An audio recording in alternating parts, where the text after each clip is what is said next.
Hello everyone, welcome to the stream. Hello, I hope you had a lovely morning, afternoon, evening, or even a lovely day. I've just realized I did a scuff, which is I clearly did not mute my desktop audio, so the whole entire time you could hear music whatsoever that was happening. So there was like a clash between the opening BGM and the game's audio. I didn't know that. Anyway, I did change a bit of mic settings. I'm not sure if it sounds okay and stuff like that. Okay, yeah, I think it should work better now. So it's I did change a little bit of the audio. It's not that obvious, I guess, but I think it should be fine. Hello, Ninere. Welcome to the stream. I hope you had a lovely day. So yesterday, yesterday is supposed to be my off day, you could say. And out of nowhere, yesterday I decided to drop the bomb. Which is, I believe a lot of you may have seen it if you follow me on Twitter. Yes, I have officially released the model review, and yes, this is my model that I was gonna review. I swear, I honestly speaking, I had no idea. I had no clue that it will be revealed that fast, because I don't really have a large following in the first place. So when I first posted it, I honestly had no idea. Wait, I just realized it. Okay, I had no idea whether it will be reviewed in a day or so. Turns out it got reviewed in less than an hour. It got reviewed in less than an hour. I honestly had no clue that was gonna happen in like one. Okay, wait. I think the audio is a bit tad bit too loud, like my microphone, so I'm gonna lower down a little bit. But yeah, hopefully it's okay but now. Like if it's too loud or anything, please let me know. Because I'm very new to this setting, because I'm using a new software for audioing my volume and controlling the whole volume and stuff. It might get too loud, and I'm kind of worried about it because I've been testing this out. I'm still pretty new to it, but please let me know if it's too loud, okay? I was so shocked. You got some new drink, guys. Let's go. It's fine. Oh, that's good. That's good. I was so shocked that I got to review my model in less than an hour. I thought it would take a few days, because like I said, I don't really have a large following in general. When it happened, I was so shocked. I was like, huh? How do you guys get over like over 70 retweets and 70 likes in just the span of 2 hours? And I was so short that I was too stunned. And right now, at the moment, I have 81 retweets and 169 likes on that review sheet, and I'm like, how does that work? But it really made my day, because I was able to gain a lot of positive comments in regards to my model review. So in 2 to 3 weeks from now, if you have seen my Twitter, I have not posted the official invitation yet, but in 2 to 3 weeks from now, I will be the debut stream will be in 2 to 3 weeks. Yeah, it seems pretty out of nowhere. I've been hinting you guys that about having a debut stream, but I've never officially published it or whatsoever, and it just pops out like out of the blue yesterday. When I first saw the notification from a tweet, I was so surprised. That's the thing. I thought because when I posted it, it was really in the middle of the night. It was really, really, like, really, really late. At least for people who are in GST. Like, it's like 11, 12-ish, that period of time. And when I posted it, I expected people to, like, maybe I'll receive, like, maybe the review might happen in 2 to 3 days or something like that. Because I set the review, like the whole model review for like 30 retweets and 30 likes, which honestly to me is a really huge number. But I was like, huh? How did it how did it reach that high in less than an hour? I was like, huh? I was supposed to wait until the next day. But whole and behold, it got reviewed in an hour. And it's still people are still looking at it and commenting it, so I was busy throughout the whole, like, the first half of today, which is why I was kind of late on my response. I may have missed out a few, so I've been rechecking some the posts from that day to reply and like your comments, your tweets as much as possible, because I don't want to miss out anyone. And I'm really thankful for everyone who have like been supporting me and stuff like that. But the first thing I saw is the shadow one, but when I scroll down, whoa, I see Kai's new model, like, whoa.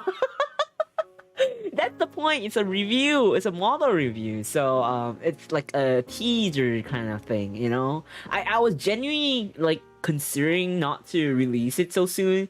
But I figured why not? Because the debut stream is coming up soon, and I was like, you know what? Let's just give you guys a few teasers here and there, and lo and behold, it got reviewed. So in 2 to 3 weeks time, from then onwards, on the debut stream onwards, I'll be using that model. It will be rigged. It's already rigged in a way. So for the next 2 weeks to 3 weeks, you will see me using this PNG model, and this PNG model will still be with me. It will still be with me because it's my very first one. But you will not see it as often as per usual because it's gonna be gone.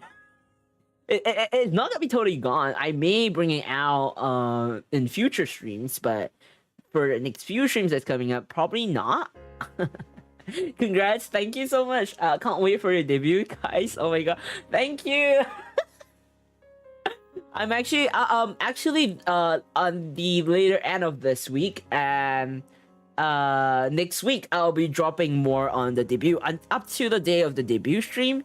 If you look on my Twitter, it's actually gonna be, I'll be setting the debut stream on the 24th of September, which is and honestly, I think that day is the best for anyone in GST or EST time zone, because if it's on the 24th, it will be EST's early morning of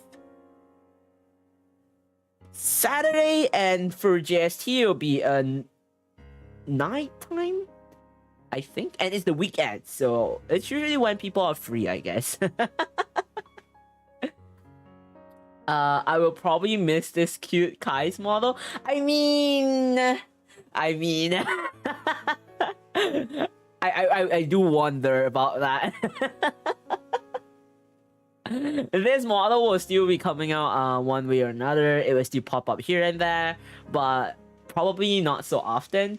But yeah, I will save more about this whole topic on my TGIF chill puzzle stream, because I want to catch up with chat a bit more, because I've been kind of missing out a little bit because of how I've been missing out on streaming for 2 days, and I've been really busy with the whole debut stream stuff. So I want to spend that time, TGIF chill stream, a time between myself and chat, so that we can bond a bit more, and like we can chat about anything, almost anything, including this whole thing going on. So, so I'm not gonna talk too much about this. But I hope you all had a lovely day. And I've been dragging this whole front talk for so long. So it's we're like 12-13 minutes in the stream. I should hop into the game considering that we're gonna have to do investigation and class trial all today. Hopefully we'll be able to finish it by today. And very soon you have to hear me voice act. And I actually have a few new because I've recently got voice mod, and I'll probably use some of the voice mod keys because I also got the stream deck, so I'm gonna give some tries. Like, I will still use voice acting, my raw voice acting, but maybe have some amplification for using the voice mod to better assist the voice acting Danganronpa. So this is probably a test stream for myself and voice mod, and see how things go. Oh, that's nice. Okay, raw voice still the best, Tusker. I hope so. Okay, then without further ado, let's hop into Danganronpa, shall we? We've been talking for really long, so it's about time we go into the game, shall we? Let's go to the game. I'm gonna quickly unmute the game so you don't hear the pure voice acting. Right, it's been a while. We are in investigation. Let's go. Continue, and yes. You may or may not hear my keyboard, cause depending, cause I got a new keyboard and it's a mechanical one. You may or may not be able to hear the clicking sound of the keyboard. But you may or may not, yeah. Good luck. Thank you. Right. I have no clue where we last stopped. But I remember we had to start an investigation, or if I'm not wrong, we have not started anyway. Right. Let's start off with the body, shall we?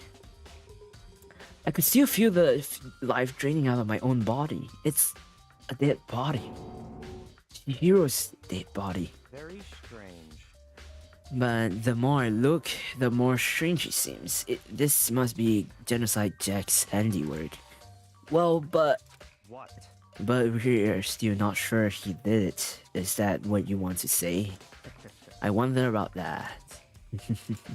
Okay, wait, I have to hear my own voice. That way I know how I sound like. Give me a second. It's not gonna help if I can't hear how I sound like. I think, yeah, there we go. Oh my god. It's so cringe that I'm hearing my own voice. But I have to do it for voice acting.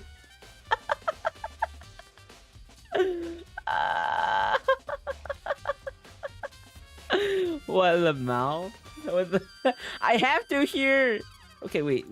Let me. I think it should be fine. I don't think it's really obvious. I don't think it's that bad, but it should be fine. It should be fine. Right. Let's go. So we've seen Chihiro's body. We should look at the camera, and hopefully we'll get some points in between. A surveillance camera. The mastermind must have been watching as Chihiro was killed. They know what's happened, and they're still forcing us to go through with this. Right. I thought we went through bloodlust. The word bloodlust is written on the wall in blood.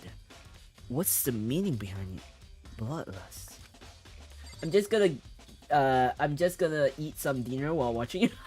Hope you enjoy your dinner, but hopefully this doesn't spoil your appetite, because it's a investigation where there's, brutality.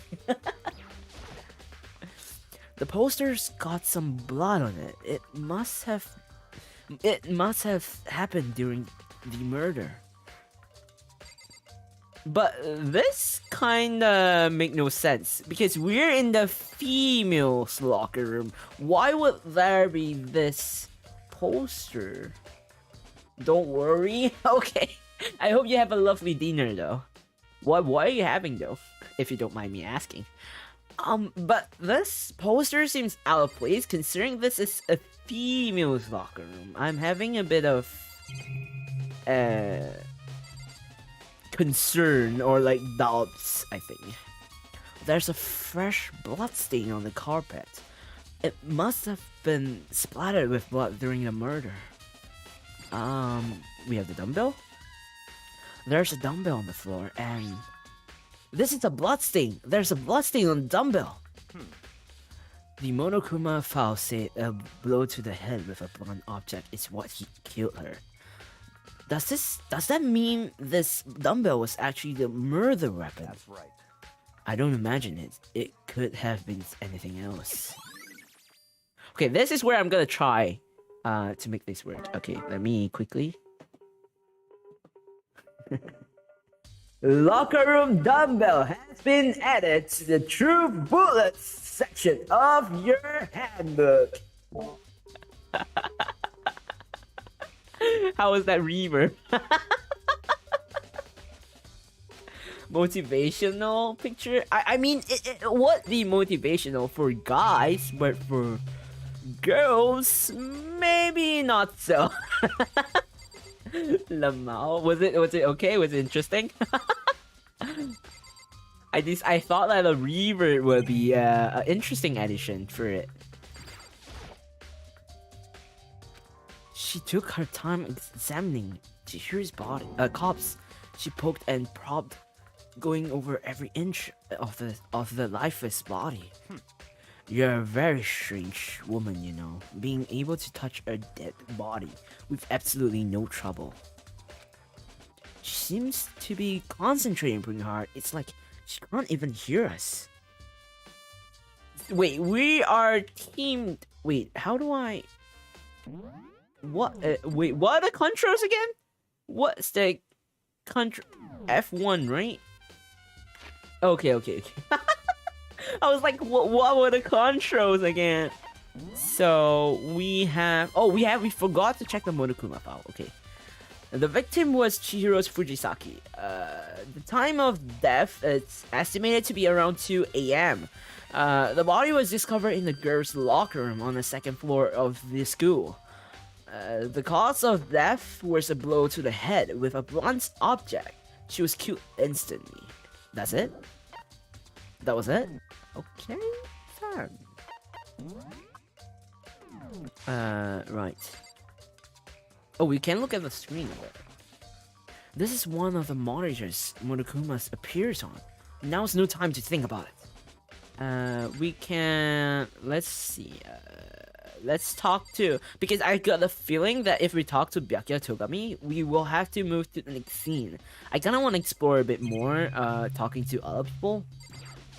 Let's talk to Owada. Dude had I forgot. Wait, give me a second. I need to adjust. Dude had a real complex about being weak. You heard Chihiro talk about it, right? I need to get stronger. Yeah, I do remember she said that more than once. Sure did, which I guess explains the trick down here. But did she really need to get stronger that badly? You already mentioned it, but she was a girl. After all, most girls aren't all that strong. I don't know, man. I haven't really thought about that stuff. The cause of Chihiro's complex. I can't help wondering what it might be. Oh, this is the time for it. Mondo's account has been added to the True Bullets section of your handbook. You can hear me turn on and on the reverb. it's what happens when you use voice mod. Cheers, guys. I'll do that. Sakura Ogami, let's talk to you. I use this locker room all the time. Now, it's become the site of Chihiro's death. But why was she killed in the locker room? Actually, if you think about it, she could have been killed somewhere else than carried here. She was very light, that is true. it wouldn't be hard for someone to carry her, but still, I still think she came here on her own by choice. What makes you say that? She's been talking a lot lately about how she wanted to get stronger. So you're saying she came here to exercise? But according to the Monokuma file, apparently she was killed around 2 in the morning. Would she really have been exercising that late? Perhaps. Hina or myself are usually in the locker room during the day. She was probably avoiding it then. Avoiding it? Although we invited her to join us more than once, she never showed up. So I can only assume she was trying to avoid us. And instead she came to exercise in the middle of the night. However, perhaps, but it's difficult for me to imagine she would have come alone. She did want to start exercising, but she specifically mentioned she couldn't do it by herself. She needed support from others. So you're saying she could have come here in the middle of the night, trained in secret, but that she also would have come with someone else? It's a possibility, I think. I thought it's from an earphone. No. It's because you can hear this. You hear that part, right? So that is literally to turn on the reverb, which you can hear it right now. Sakura's account has been added to the Truth Bullets section of your handbook. I have to do that to turn it on and off. If not, throughout the stream, you just hear me with reverb. Thus, I have one for you. Be careful, it might be a bit loud, but sus. That's trippy. Yeah, unfortunately, that's what it works for the voice mod. At least that's how I know right now, because you have to unless I try to remove the fact that you can hear the turn on and turn off, but it's gonna be a bit hard.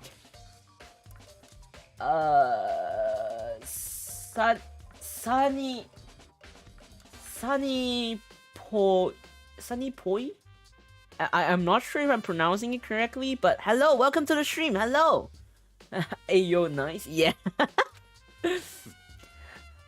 Now I believe it's about time for us to move on. Huh? Already? what?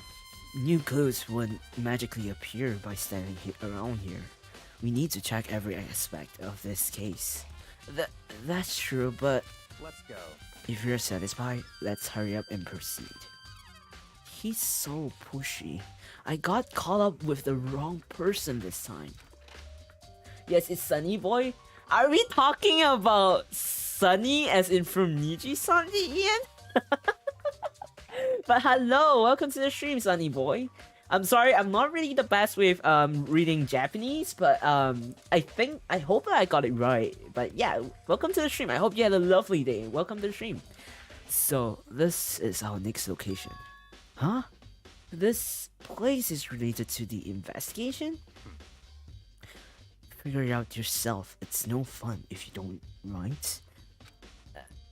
Dude, this guy is so sus. This guy, Byakuya Togami, is so sus. Is he the killer? Are you the killer, mate? You're so sus. You're really so sus. Right, maybe we could find something out. I only know hiragana. Actually, I've been learning both hiragana and katakana. I've kind of memorized majority of them, but I kind of need time to process the word before I can read it out. So yeah. Hello, Ian. Welcome to the stream. Hello. I hope you had a lovely day. Jesus, do you want me to play the noise again? I'll play it for you.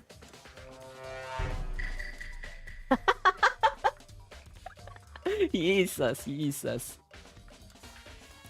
A flotation donut. I don't think it's related to what happened to Chiro. We have this board. My day is good. That's good. There are a bunch of different pool-related items on the shelf, which have nothing to do with the case. it's because I'm stupid and go straight to kanji.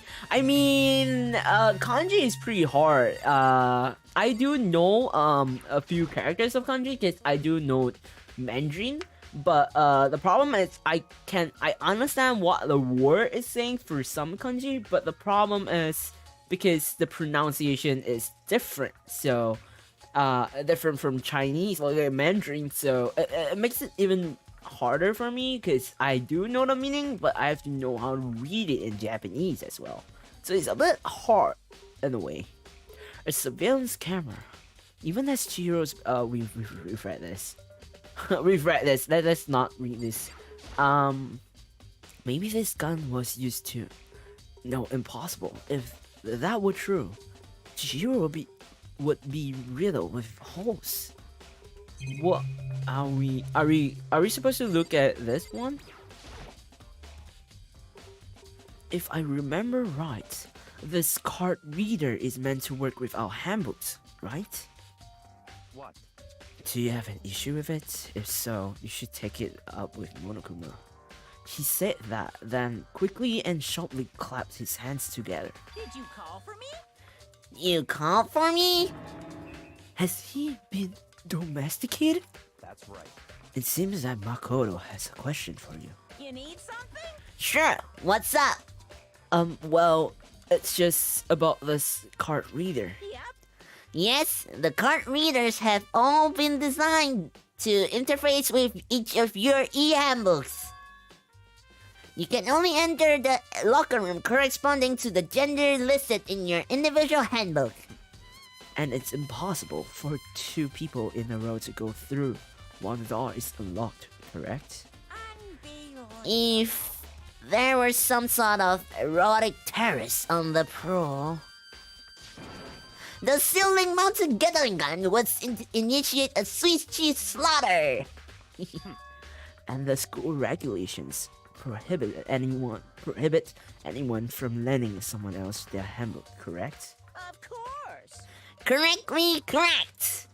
So that means only girls can go in the girls' locker room, and only boys can go in the boys' locker room.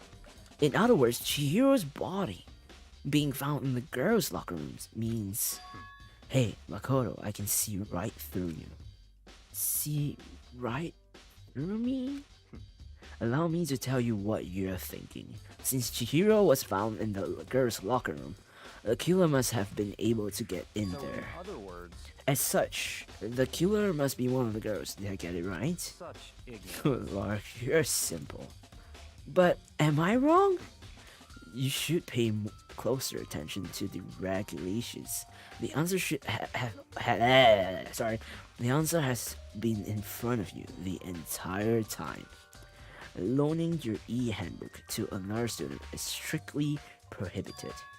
Only the act of loaning a handbook is prohibited. Borrowing someone else's is perfectly fine. I would expect nothing less from the prodigal son of the noble Togami family. So you managed to sneak out the loophole in the regulations. Knowing you, I would bet you created it on purpose, didn't you? To add a little more excitement to things. Yeah, you're treating me like a puny little appetizer instead of the main course that I am. Now then, since the dead can actually talk, they are not people anymore. They are things. Get it? Got it? Good. Wait, hold on. You're saying that's a loophole, but in order to borrow something from someone, then that means someone will have to loan it. So, So sleepy. Just listening to you makes me want to pass out. Be more like Bakuya and get your poop together. Or else I'll judge you with criminal negligence. No more questions. Figure out the rest on your... figure out the rest your own damn self. let's suffer together. I really love your Monokuma voice acting. Thank you so much. I'm not that good in voice acting, but Monokuma is actually pretty fun to voice act. Do you have any anime that you're currently watching? Actually, I'm watching Overlord, most recent season. I think it's the number 4. Yeah, I'm currently watching that. At the moment, that is. It's so cute for you. That's fine. Thank you. I don't know. I just think it's I think it could be a pretty annoying but hype, like annoying kind of plush voice for Monokuma. 'Cause I thought it might be interesting. Well, I know you're unfortunately lacking in mental faculty. Faculties? So I'll fuel you in myself. Let's head to the main hall. The main hall? That'll help you understand what's going on. Okay, time for reverb. Heart reader has been added to the through bullet section of your handbook. I'm currently watching Kagekuri. Yeah, correct. Yeah, twin. I've never heard that. Maybe I'll watch it when I have the time to. But I think animes are pretty good. It's like chef's kiss. I can't get enough of that reverb. Is it fun though? That reverb? Is it entertaining? We came to the hallway, the main hall. So what are we looking for here? Does that mean I have to figure it out for myself? It's about gambling. Oh, are we talking about the anime that has like the kakeguri, like the gambling? The main character is a guy, and then there's this black long hair female main character that has red eyes, and like the uniform is red or something like that. I think that's the anime called kakeguri, if I'm not wrong. But I didn't know there's a tween version. Oh, yes? Oh, interesting. I didn't know there's a tween. Was that like a season 2? Is that like a season 2 or something like that? Because I only know there's... I only watched the very first one. This is one of the monitors Monokuma appears on. Right now, it's just showing the school crest. There's plot twist? There is? I don't see any clues around here anywhere.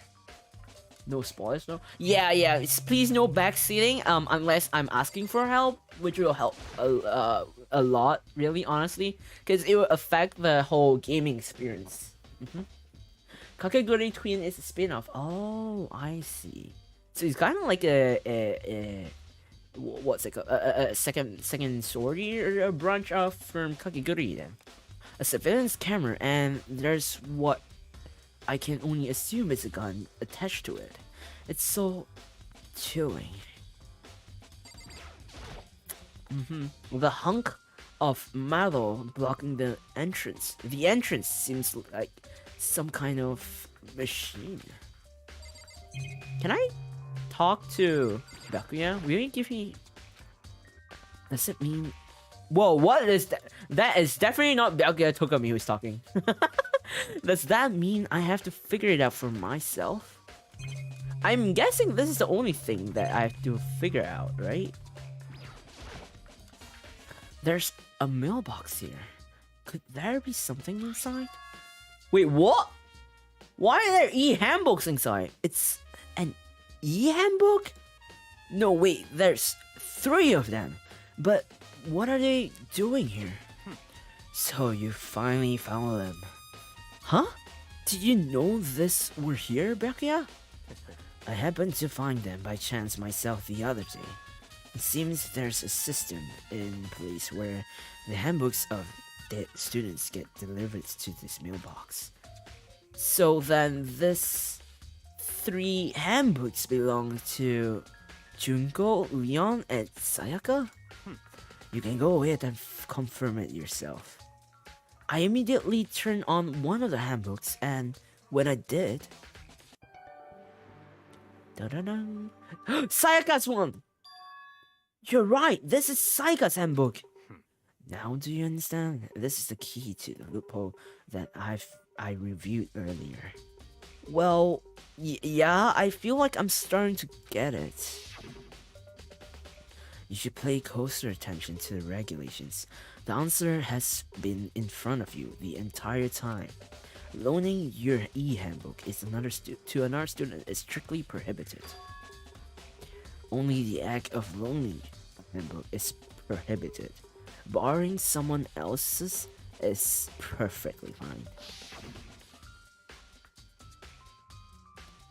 I see. Yeah, now I understand. Okay, reverb time. Oh! Main Hall e-handbooks has been added to the Truth Bullet section of your handbook. Oh, Zero, hello, welcome to the stream. I hope you have a lovely day. Hello. It's early morning for me, isn't it? It's about 1 year before the black hair and red eyes. Yumeko Jabami. Yumeko Jabami got into the academy. Oh, so it's like a prequel then. Interesting. Maybe I'll find time to watch it when I have the time. All set. Remember the other stream? Are you talking about when Sayaka died? I don't wanna. Sayaka. What? Hold on a second. What's wrong? Very strange. That's strange. One of the handbooks won't turn on. Is it broken? Whose is it? The other handbook showed Junko's name when I started up. Then, the one that won't turn on must be Leon's, right? I see. It will make sense, yes. After all, he did get plumbered with thousands and thousands of baseballs. Plumbered with baseballs. The memory of it came flooding back. That cruel punishment which led to Leon's death. The execution that the mastermind concocted. A cruel, heartless death. You're right. It wouldn't be surprising for a handbook to break through that kind of assault. Oh! Hey!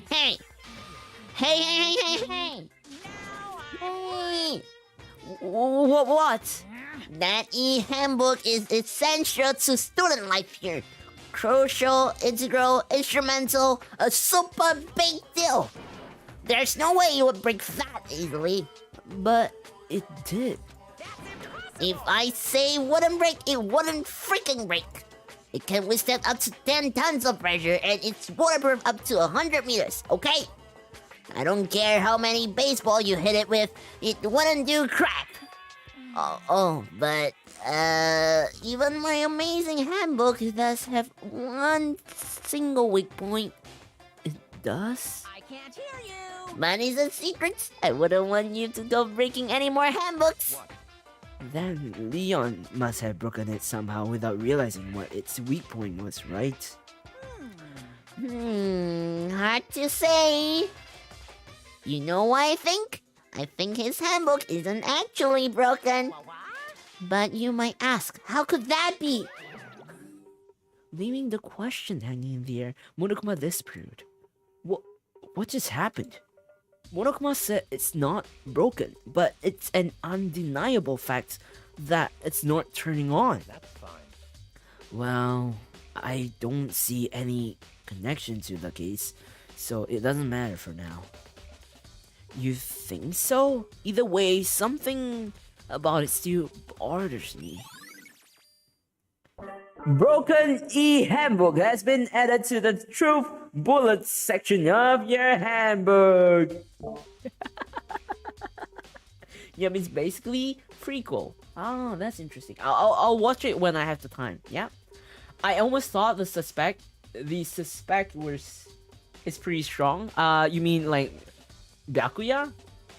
I think it's just too sus. Like normally they wouldn't like tell you who the killers is straight up. So that's what I think.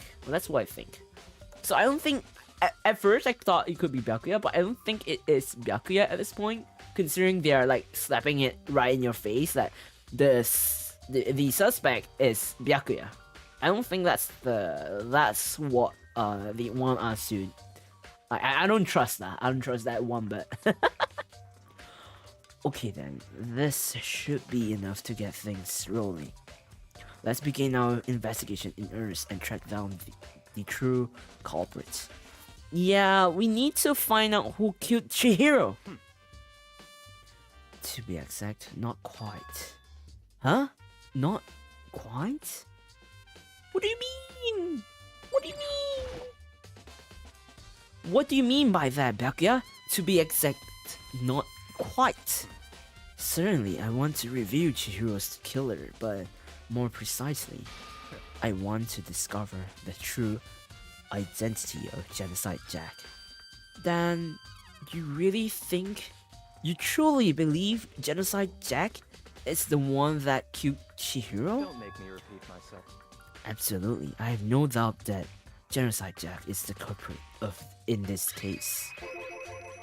That murderous fiend is Genocide Jack, right? What? There's nobody else it could be. A murderous fiend who kills again and again using a bizarre and brutal method. They are like a ghost. Attacking suddenly, then slipping away before the police could catch up to them. And what nickname did the internet give to this mysterious serial killer? Genocide Jack. They said he's killed thousands of people, and that's gotta be an urban legend. Still, could one of us really be a demented psychotic killer like that? You're not wrong to wonder, but words mean a little right now. I have something that will prove it, and I can show you. They know you're the main character. Indeed, it'll be pretty weird if you're not the main character. Sorry. Oh, and I have a basis to believe that I assure you Genocide Jack is one of us. Is there really proof? There's somewhere I'd like to take you. This will provide all the evidence you need. It's all clear now. Evidence that Genocide Jack is the one that killed Chihiro. Evidence? Does something like that really... Ah, hey, you too! Oh, it's Asahina. Big trouble! Need your help! I don't have time to play with We're you. busy. Leave us alone. But it's an emergency. Emergency. Come on, please. You gotta help me. What's going on? What's going on? Please. This is serious emergency. Please. You gotta help me. Just calm down, okay? You know? But it's an emergency. An emergency? What happened? Well, Something's wrong with Toko. She's acting super strange. Well, I mean, she was acting pretty strange earlier, right? What should we do, Byakuya? Very strange. Since it's Toko, I must admit I'm intrigued. I suppose we can take a second to see what's going on with her. Are you sure? Don't make me repeat myself. Don't make me repeat myself. I didn't expect that. I thought for sure he would just say no and that'll be the end of it. yeah. Okay. Come on, hurry. Wait for us, Hina. Let's go. It looks like she's headed to the dorms, to Toko's room, most likely. You're right! girl voice, Taskaru. It's not even a real good girl voice. It's not even like one. Okay, let's talk to Bakuya first. Such You're talking to the wrong person. You waste our space. Why you so mean? You guys are too slow. I think you're just too fast.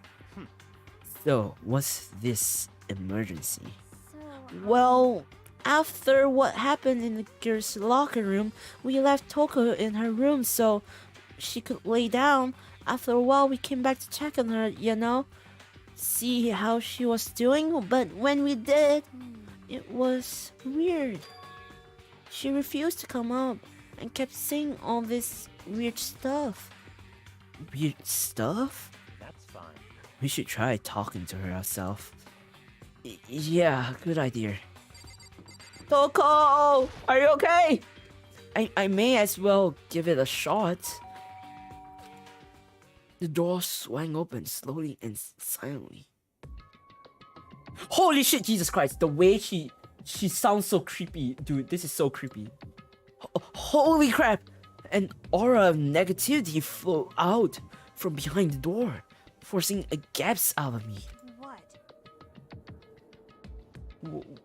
What? Oh, nothing. It's just that Hina was really worried about you pulling yourself up in your room. Leave me alone. Yeah, sure thing. But could you open up just for a second? Won't allow it. Huh? Won't let Genocide Jack have control. Huh? That's really creepy. Yeah, it's so creepy, right? And just like that, she slammed the door in my face.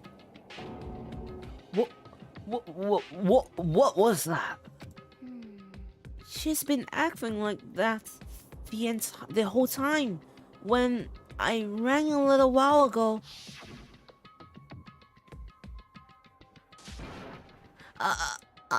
I'll drive up the killer, drive off the murderous fiend. It doesn't make any sense, right? I was afraid to leave her in there alone, so I tried to bust down the door, but it felt like something was holding it shut on the other side. I couldn't even budge it. Toko was scared enough to even bar her door? Does she think the same thing as Byakuya? Does she think that the serial killer, Genocide Jack, really murdered Chihiro? Is that why Toko's so scared? But Whatever it is, I'm really worried about her. Isn't there anyone who might be able to persuade her? I mean, we have one. We have you, Byakuya. Hey, Byakuya, you think you could ask her? To come out of her room, I mean. That's fine. Sure, whatever. Huh? You're gonna talk to her, Byakuya? Wow, I guess you can be nice when you want to. Byakuya stood in front of a door, not making a sound, and pressed the doorbell. After a few moments... Dude, she's so creepy! She's so creepy! want. She's so creepy! She's so creepy! That's really creepy. Well, that's suspicious. Yeah, it's really suspicious. Well, she likes Byakuya. Indeed, she likes Byakuya, but this is really creepy. No matter how I see it, it's so creepy.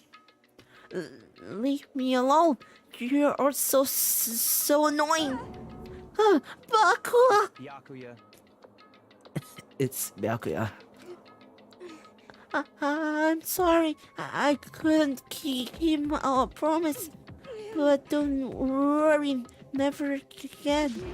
I won't let Genocide Jack have control ever again. And with that, the door slammed shut. Even Byakuya couldn't put it off. There's nothing else we can do. Let's get back to the investigation. Oh, hold on! Hey, Byakuya, what was Toko talking about just now?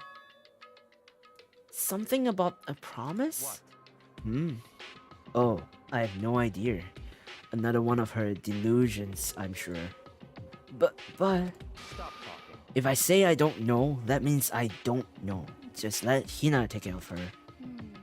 Oh, yeah. Okay. I'll stay here and keep an eye on her. Let's go. Well then, let's go. Without waiting for a reply, Byakuya spat away. Byakuya! And I hurried to catch up. Me too. The art is just so good. Yeah, the art is so good. Like the music plus the art style and the color scheme of this game just makes it so much better. It makes it so way better. That makes it so immersive in that way.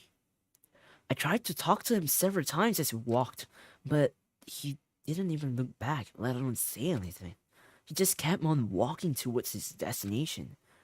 Finally, his feet brought him to a stop in front of a certain room. The library? Come on, let's go in. It's hard to pull off the Ikemen voice unless I use the voice mod. And if I use the voice mod, it's gonna make my voice sounds totally different. And I actually have a voice for that Ikemen voice. It's just a deeper tone of my voice, I guess. Feels like Byakuya really knows something. He seems extremely sus, alright? Which is why I think that he does know something. 100%. There's no point in checking there. We need to find real clues. Oh, I hear that Kai's Ikemen voice. Okay, wait. Okay, the voice mod actually makes my voice sounds kind of manly, I guess. Okay, you wanna hear it? Okay, I'm gonna let you hear it then, if you want to. So, this is with a voice one.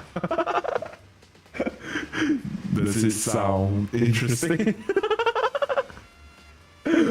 Yeah. It gives a whole different vibe, don't you think?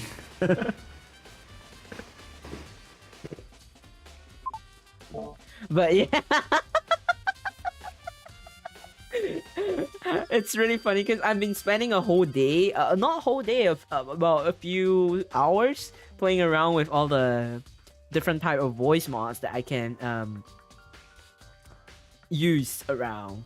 But I'll probably use all these other types of voices that I've selected for future content, because I'm actually planning a few future contents after my debut. You'll probably figure it out sooner or later. But just a quick preview. But if I was to use a raw voice acting, my Ikemen voice is more of I won't really call it Ikemen voice, but it's just like it will be on a lower pitch tone. I think the closest is Byakuya's tone, but it's like I just lowers my tone to make it more masculine, I guess. Because I do think that my normal voice is a bit it's a bit on the higher end, I guess, like average, but a slightly higher pitch for guys. But if I want to do it, because that's my VTuber voice, that's the normal voice that I go for. But the actual voice is kind of different. It's not as deep as the voice mod, I guess. But the closest I can tell you that it will be the way I voice Byakuya's voice is pretty similar in a way, I guess. It really depends. It really depends. The mod I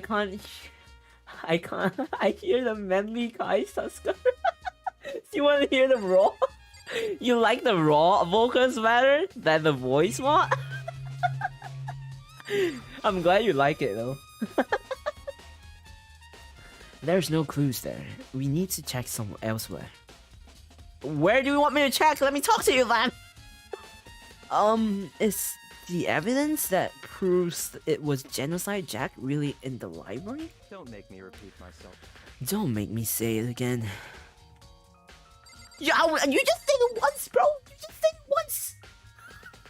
You just said it once. I will worship that voice. Maybe one day you'll be here. Maybe. If I remember, on the other side of this door, it's the archive, right? Hurry up and go inside. Oh, here? Let's go. It'll all make sense once you're inside. Byakuya is so bossy. I mean, he is an heir, so you know, he's a prodigy heir. So I'm not surprised because of his upbringing, probably. Maybe that's why. Whoa, there's so many books and files, and so much dust too. So, in other words, I would say there's enough value in this place to endure the dust. Honestly speaking, this is what my room will look like. This is what my library looks like. Not my library, but like the working area that I have, it will look like this. My room will look like this. There's even a surveillance camera here. What's the lamp doing here? Huh? It's a desk lamp.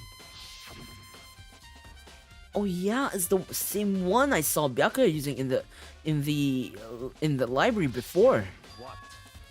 Do you have a problem with that lamp? It was here before, then I moved it over there. It's too dark over there, so I thought I'll put it to good use. Oh, we got a coin! Yay! Why, I want my own library too? I mean, I live in a mansion. You'll see that my room soon. Like my VTubing. My VTubing room. You'll probably see why I said that I live in a mansion. I've never really showed you guys my whole area.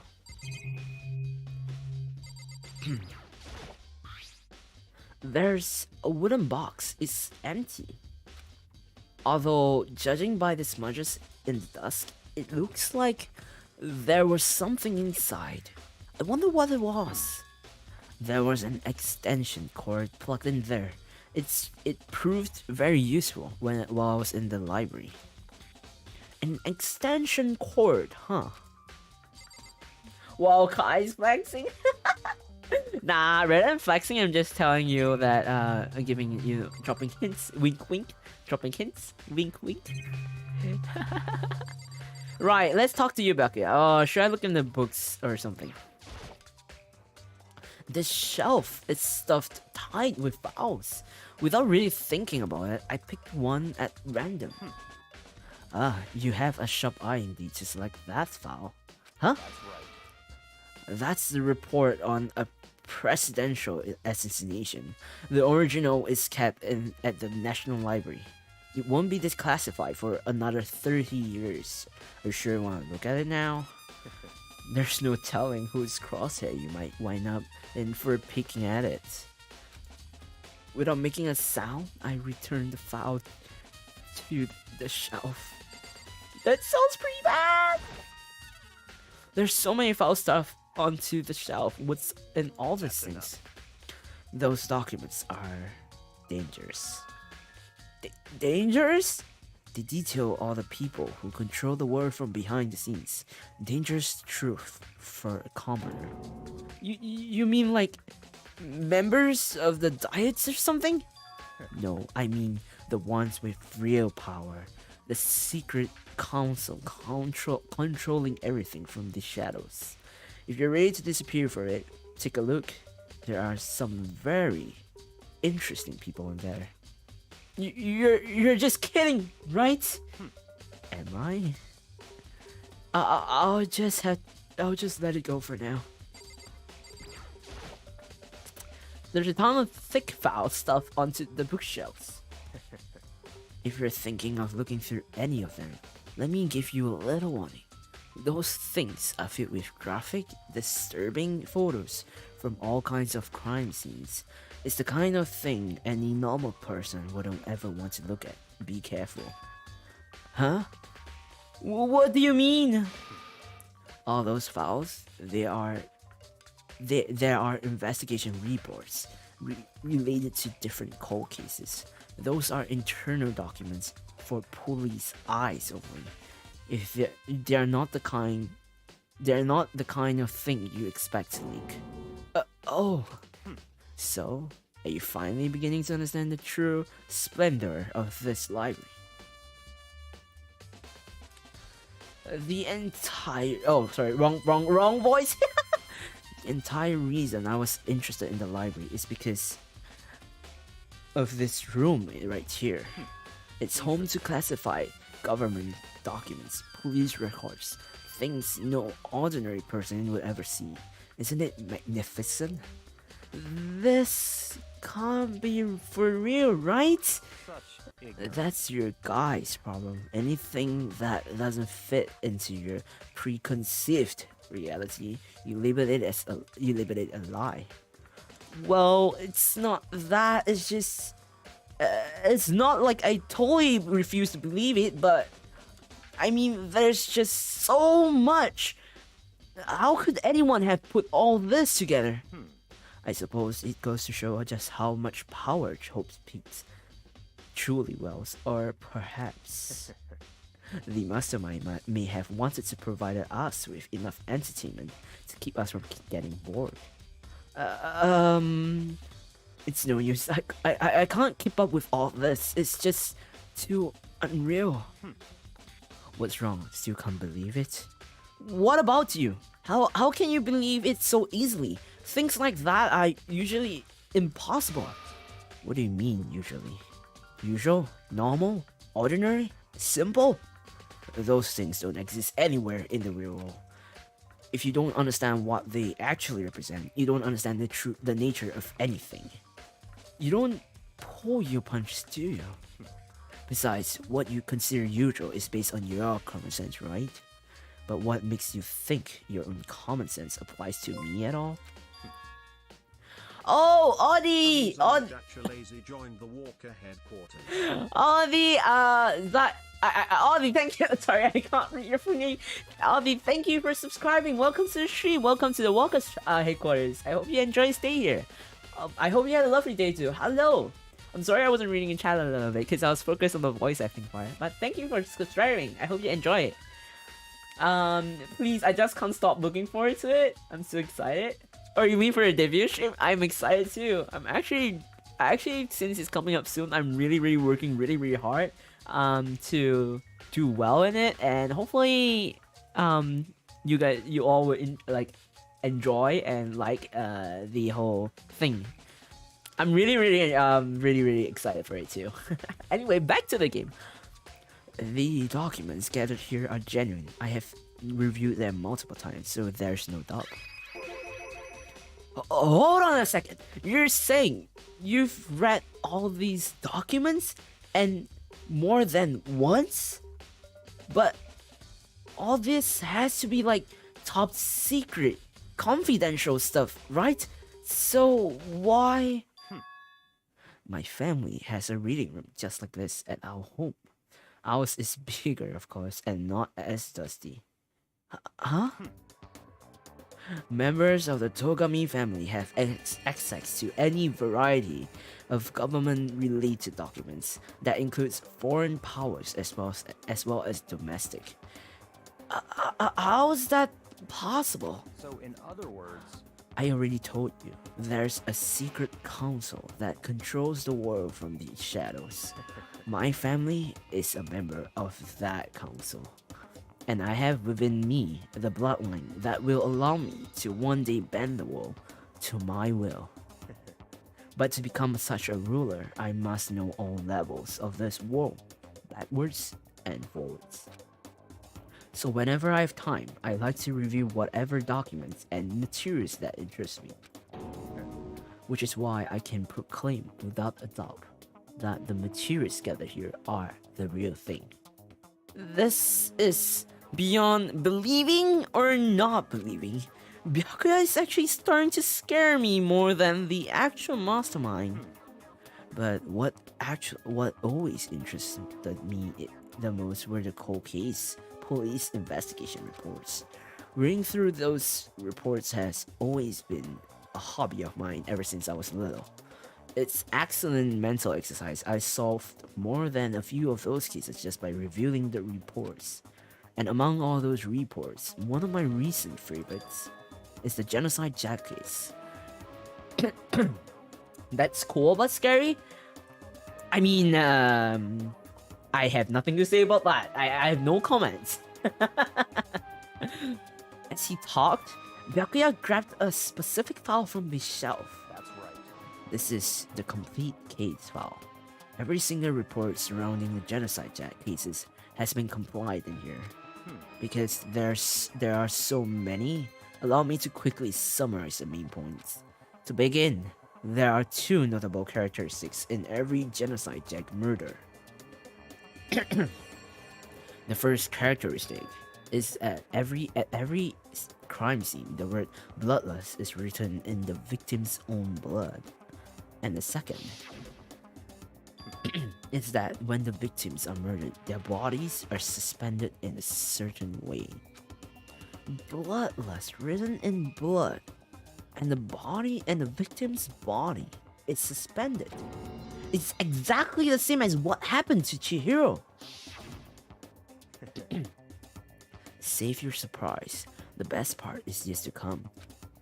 For a second characteristic, where the victims are suspended, the only ones who knew about that particular fact were members of the police and the other high-ups. By all counts, nobody in the media had ever found out. Huh?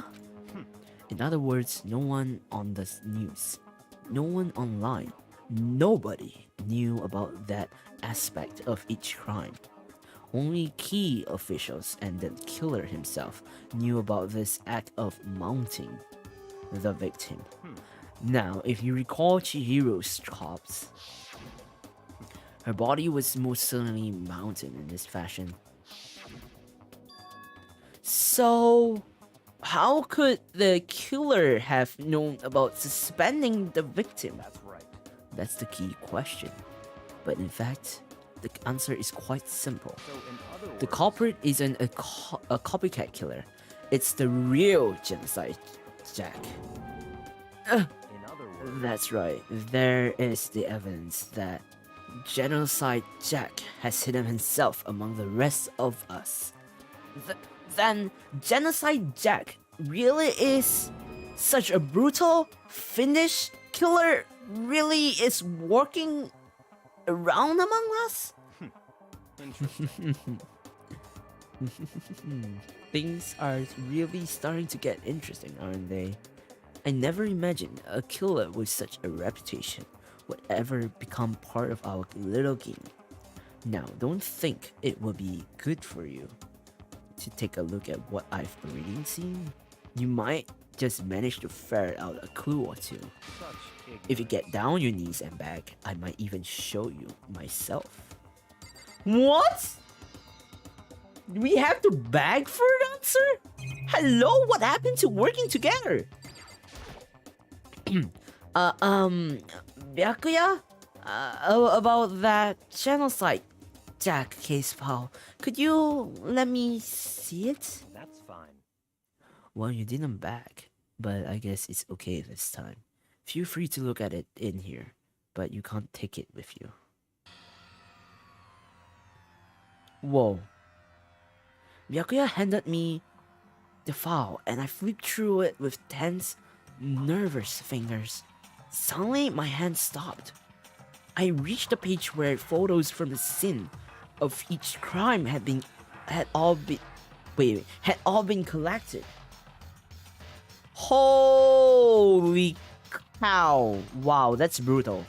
That's brutality right there. What in the world?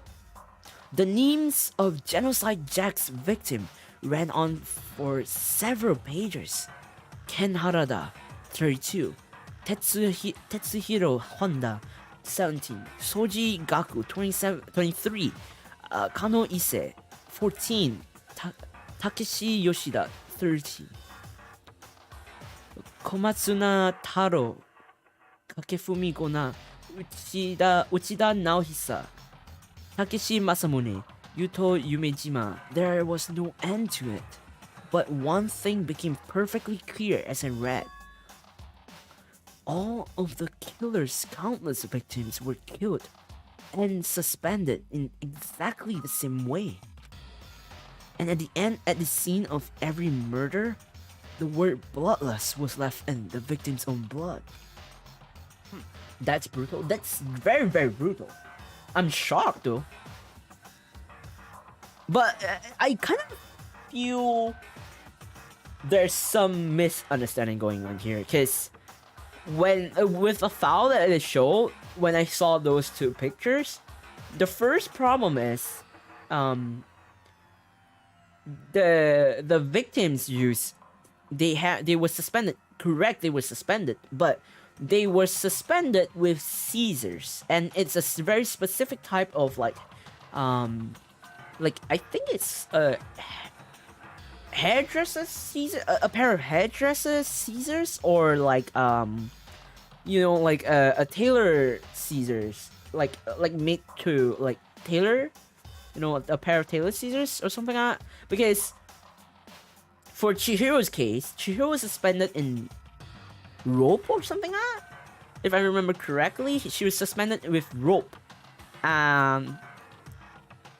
With the photos, the victims of Genocide Jack were suspended with like scissors, and like they were also stabbed rather than like stabbed by the scissors, compared to Chihiro, which was hit, like she was hit and killed with a very blunt object, which is probably the dumbbell, and she was suspended with rope, which is kind of, I think it's a misunderstanding, and it's I think we might be wrong. We might be handling a copycat, actually, from how I look of it. That's just my intuition. Like, that's just how I felt from what I see from the case file and what we've known. Now, take a look at the next page, and you'll find another interesting tidbit. The next page? Profiling results. All the crimes took place either on weekdays at night or during holidays, either day or night. The most common time for the killings to take place was on holidays in the afternoon. Based on these facts, it could be suggested that the suspect may be a student. Evidence suggests that the suspect lingered at the scene, but when they leave, they were in a panic. Because an eyewitness has never come forward, it's unlikely there was any external reason for this. This confused behavior suggests that the suspect may potentially suffer from dissociative identity disorder. DID? Whoa, this game is deep. This game is so deep. The key point here is that the culprit may well have a split personality. A split personality? Like the kind of thing you see on TV? So I'm part of another totally unbelievable story. But this one is way more unbelievable than anything else till now. Or maybe it really isn't? I don't know, I feel like my brain has gone numb. Genocide Jack case file has been added to the truth bullet section of your handbook. Do you think the rope is a replacement for scissors or someone just copying a killer? In my personal opinion, I think it's someone else copying Genocide Jack's work. Someone who has known the work. And Byakuya seems really sus. Like, really, really sus. But I don't think the killer is Byakuya, because that will kind of spoil the whole concept of the game, that you're supposed to investigate for you to find the killer. And if we're just gonna say that Byakuya is a killer and they're slapping it in our face, it just doesn't seem real. It seems really fake. And I think that's how Danganronpa plays with this game. At times it tries to screw around with your brain a bit to make you think that the culprit is that culprit, or like or stuff like that. But now that we know that the culprit, like not the culprit, Genocide Jack has DID, I think Toko has DID. From the symptoms that she shows, I think she has DID. and the hints that she's shown. So she is equally as suspicious, I guess I would say. But I do think that the culprit of Chihiro's killer is not the culprit of Chihiro's death. It's not Genocide Jack, because looking from the files of how Genocide Jack execute things, it's very unlikely that a serial killer would change their form of method, especially when they have a lot of victims already. They created so because I'm pretty interested with serial killers, like I watch a lot of documentary, and most of them develop a style, and I think that having a pair of scissors and the suspension of the victims of Genocide Jack, I think the Genocide Jack has a very particular taste when it comes to her killings. So I personally think this, like I said, this whole Chihiro's death is not done by Genocide Jack. Maybe it could be a copycat, but so far only the person who knows the whole thing is probably Byakuya. But I don't think Byakuya is a killer either, because Danganronpa is the type of game that they don't slap your face with who the culprit is right out the bat. So I don't think this even though Byakuya and Toko seems really sus, I don't think they are a killer, but they're really sus. Just my input. Okay, anyway, enough of me blabbering. We'll go back to the game. All right, we should get going soon. Huh? Where are we going? Anywhere but here. We finished our business here, haven't we? Oh wait, Byakuya! As usual, Byakuya turned and left without another word. I hurried out of the library to catch up. Well, this is where we part ways. I have some things I need to take care of before the class trial. Huh? Just all of a sudden like that? I don't have time to play. Come on, enough with your annoying misapprehensions. Did you really think we'll be together the whole time? Take responsibility for yourself and do something useful. Move the investigation forward on your own. Goodbye. Well, goodbye. And just like that, he was gone. Just as quickly as he asked me to join him, he cut me off. In the end, I felt like I was just some plaything getting tossed around. At the same time, I've uncovered some really important clues thanks to him. Genocide Jack. He's the one that killed Chihiro. And that murders Fiend. It's one of us. But who is it? I have to find that out no matter what it takes. And to do that, there's somewhere I have to go investigate one more time. I have to go back to the crime scene, the girls' locker room. I should check the boys' locker room too. And the others might have come up with some info I might find useful while I'm at it. I need to find everything I can. And we are back here. I do kinda think that something is missing here, cause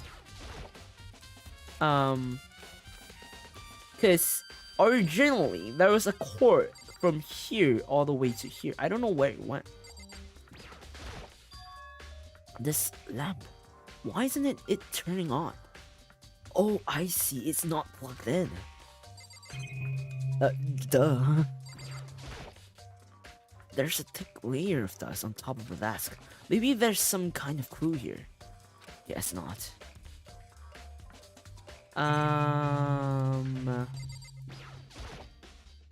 According to this letter, Host Peak Academy had stopped functioning as a school. And what's more, it didn't even happen recently. Apparently it's closed down over a year ago. The mastermind probably took over the abandoned school in order to start this killing game, which explains why there aren't any other students here, because it's not a real school. And then there's this serious issues that forced the school to close down in the first place. Is there any connection between that and what's happening to us now? The mastermind's motive. If we can figure out why they would want to imprison us all here, Will that be enough to get us out of here?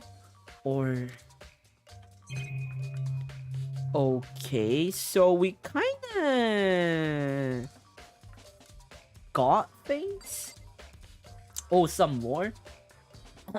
That... Oh wait, that disorder scare? Yeah, I actually know a few people that has that, and it's tough for them. It may be scary for us, but it's kind of tough for them too. But I truly understand, like, I do respect them for going through it, even though it was tough.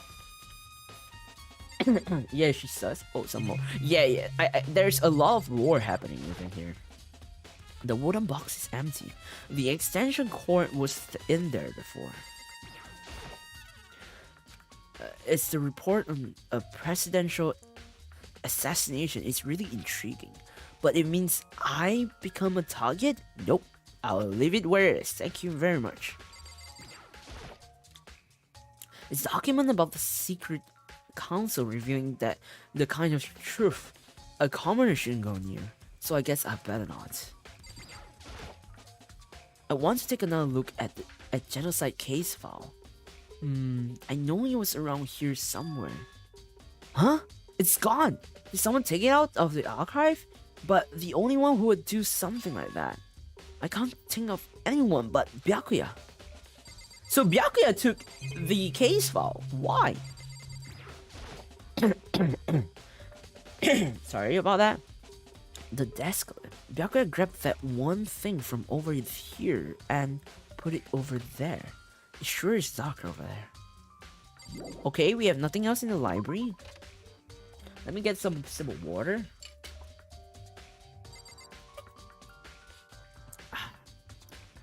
Refreshing. Lift the area, yes. Now, we have investigated the library. Maybe the classrooms have anything to do? Let's hydrate. Yes. Voice acting takes up a lot of energy too. Nice. Leave the area, yes. So, this classroom doesn't have much.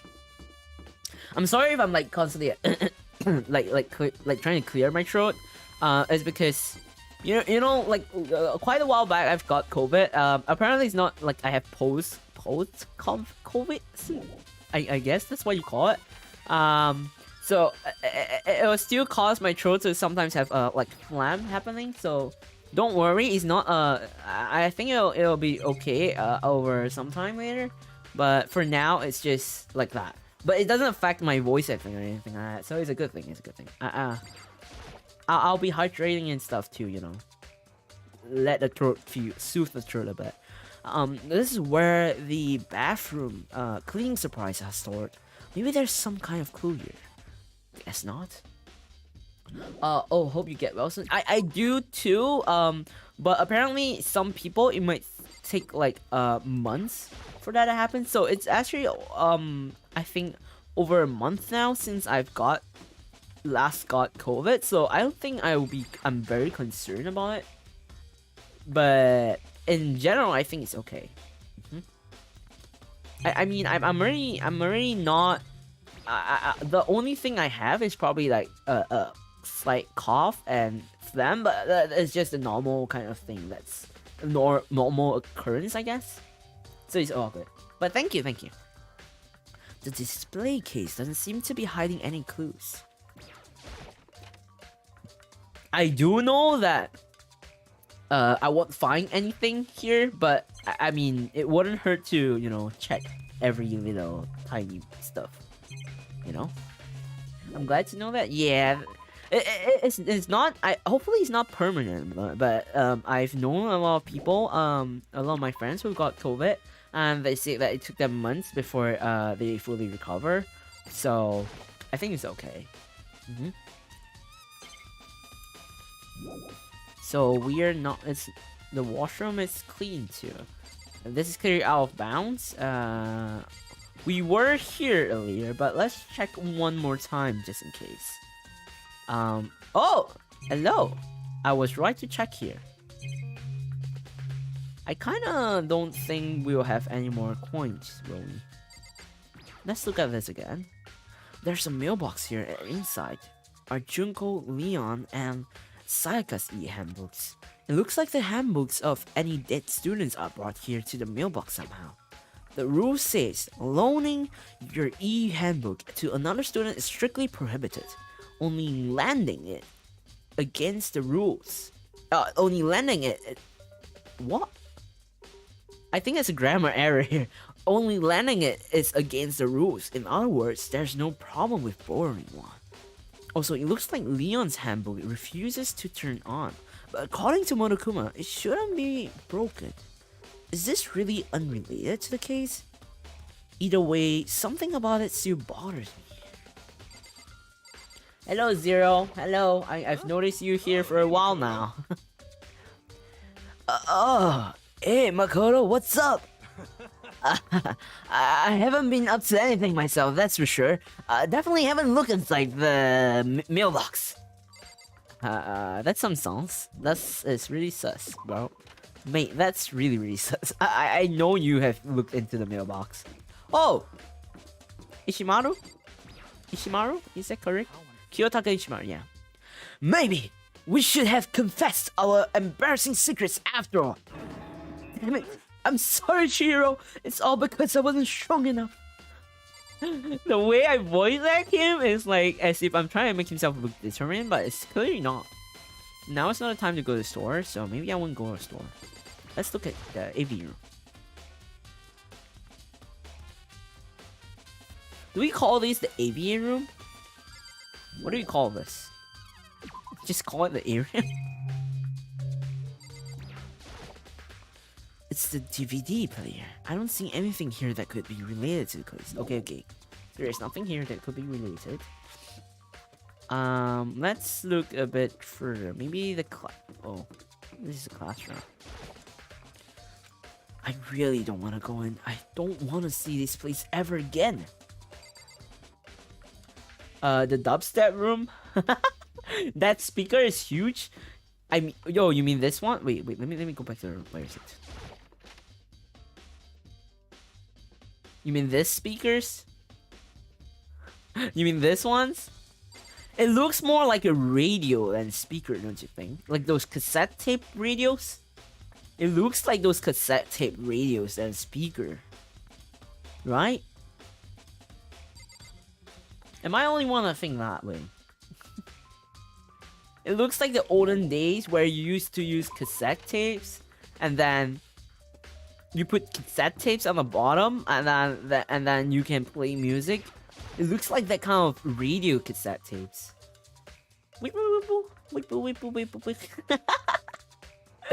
Yeah, it's really big. It's enormous. It's not just big, it's huge. What are cassette tapes? You don't know what cassette tapes are, Zero? Kai Walker? Hello? No. There's nothing. What are you talking about, Zero? What are you talking about? No. You don't know what cassette tapes are? Cassette tapes are those back in the days before we have like MP3 player. Before you have MP3 player, we have cassette tapes where we get to, you know, it's like tapes with like strips inside, and then you get to hear the music from it. I believe there are still like there are vintage items now. Kai is having so much fun today. No, I'm not. Neneri, what do you mean? Neneri. Oh, Hina, how's Toko doing?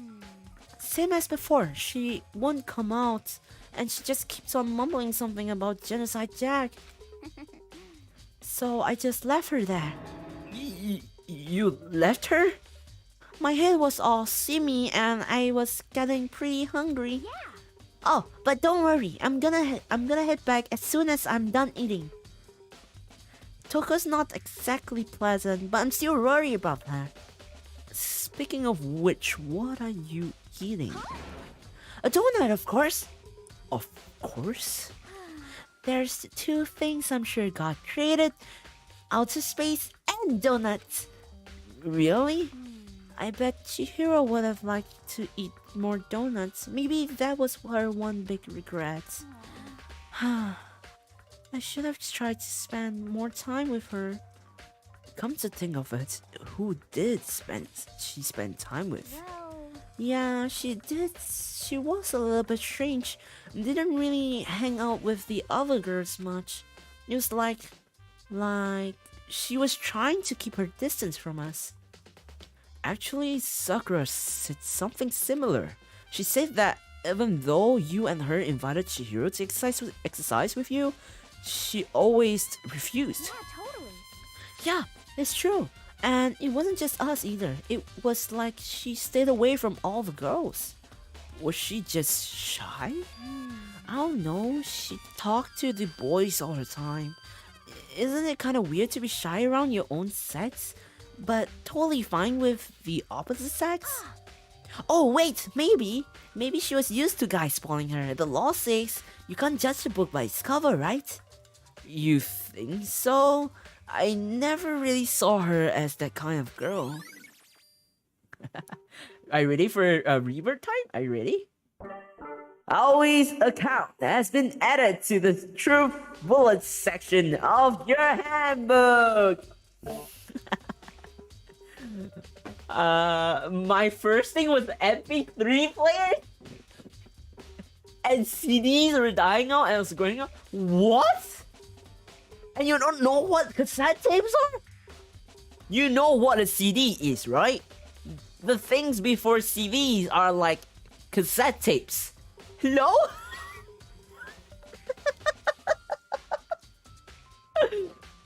You can see cassette tapes in some horror games. Exactly.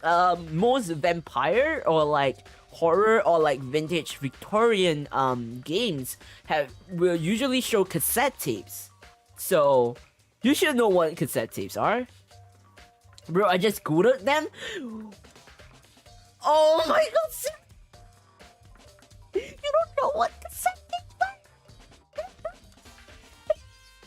are? I remember buying a cassette thing now for an old car, but it was cassette to aux cable. Yeah, that was a thing too. But when they have the cassette tape radio players, that's the OG type. So what I mean by OG type is like that's before you can connect cassette. You can play cassettes to a device to an aux cable. That's way before that. So the AV room that we went, the so-called speakers that are like the original shaped as like the original cassette thing, like the cassette tape player. You should go and check out what a cassette tape player is. There are different type of versions. There's the rounder version and there's the rectangular one. The rectangular ones are more, I would say the more expensive ones. I used to have a rounded one, and I did have a black one, a black rectangular-ish one for a long period of time back then, yeah. Guys, losing. Okay, wait. I'm just confused that Zero does not know what cassette tapes are. Does your Walker play cassettes? What do you mean? My surname doesn't play cassettes. There's no way he plays cassettes. He doesn't play cassette tapes. Right, we have always account. Let's go to the kitchen. Maybe there's someone? No? Alrighty, are there anything we can do here? It's a deli-style display case. There's all kinds of food and stuff lined up inside. But it's not connected to the case, I don't think. Hello, Shigama, welcome to the stream. Hello, welcome. I hope you had a lovely day. Looking Kai streams. Enjoy your look though. Did I miss the punishment? No, we are actually still in the investigation part, actually. We are still investigating the murder case, but today's stream will be slightly longer, which is reason being I will be doing the investigation for this case as well as to play the what's that called? The class trial. This is the girls' bathroom. Obviously, I can't go inside. Then go inside the male's one.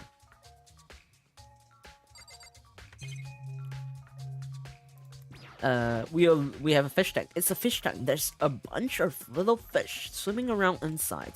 I can't imagine how this could have anything to do with the case because there isn't. Sub Sugar Man. Welcome to cassette player history lesson. No, we're not. We're not going about cassette tape history lesson. It's just you don't know what a cassette tape is. Zero, you didn't know what a cassette tape was. Sometimes it's actually much more comfortable to open up to the opposite gender than your own gender. Actually, I would agree that. I genuinely do agree that. It's in general, it depends on how and who you vibe with. For example, my closest friend is actually a female, like an opposite gender of me. So, despite being opposite gender, we click really well. We contrast really well, and that's why we are good friends, you know.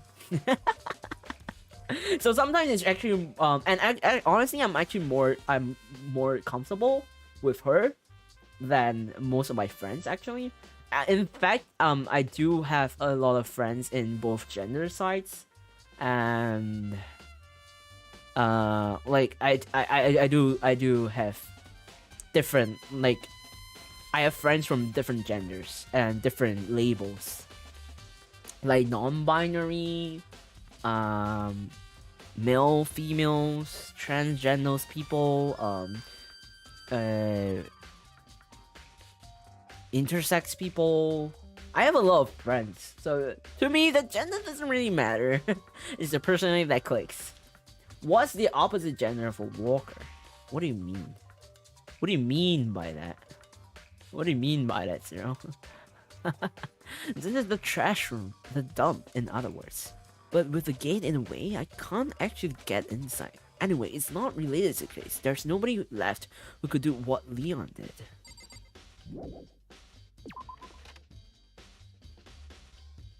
Girls can openly judge each other without using bad word or hurtful word. They just judge you with sarcasm. I mean, I guess that is kind of the way how things go sometimes. Like, I don't think it's all of them. It depends. If we're talking stereotypically, I've heard of that from a lot of my female friends. They do tell me that a lot of females does that stereotypically, but honestly, for me, it's just whether you vibe with them or you don't. I mean, guys, there are guys that does that too, so this is Toko's room. I should probably just leave her alone for now. Make sure you tell Aries to watch Memory Down the Abyss. I'm not gonna let the Walker Juke die, Moha. No, Zero! Zero? No. If you want to, you let her know yourself. It's not from my experience, okay? I mean, it happens. Honestly, it just happens. Oh my god. We are in the storage room. Oh, Jesus Christ! Delay. When Celeste came out, that was a delay.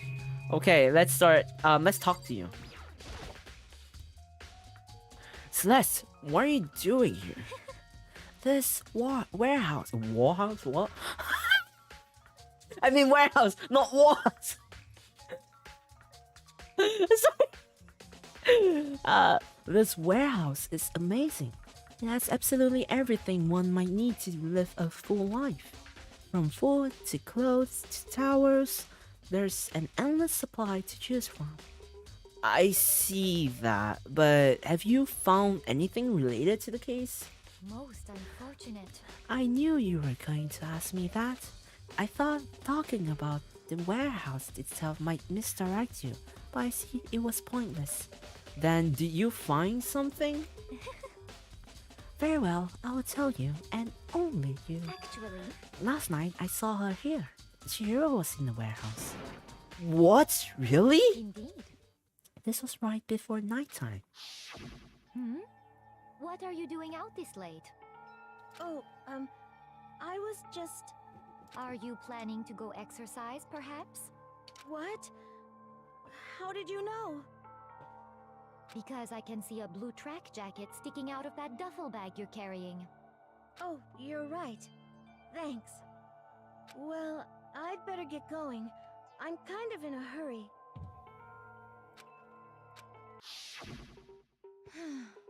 She stuffed the jacket in her bag in a hurry. It was almost like she was trying to hide it. And just like that, she was gone. Yes, I indeed. assumed she was merely stocking up to go exercise in the morning, but it would appear she ignored the nighttime rule and headed directly to the girls' locker room. If she hadn't broken that rule, none of this ever would have happened.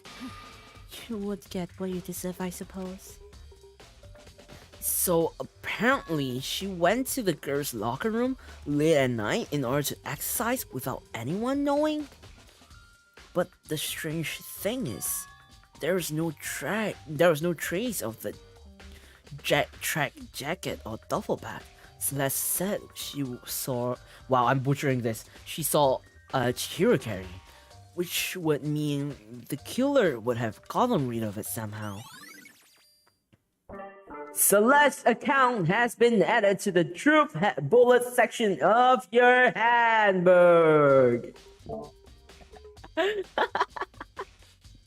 Celeste is beautiful. Yeah, she is pretty, but she's quite creepy too.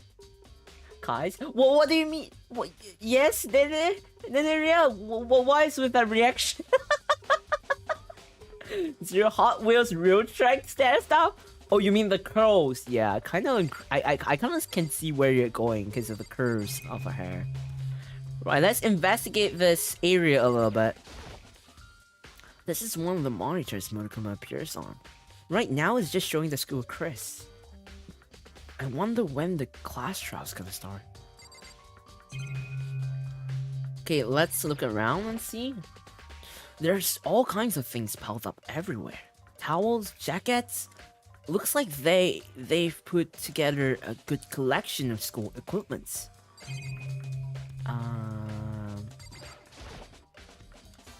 Wait. Oh, it's just the same thing over and over again. Wait, it's just the same things over and over again? I don't see anything noteworthy. Jesus.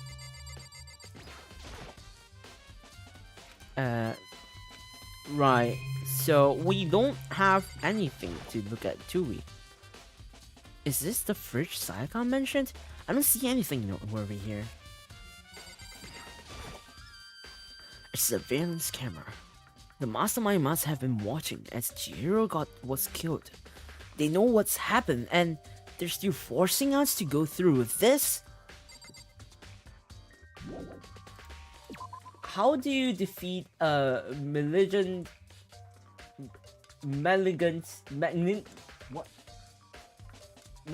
female box? How? It's hard, but let's see what happens. What do you mean, what happens? What do you mean? Did I miss out something? Did I not read through or something? Boxer. Wow, my god, freaking zero. Damn it! It's a washing machine, which has nothing to do with the case. Okay. I don't have time to look at all this, so... That swimsuit is still hanging out to dry. But I don't think it has anything to do with this. Okay, there's nothing to do with here. I mean, the investigation law, don't worry. Oh, okay. That I thought I missed out something. I genuinely thought I missed out something.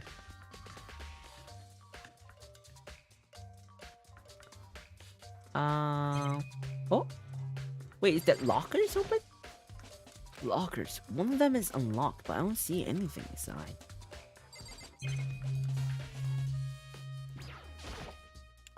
There's a massage chair. Maybe I'll use it once I get really tired. What kind of school have a massage chair? That's insane.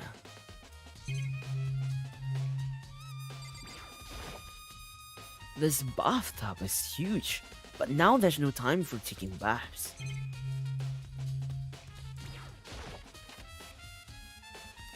bathe, baths, buffs.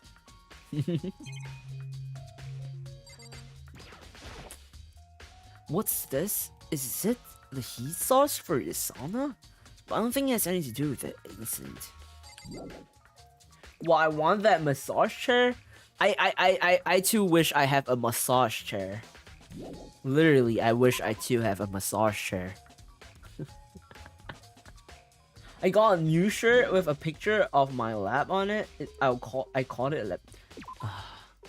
Zero. Zero. Okay, you know what's the weird thing? Zero. You don't do this on your stream. You only do this to other people's stream, which is freaking weird, man. Mate, it's so weird. You don't do this on your stream, but you do on other people's stream.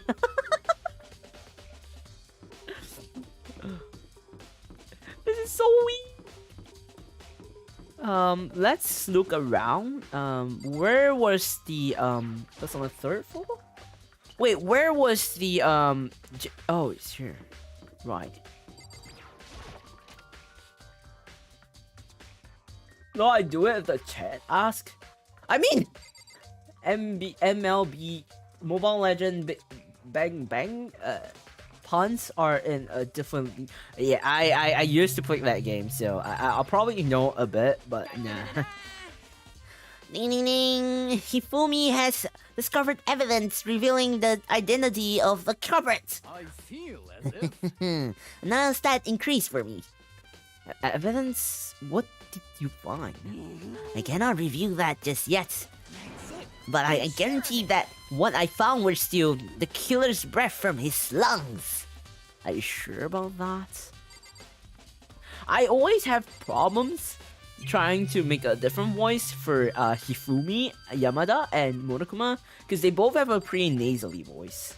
But for Monokuma, I try to make it really nasally, to the point where I kind of make it really nasally. But Hifumi Yamada, I just talk on a higher pitch-ish, I think. Like, it's not fully nasally, but it's like higher pitch in a way. Example, what do you call an assassin who gets frozen by Aurora Ice Mage? A saber. Oh my god. I hate that joke already. Monokuma Baskuma? Nah. The girl's locker room card reader, but the door's unlocked now, so it's kind of pointless. Okay, you know what? Let's look at the guy's one. The boy's locker room card reader, but the door is unlocked now, so it's kind of pointless. Okay, let's go into the guy's one, the guy's locker room. Maybe we have something missed. Yeah, that is pretty sus. That poster is pretty sus. I don't think that poster is supposed to be here, because that looks like, no matter how you look at it, it looks like a poster for a female locker room. I swear.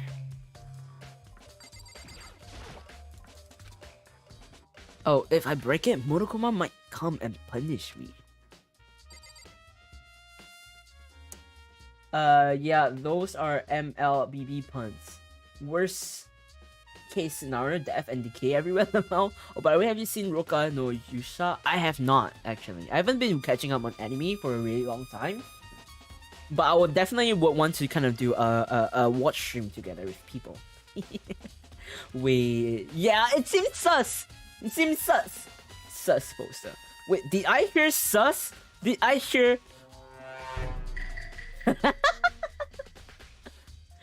Feels like boys and girls locker room has been switched. Yeah, like I think the killer might have switched everything. There's a strange stain on the carpet. What is it? Boys' locker room carpet has been added to the truth bullet section of your handbook. I love that sound. I'm glad you love it because it's sort of sussy. Yeah, it's too clean to be a guy's locker room. I mean, I've been to clean guy's locker room, but first of all, this poster is really sus. It's supposedly for females locker room, I think. which is why I think there's something amiss here. I'm missing out something. Huh? This poster. Wait, it can't be. Wait, I do have a theory now. Okay. Wait, let me read this first. It's a popular boy band called Tornado. Somehow it doesn't quite seem to fit in the boys' locker room. Okay, I have a theory, guys. Could it be that Chihiro was actually killed in the boys' locker room and not the girls' locker room? And because she was killed in the boys' locker room, the killer had to change things from the boys' locker room to the females' locker room. That's my theory. That is my theory. I'm starting to sense something sussy. Something sussy. Yeah, this poster is mysterious. Yeah, there's a lot of questions that is coming up, which I'm genuinely curious about.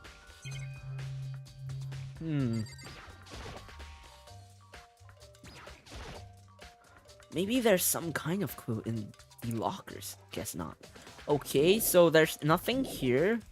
So with that, I think we have to go back to the crime scene and consider what we are missing from the crime scene. Because now that we've finished pairing up with Byakuya Togami, we can actually check things out with the people in the crime scene.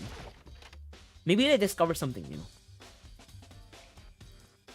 Yeah, no matter how I look at it, that's really sus. I just felt like Chihiro may have possibly got killed in the Mills locker room, and the fact that this is done by Genocide Jack, it seems really sus. Because first of all, this rope thing that is suspending is different from the foul that we saw. The foul that we've seen, Genocide Jack has this signature move of using stabbing. Number one is stab, but the fact that Chihiro is killed with a blunt object, it's already sus number one. Sus number two is court, but Genocide Jack has a signature move which is using her their pair of signature scissors or something like that to like stab through the arm or like the hand, the palm, and stab it and produce like the fatal wound to be stabbing wounds and not a blunt force object or using a rope to suspend. But otherwise, it seems really sus. It seems very sus. I don't think that's the true story here. So I don't think it's done by Genocide Jack. There's a big blood stain on a dumbbell on the floor. The Monokuma file said that the fatal injury was caused by a blow to the head. This dumbbell has to be the murder weapon. Kai's big brain. No, it's just my deduction, because that's how I feel. It doesn't make sense. There's a blood stain on the carpet. It could only have been caused by Chihiro's murder.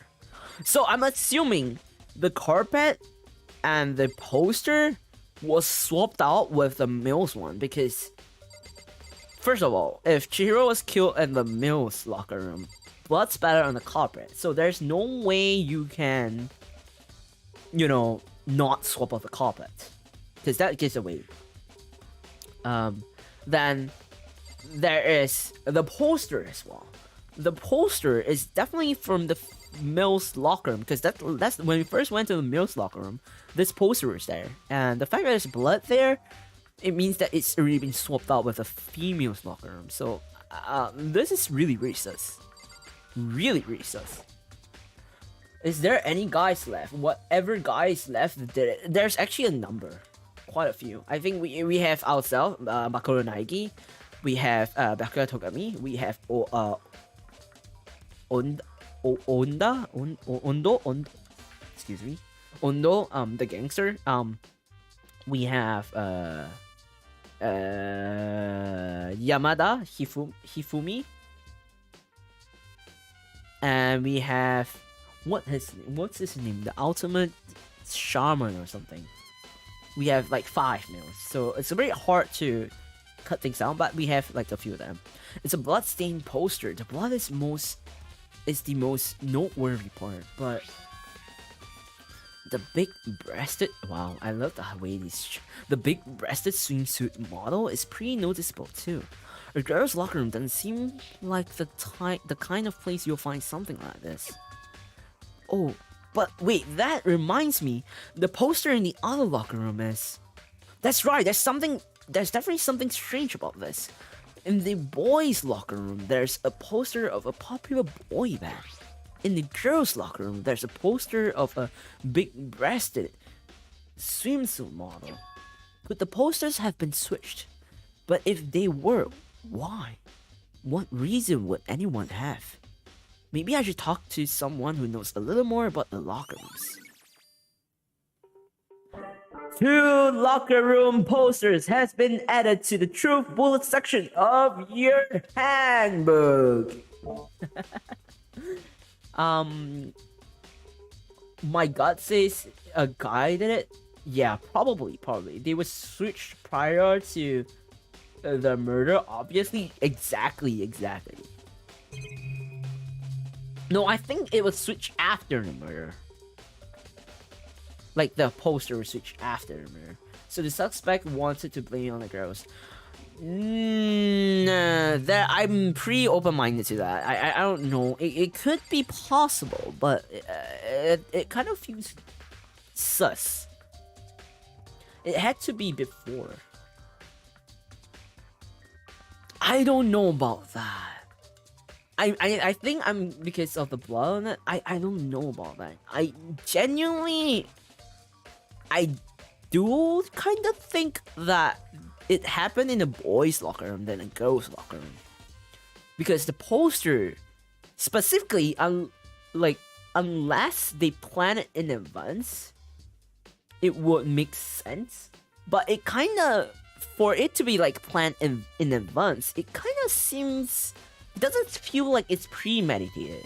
I don't think this murder is premeditated, but maybe a murder due to emotions or something like that. Because the motive for this round was to share their shameful secrets, the most embarrassing secret, which is why. Because of or do you think it's the same as the case last time? Oh, you mean like Sayaka wanted to kill Leon but ended up backing out, and Leon ended up killing Sayaka? Oh.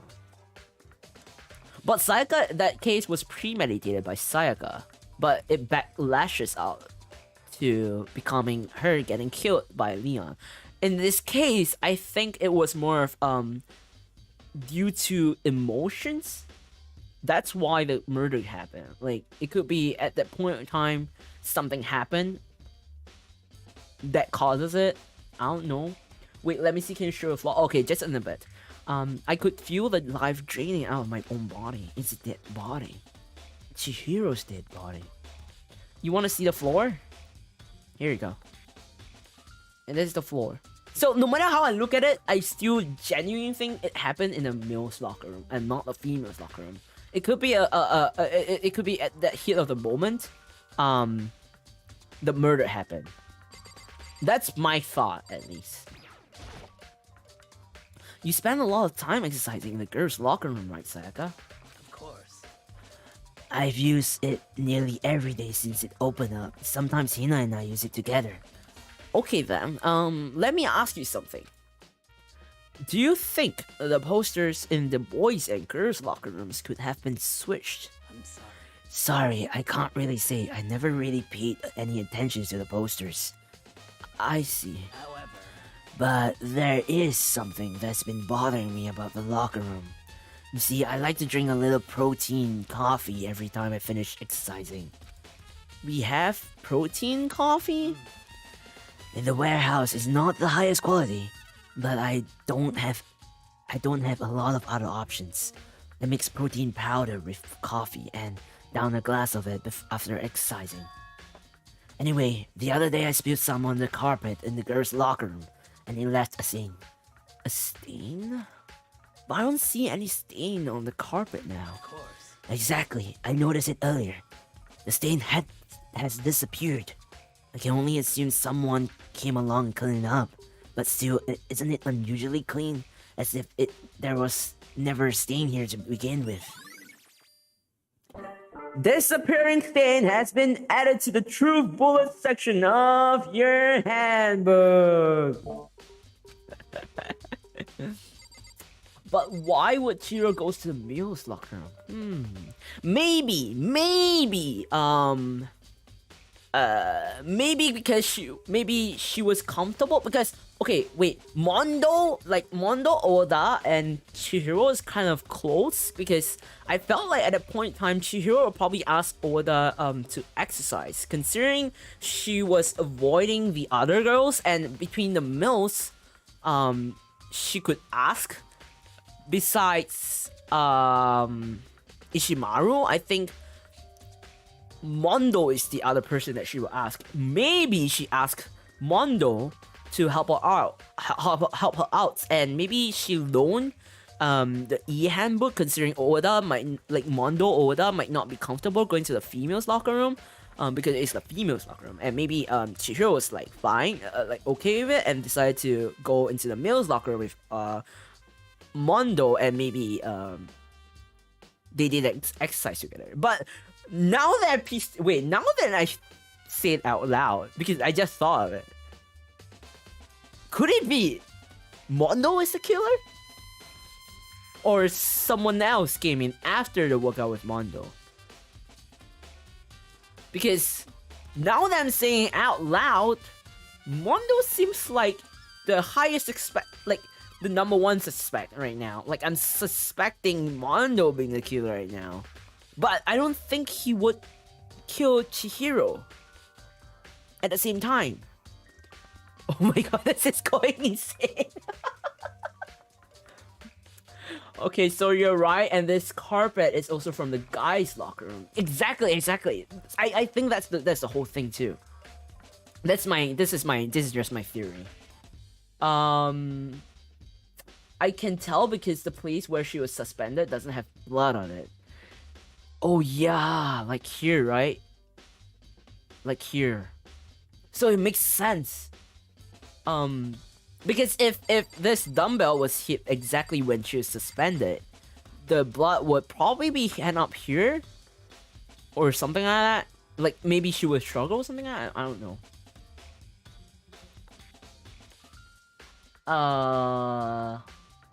So it'll probably trickle down from, like, not just trickle down here, probably trickle down to the sides if she was killed while she's suspended or something like that.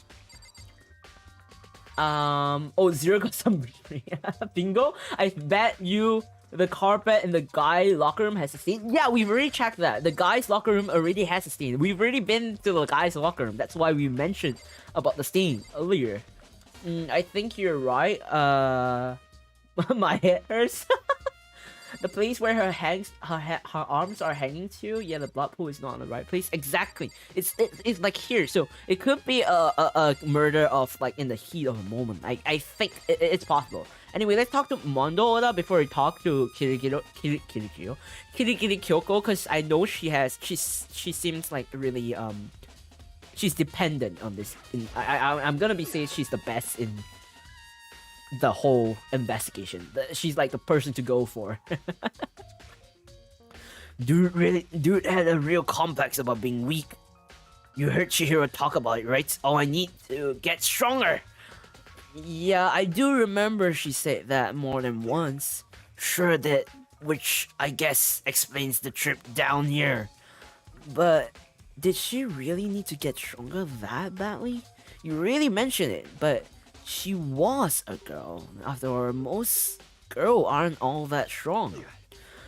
I don't know, man. Haven't really thought about that stuff. Chihiro's complex, where did it come from? Okay, now we can talk to Kirigiri. Maybe she knows something.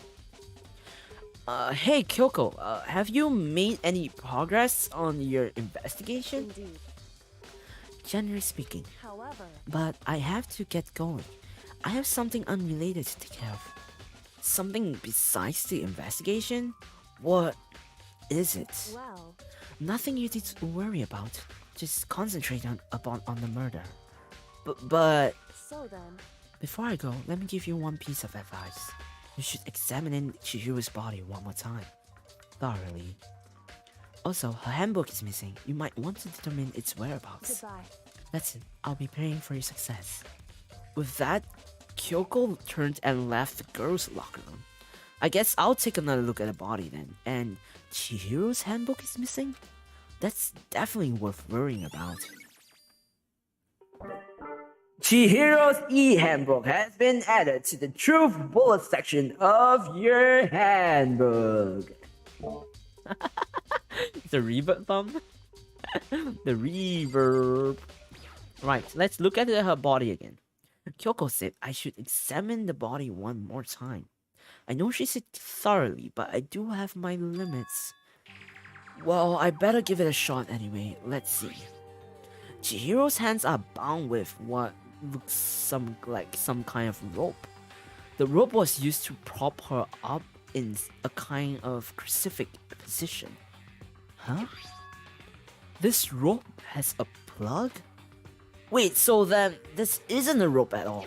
But the more I think about it, the more that's not the only thing that concerns me. Chihiro's fatal injury was the blow to the head, which means someone struck her in the head in order to kill her. That's right, there's the issue of her being suspended and the fatal blow. At first I didn't see any reason to think too much about either of them. I'm freaking right! Look at that! Look at that! Look at that! Look at it! But seeing them again after looking through the genocide deck, wow, something's not right. Okay, I'm just gonna read this for you, and this proves my theory really well. Look at it. The murder took place. Okay, we're gonna look at Ken Harada, the victim Ken Harada, office worker 32. The murder took place in the parking lot of the victim's apartment complex. The victim suffered multiple stab wounds across his body, believed to have been inflicted with the same scissors that were later used to attach the victim to the blood. That is number one suspicious. Number two, if we look at the other victim, you can read the other description, which is as with the other cases, at the scene of the crime, the word bloodlust was written in the victim's blood. The scissors used in the murder were apparently custom made, with every pair left at each murder scene seemingly to be of the same materials and construction. So this is sus. Extremely sus. So this is my 2 points that I point out. I think my theory stands really strongly at this point. Let's continue. What does this all mean?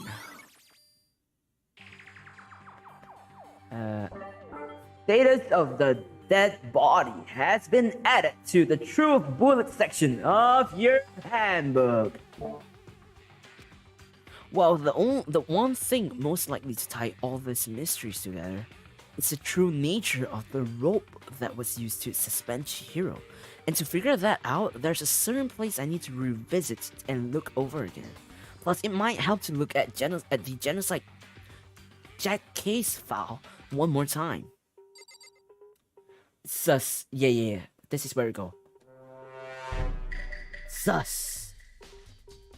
Yeah, but do you see any puncture wound? There's no puncture wounds on Chihiro, so that's why my theory stands that the fact that Chihiro was not killed by Genocide Jack, that is my theory. It doesn't stand with the theory that Genocide Jack is the one that did the killing. It doesn't stand at all. It doesn't make a single sense.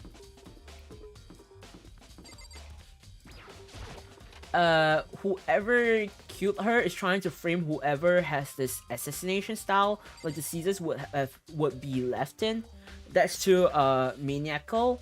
What? Maniacal. Maniacal. Yeah. To not be left in her body of puncture wounds. We have a copycat. Yeah. So I'm like, okay. Honestly, now that they say that the cord, that there's a plug on the rope, so I'm assuming this plug comes from here.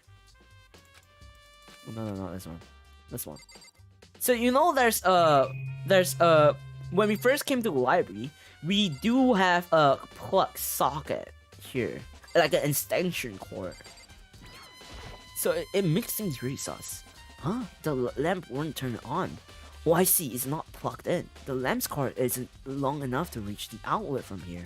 But last time I saw it, it was definitely on and was definitely right here. Oh, that's right. Byakuya was using an extension cord. But there's no extension cord here now. I wonder if... Library desk lamp has been added to the truth bullet section of your handbook.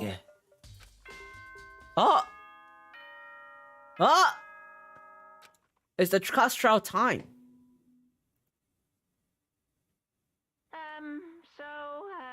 I'm getting tired of waiting. Shall we just plunge right in?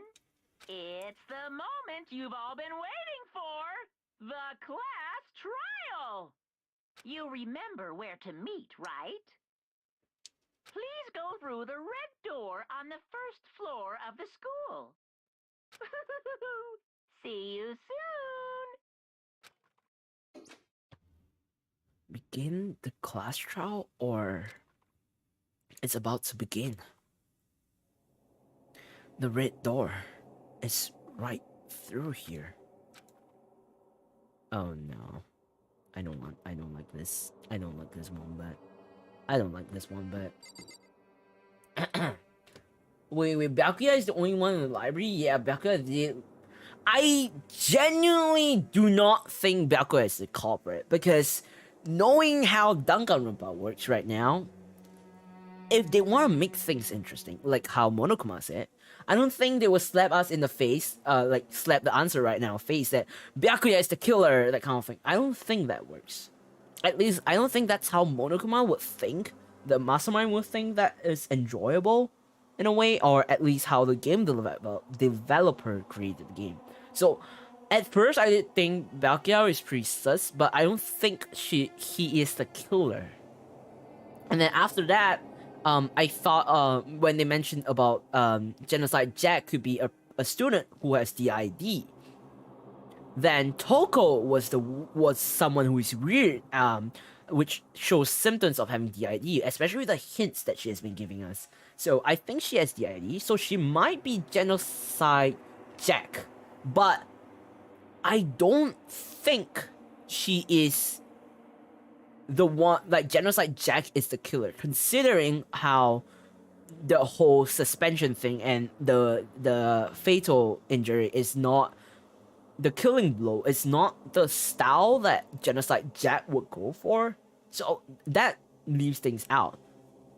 And with the hints that the whole locker room getting switched over, like stuff like that, I think in general, I think it could be my number one suspicious person.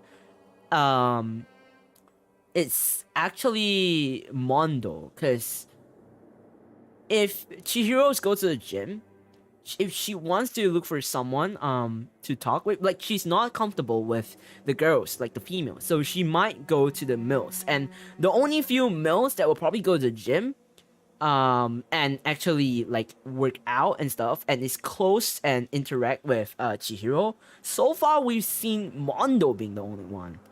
So maybe at that day at night, Mondo and Chihiro went to exercise in the gym together, but I don't know what happened during that period of time. But I do generally think that Chihiro's kill, like her death, might be an accident in a way that it was unintentional.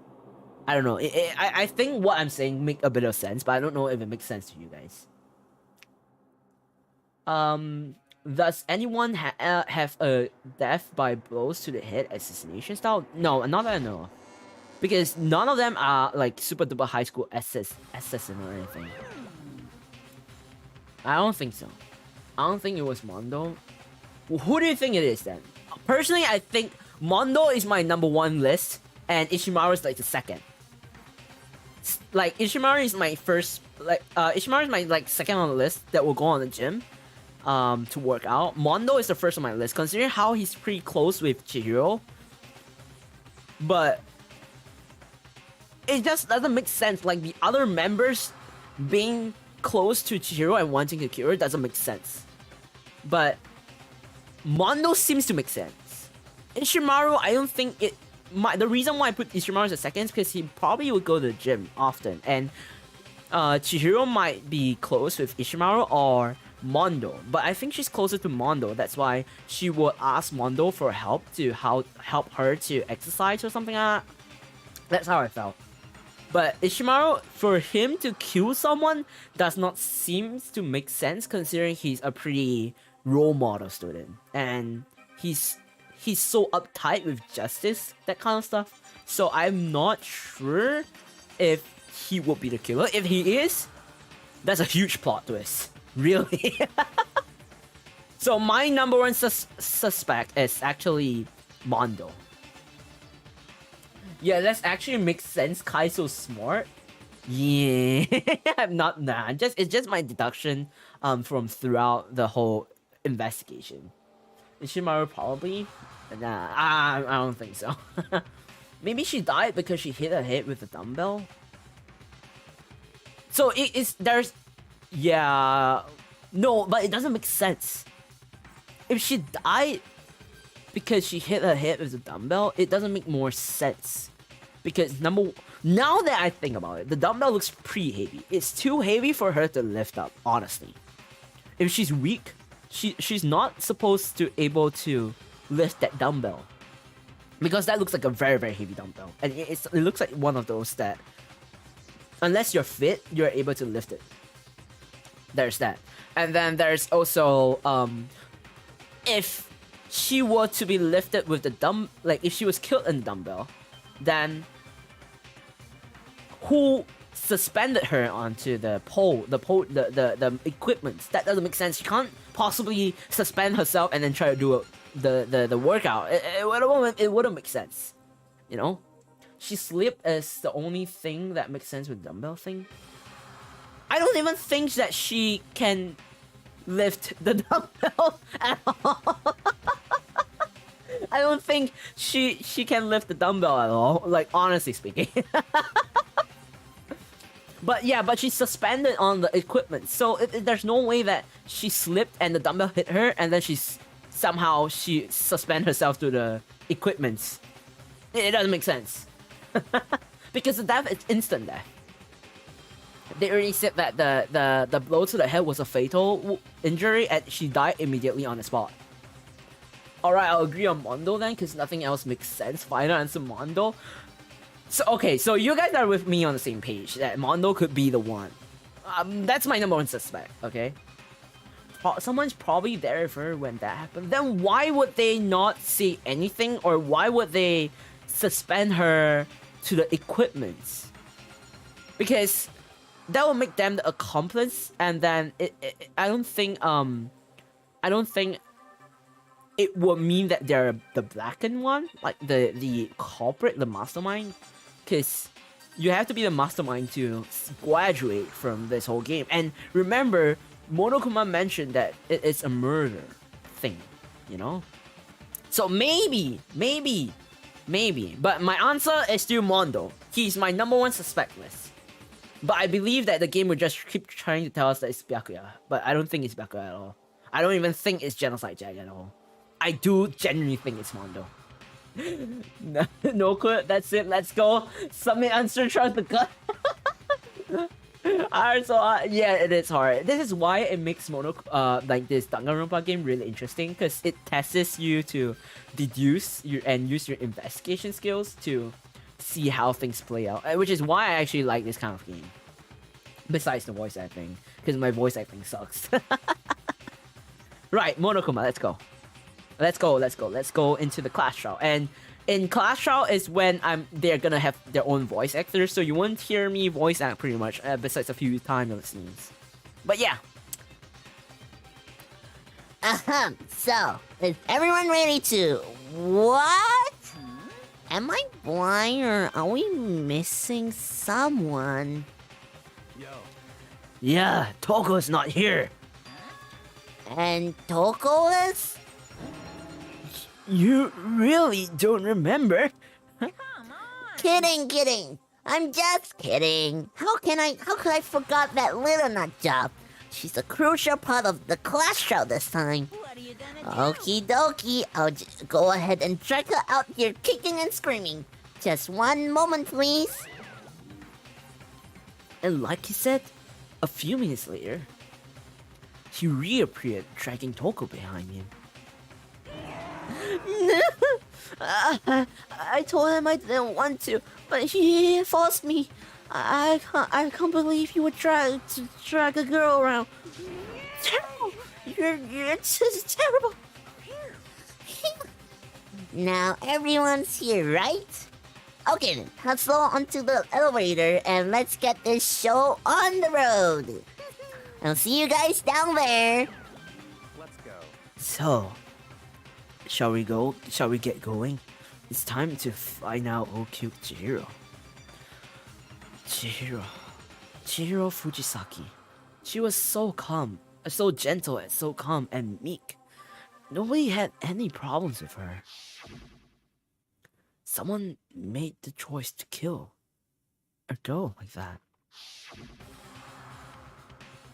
And that murderer is one of us. Someone standing right here. Okay, let's talk from the left to the right, shall we? Okay, sir. Kai's break time is here. Yeah, it's almost my break time. Almost my break time for voice acting. You ready? You ready? We doing this? I will uncover the villain who performs such heinous acts on a weaker individual. Let's talk through this. Shall we go? Shall we begin? I don't know why the killer did what they did, but I'm sure it worked itself up. Justice always prevails, right, bro? Miss Fujisaki, I must admit, for being 3D, she was quite remarkable. Of course, just the idea of 3D makes me cringe. Hey, come on. Freaking Toko, man. What's got her so worked out?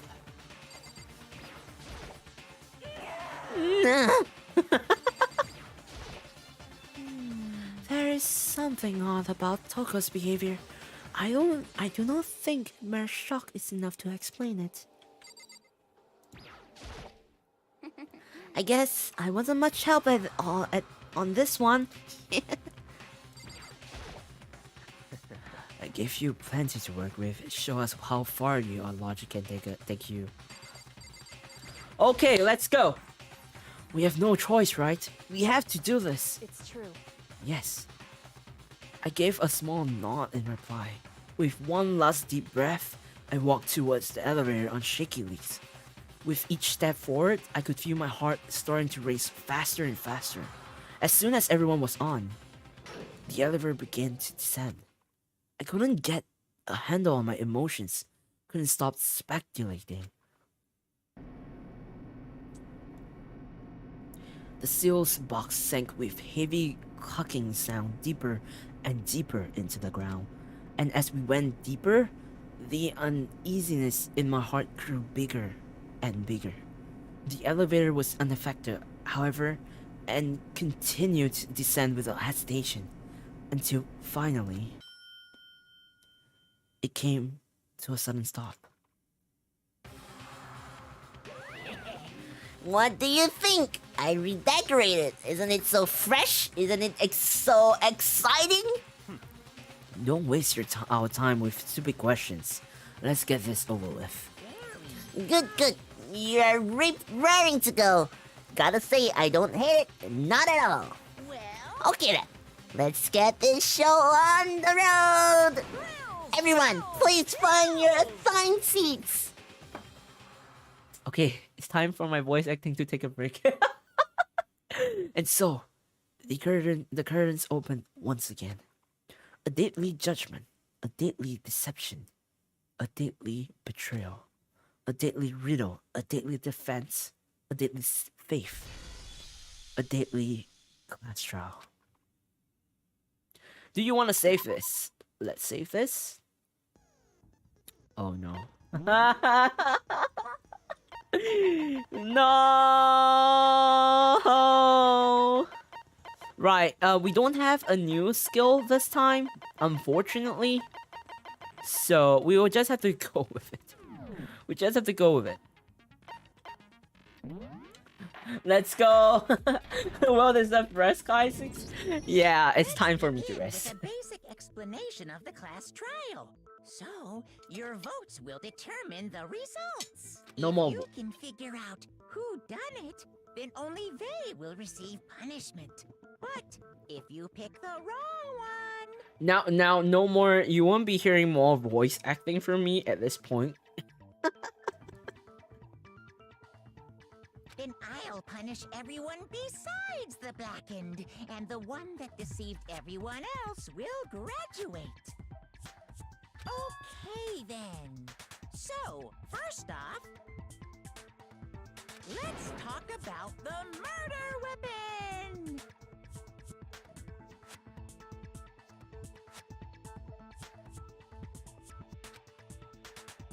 First, we have to make clear what was used to deliver the fatal ball.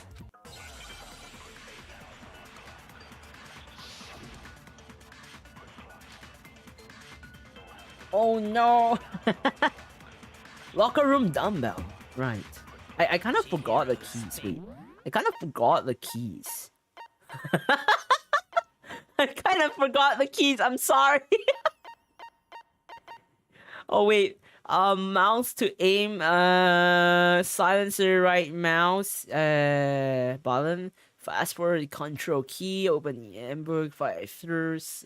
Left mouse. Selector. Concentrate. Space. Yeah. Okay. I got it. It appears it was a head wound. According to the Monokuma file, the killer used a blunt instrument. Wait, is it just me? But it's kind of. What kind of blunt instrument could it have been? I bet it was an iron pipe. Interesting. That certainly would make for a powerful weapon. Poor Chihiro. Can I be honest? I'm vibing with the music. This music is pretty vibing. A music that you can vibe with. But I do think the voice actor's voice are pretty soft here. So after this part, I will try to increase the voice actor's voices if I can. The weapon had to be at the scene of the crime. There was something with bloodstain on it. It appears it was according to the Monokuma file. What kind of blunt? I bet it was an iron pipe. No. No, that's wrong.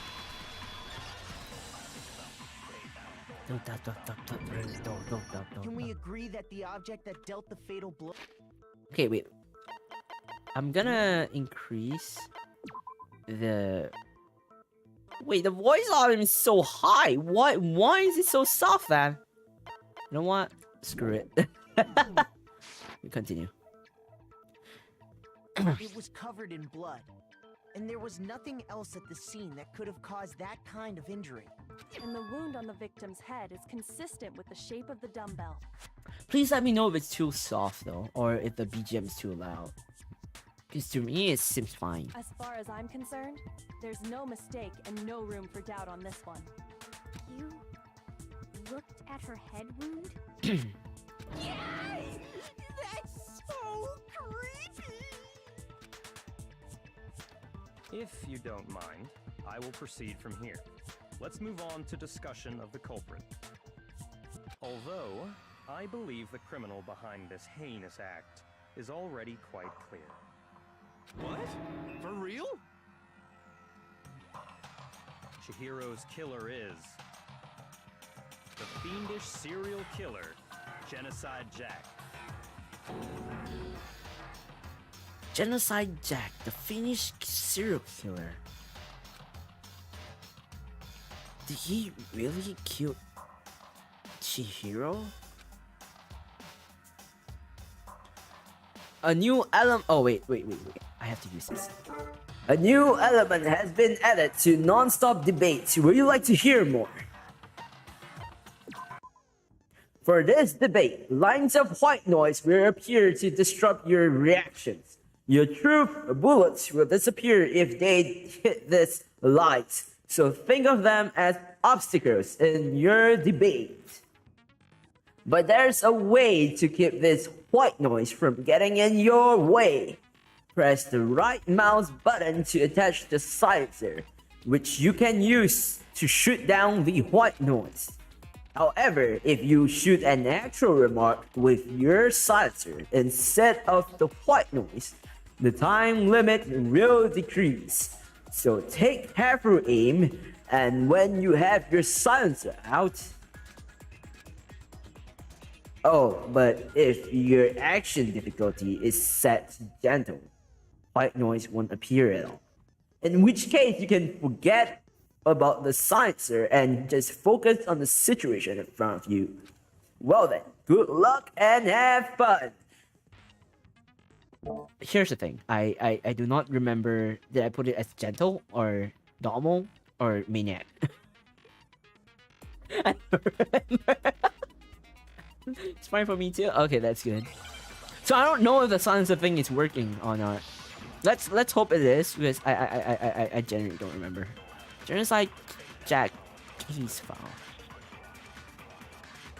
The culprit is Genocide Jack. Oh, okay. Case closed, as far as I'm concerned. Oh. But that's impossible. Oh, the pink one is a white noise. What makes it impossible? Well, I mean, come on. There's just no proof for it. Hey, so speaking of Genocide Jack, I don't know who Bro.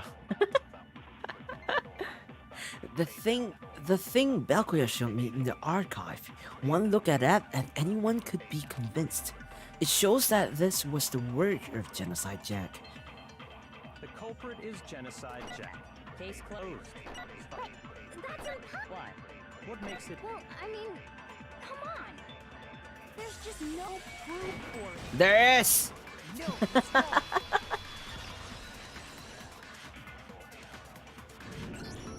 I might know one reason he could be involved. What? I found this file while I was looking around the archive in the library. I guess it's some kind of confidential file the police put together about the Genocide Jack case. What? That's kind of weird as shit, isn't it?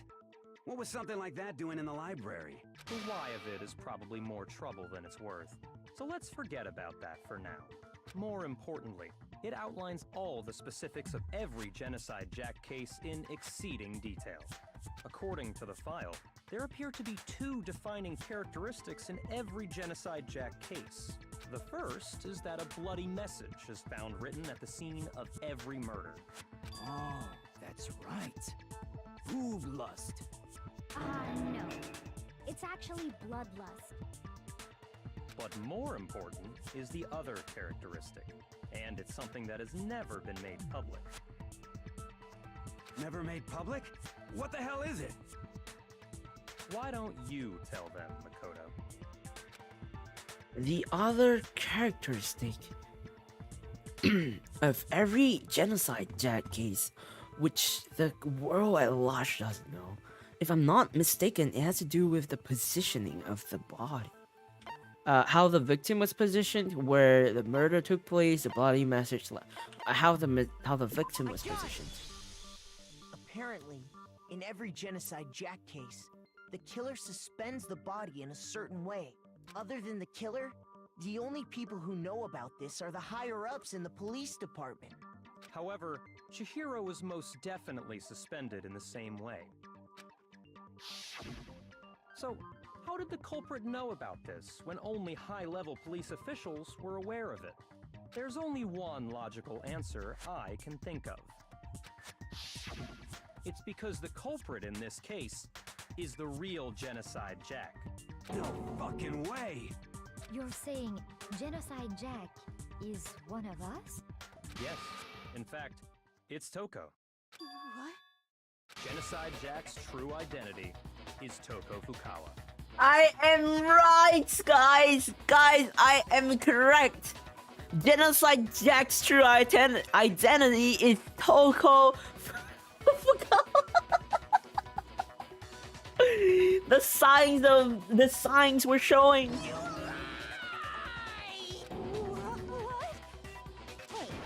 okay, wait, hold on a sec. Toko has like bloodophobia or whatever, remember? What kind of serial killer is afraid of blood? Is Toko Genocide Jack? The answer is yes and no. Yeah, I suspect Toko as a killer too. Yeah, because she showed the signs. Another riddle. Man, why is this gotta be so complicated? It's a riddle for sure, but I feel like I understand it. What it means for Genocide Jack to be Toko, but also to not be Toko. The answer to that, she's not just one person, but multiple people, right? DID. Oh my god. Huh? S. What?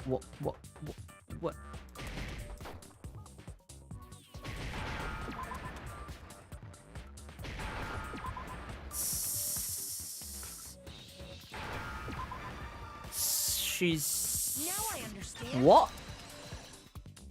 Schizo. Is Schizophrenia. Genocide Jack has a split personality? Huh? I think I read that somewhere in the file too. I had no idea what the word was, but it just looked like I the thought right that the way. suspect might have, what did they call it? Dissociative identity disorder. Oh, okay. But still, to go and say that about Miss Fukawa is... Perfectly acceptable. Toko's strange behavior after seeing the body is proof enough that she has a split personality. The one thing that shows Toko could have a split personality has to do with her behavior. She fainted, she arrived late, her behavior changed. You're talking about how she started acting totally different than usual, right? That's right. Think back. She fainted when she saw Chihiro's corpse, and then, when she woke up... I'm fine. Whoa, is that a dead body? Hey, are you dead?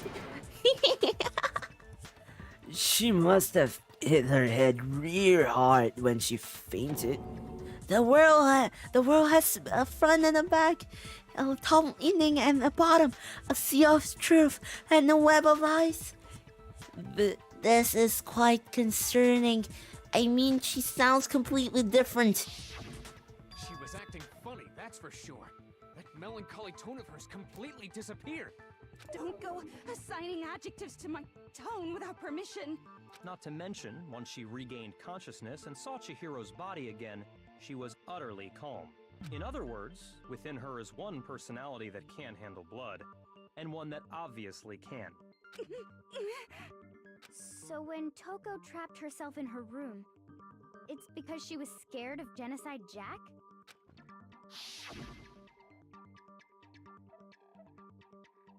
I will let Genocide Jack have control.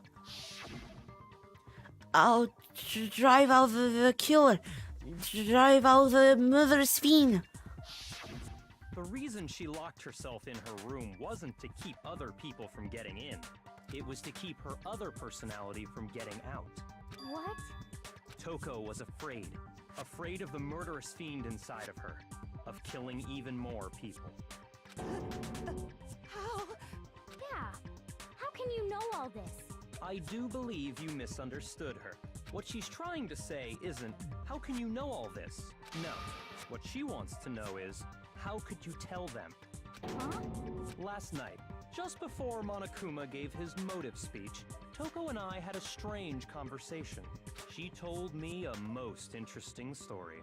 She said a murderous fiend lived within her, and she was afraid it could appear and attack at any time.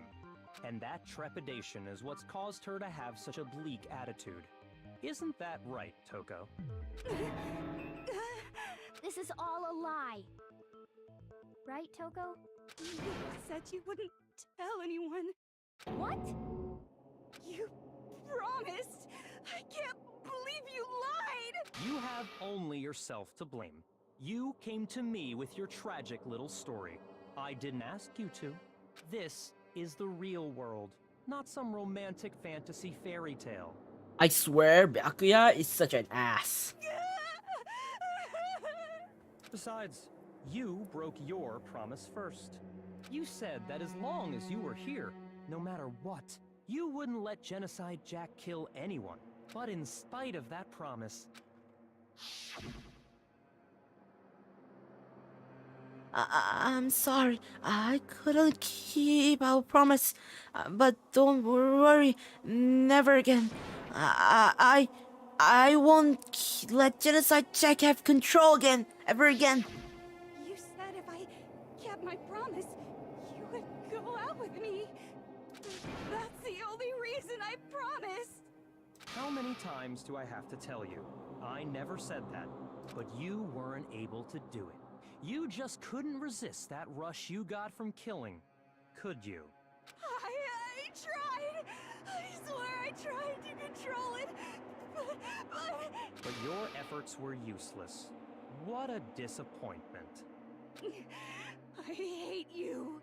Well, the opening act is nearly finished. All that's left is to hear from the person in question directly. The person? You don't mean... Toko's body suddenly lunged backwards. A huge thud echoed across the courtroom, but in the next second... What in the world? Hello there! Is it me you were hoping to see? What in the world was this? What the heck? So you figured it out, huh? Well, whatever. What are you gonna do? It's... what the hell? What? What? I'm the ultimate murderous fiend, Genocide Jack! Or better yet, let's go with Genocide Jill! So creepy. I know. Wait, why is her tongue so long? What the fuck is this? Toko, what happened to you? Not Toko. That's a loser name. And what happened is a textbook split personality. Textbook split personality? Serial killer. You should turn a blind eye to one's faults. So intense. Like they say, sound in murderous mind, sound in murderous body. This one is so different from the one we've come to know. Your tongue, girl, please. Yes, well, the world is composed of a front and a back, you know. Just like how every inning has a top and a bottom, or how in the depths of every truth lives a little lie. Behind every dark and gloomy soul lives another that shines as bright as the sun! This is the murderous fiend? Genocide Jack? This is beyond insane! Miss Jack, Jill, can I ask you a question? What's up? Some of us think you might be the mastermind behind our entire situation. What are your thoughts on that? Well, I'll tell you. I am the mastermind of all masterminds! Just kidding! Then it's not true? Of course it's not true! How dare you try to link me to that creepazoid? So it is Toko. I actually suspected her from the start, but the invitation from the mirror locker just tripped me. Another Oh. thing, the police and government and society in the outside world are totally powerless. I mean, they just let this idiotic, bloodthirsty maniac go buck wild all over town. I get what you mean. Sure, I'm a bloodthirsty maniac, but life is pain, right? To live is to hurt other people. It's a necessary evil if you want to survive. The act of living itself causes pain for everyone. Just kidding again! She's insane! This should be enough to convince you. This murderous fiend is responsible for Chihiro's death. There's clearly a motive, so there should be no doubt. A motive? Remember what Monokuma told us? If someone didn't murder and graduate within 24 hours, an embarrassing memory or secret would be revealed. Well, let's assume that Toko's secret was about Genocide Jack. Oh, investigation? Oh. So you're thinking that the culprit is actually Toko, but because of the investigation during when we were in the Mills locker, it kind of make you confused? If a secret like that came to light, Toko's life would have undoubtedly been forever ruined. So she had a very clear motive to never have that side of herself exposed. Interesting. Very, very, very interesting. But sorry, as much as I hate to admit it, I'm not the culprit. But I cannot imagine anyone other than you could murder someone in such a bizarre fashion. Maybe so, but nevertheless, it's the truth. Do you really expect any of us to believe you? Yeah. I could never believe a word you say, you monster! But still think that she's not that one who killed Chihiro? Yeah, I don't think that too. I generally don't. I don't think it's Byakuya or Chihiro. My suspect is still Mondo, but we will see as the class trial goes through. Let's see how things play out. Excuse me. Maybe she's totally right about that. But there's something still bothering me. What she said. I need to get some more detail about all of this. What are we looking at this time? Status of that body. Sorry, but I didn't kill anyone! You say that, but do you really expect any of us to believe it? Perhaps if you had an alibi, that would change things. Oh, an alibi, huh? Now we're talking!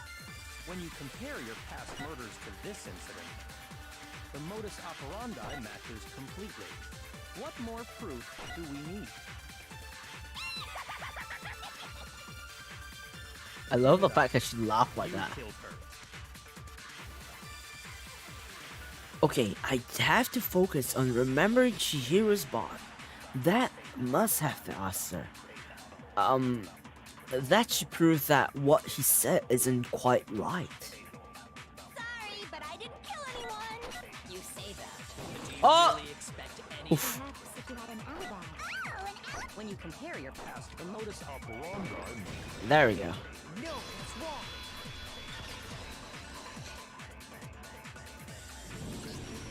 Are the methods of murder really exactly the same? I'm not so sure about that. I think there's a slight difference between the Genocide Jack cases and this one. Huh? How's it any different? Uh-oh, you don't know? Well then, human garbage, let me tell you! I murder with passion and conviction. I consider myself a professional, and I have a very particular way of doing things. Imagine you go to a fancy Italian restaurant. They're very picky about the noodles, the sauce, everything. But what happened to Chihiro? It'd be like if that same Italian restaurant started using ragu or Chef Boyardee. This is no creation of mine. Let me rephrase that, in a way that maybe makes more sense. There are two clear differences between the Genocide Jack cases and this one. There's one clear difference between the murders. In the photo from the other Genocide Jack cases, look at the neck and stomach. Here you see a clear difference. The victim's fatal injury, the style of the bloody message, the victim's fatal injury. For one, the cause of death is different. So I was right. My deduction was right. In the Genocide Jack murders, all the victims were killed the same way. According to the case file, they were all apparently killed with a pair of scissors. But Chihiro died from a blow to the head, right? Ah, yes. That is remarkably different from the other murders. Wouldn't it be strange for someone who kills the same way without fail to suddenly change their method? And there's more. One more conflicting detail. That's right! In my recipe of murder, if the bloody message is the tortellini, then the arrangement of the body would be the pesto sauce! Could you please stop comparing killing people to cooking? So, are you saying the other difference has to do with how the body was arranged? That's right, the second difference is related to how she was suspended. In the photos of the other genocide Jack cases, all the other victims were stabbed through their hands. Here you see a clear difference. When she was suspended, what was used to suspend her, how the body was posed, what was used to suspend her. Do you remember what the killer used to suspend her? You can be a great detective, Kais. No, I can't. It's just I just find the deduction for this one pretty interesting. Like I would think and pinpoint all the details. Probably that's the reason why I'm probably able to guess it. They used some kind of rope to hang her up by her wrists. What is your point? Well, in all the previous genocide Jack cases, something else was used to suspend them. Specifically, pairs of razor-sharp scissors. And guess what?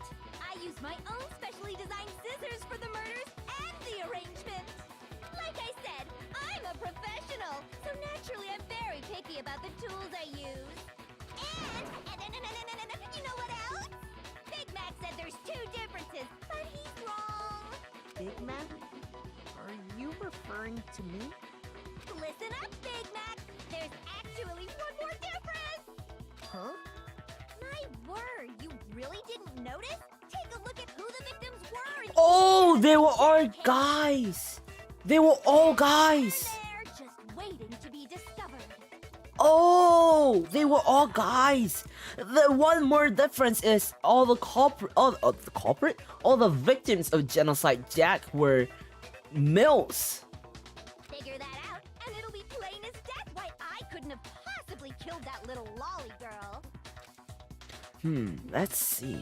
There was a pattern surrounding the genocide Jack victims, and Chihiro didn't fit it. If you look at the names of every victim, what you'll notice is I think I figured it out. I know why she couldn't have killed Chihiro. Because Chihiro was a lover. Because Chihiro was a friend, because Chihiro was a girl. I think Chihiro was a girl, that's why. Is it because Chihiro was a girl? Oh, makes sense now. Exactly. So genocide Jack couldn't be the killer. Talking about? In all the genocide Jack cases, all the victims had something in common.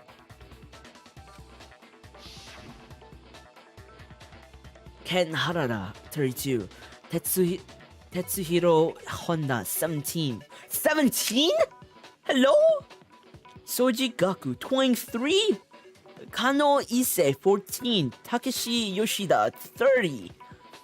Komatsuna Taro, Takefumi Gono, Uchida Naohia, Takeshi Masamue, Yuto Yumejima. There's no end to it. They were all guys?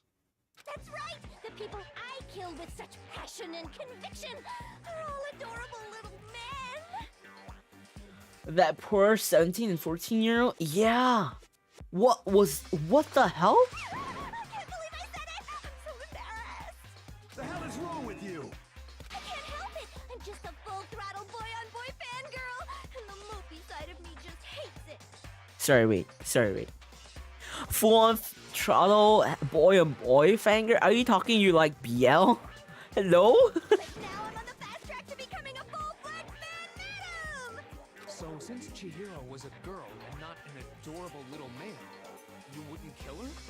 Would an Italian chef suddenly start making ramen just because they're both noodles? Don't be stupid. I have too much passion and conviction to cross that line. That's the absolute reality of the one and only. We get it. You've clearly explained your hobby and your philosophy. But that's not all there is to it. It's a different matter entirely. when you're forced to kill in order to survive. Hey, yo, what? Yeah, that's what I interpreted it. Lowly cur! Lowly cur? I would never kill for a reason as petty as mere survival. And if by some fluke I did kill to survive, why would I bother with the message and arrangement? It'd make me the obvious suspect! That does make some amount of sense. It's not some, it's a lot of sense. Whatever reason I have for killing, I would never leave out my prized scissors. Who would go out of their way to use a big, stupid, heavy dumbbell? Maybe you used the dumbbell because you couldn't find any scissors in the school? Any scissors? I don't just use any scissors. I only use my own set of high-class, envy of the entire world scissors! Okay, whatever. There still aren't any in the school. Are you sure about that? Oh no, don't tell me she brought it with her. What? What? What? What do you mean? She's fully equipped! She brought... What? That's right! So I can kill anywhere, anytime! What? Eh? Huh? I resort to dumbbells or rope when I have my trusty scissors by my side! Go ahead, tell me I'm wrong! You can't, can you? Gutter dogs, all of you! Not to mention, I have no clue how to tie a good knot! So rope's totally out of the question anyway! What the freaking hell, man? Looks so creepy. I mean, she is the super duper high school murder serial killer fiend, I think. I have no idea what's going on anymore. Could such a heinous villain really be innocent? But the body really was suspended, right? And nobody but the police knew about that. Yeah.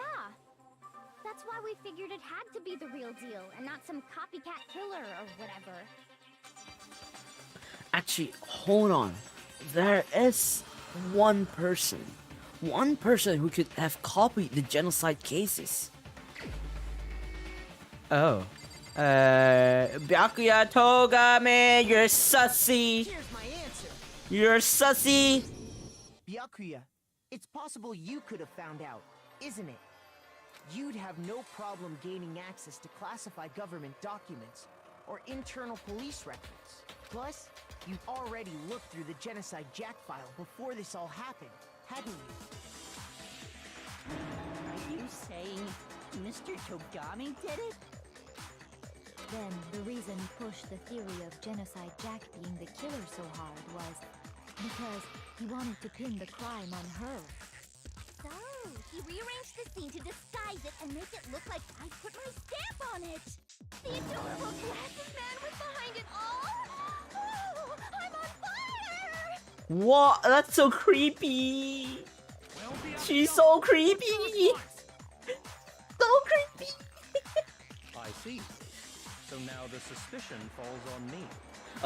Obviously, Byakuya Togami. Then I must ask, when would you say I began acting suspicious?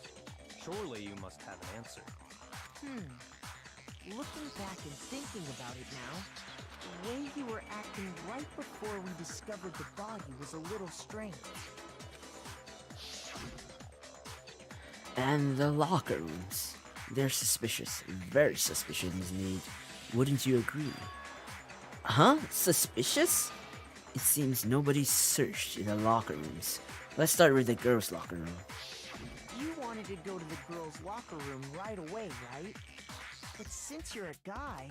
I should have naturally thought of the boys' locker room first. Is that what you want to say? The victim was Chihiro, a girl. Hence why I said we should check the girls' locker room. Nothing strange about that, I'd say. On the contrary, there's something very strange. Okay then, what's so strange about it? Go ahead, share with the rest of the class. There was a clear contradiction in what Byakuya just said. I need to make it clear to everyone. Oh. A new element has been added to non-stop debate. Would you like to hear more? Next, we are going to add something called a truth flashback. If you aim at a weak spot and hold down the left mouse button, then you memorize that weak spot. This memorized phrase can only be shot once as a single truth bullet. If you shoot or change the truth bullet, it will disappear from your truth cylinder. However, you can use this flashback feature as many times as you want. If you don't seem to have the answer to a lie or a contradiction in your loaded truth bullets, it might be wise to memorize a different weak spot and use that to make your case. When's the best time to flashback? Well, you have to use your own kin weeks, won't you? In this case, though, I will say that if you don't use a flashback, you won't be refuting anything. Well then, good luck and have fun!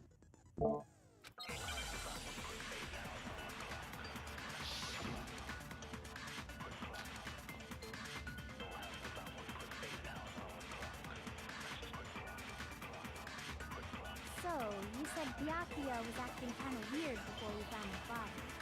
But he was acting weird... how? If you're presented with the opportunity to check out the girls' locker room, you Sorry, I was just testing the balance. A natural reaction for any guy.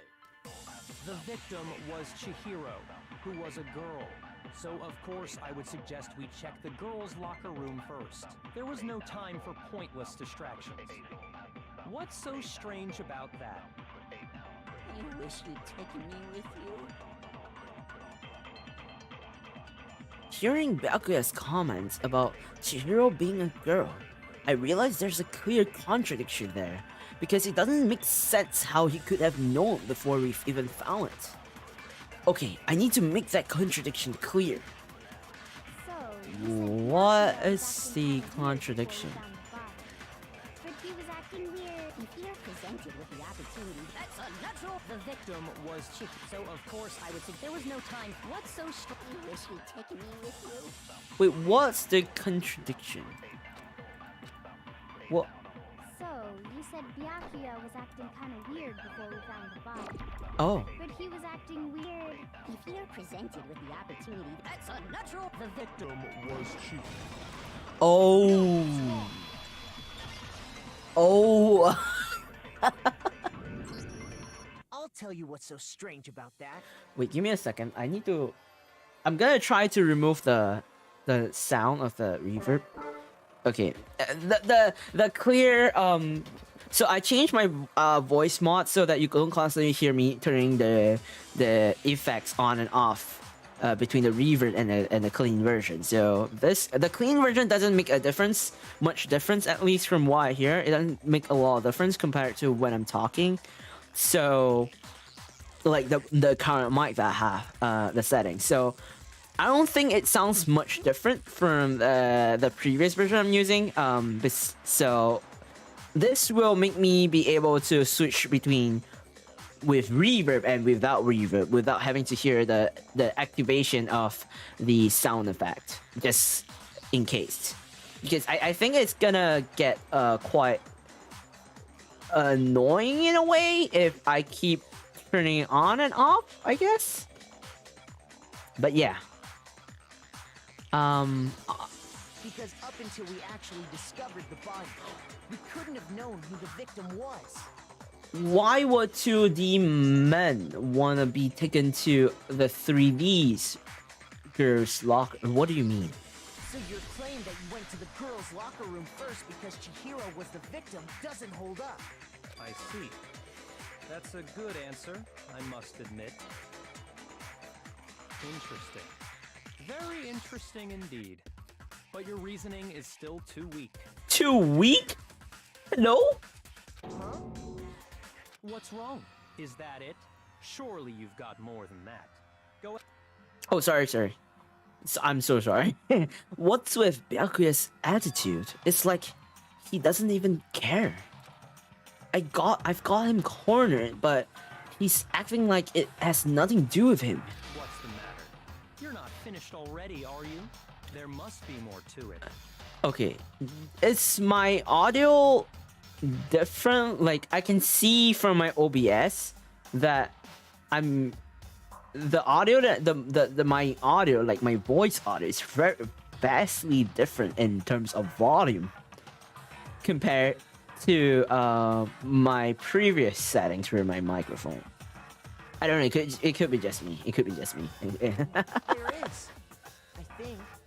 There is more to it. Think about it. We just talked about the differences between this case and past Genocide Jack incidents. The proof you're looking for is hidden in there. Oh? Proof that I'm the culprit, you mean? The differences between this case and other Genocide Jack murders. The evidence that proves Byakuya is responsible is hidden in there? What could it be?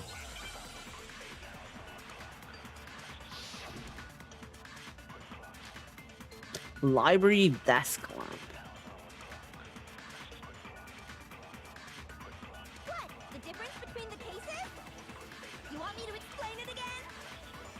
When I want to kill, I use my very own special scissors. And I use those same scissors to arrange the body.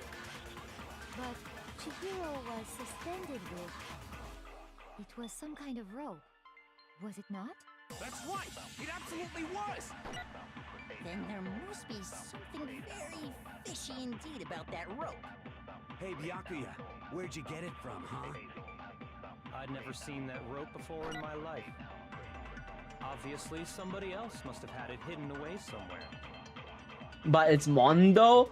I mean, this is the thing about class trial. They have to debate. Like, even though we may think it's Mondo, but in their terms, in their thought, their way of thought, it could be Byakuya. Because if genuinely, if you didn't think it clearly, like if you don't deduce things like how we do, you probably think it's Byakuya with all the evidence pointing at him at this point in time.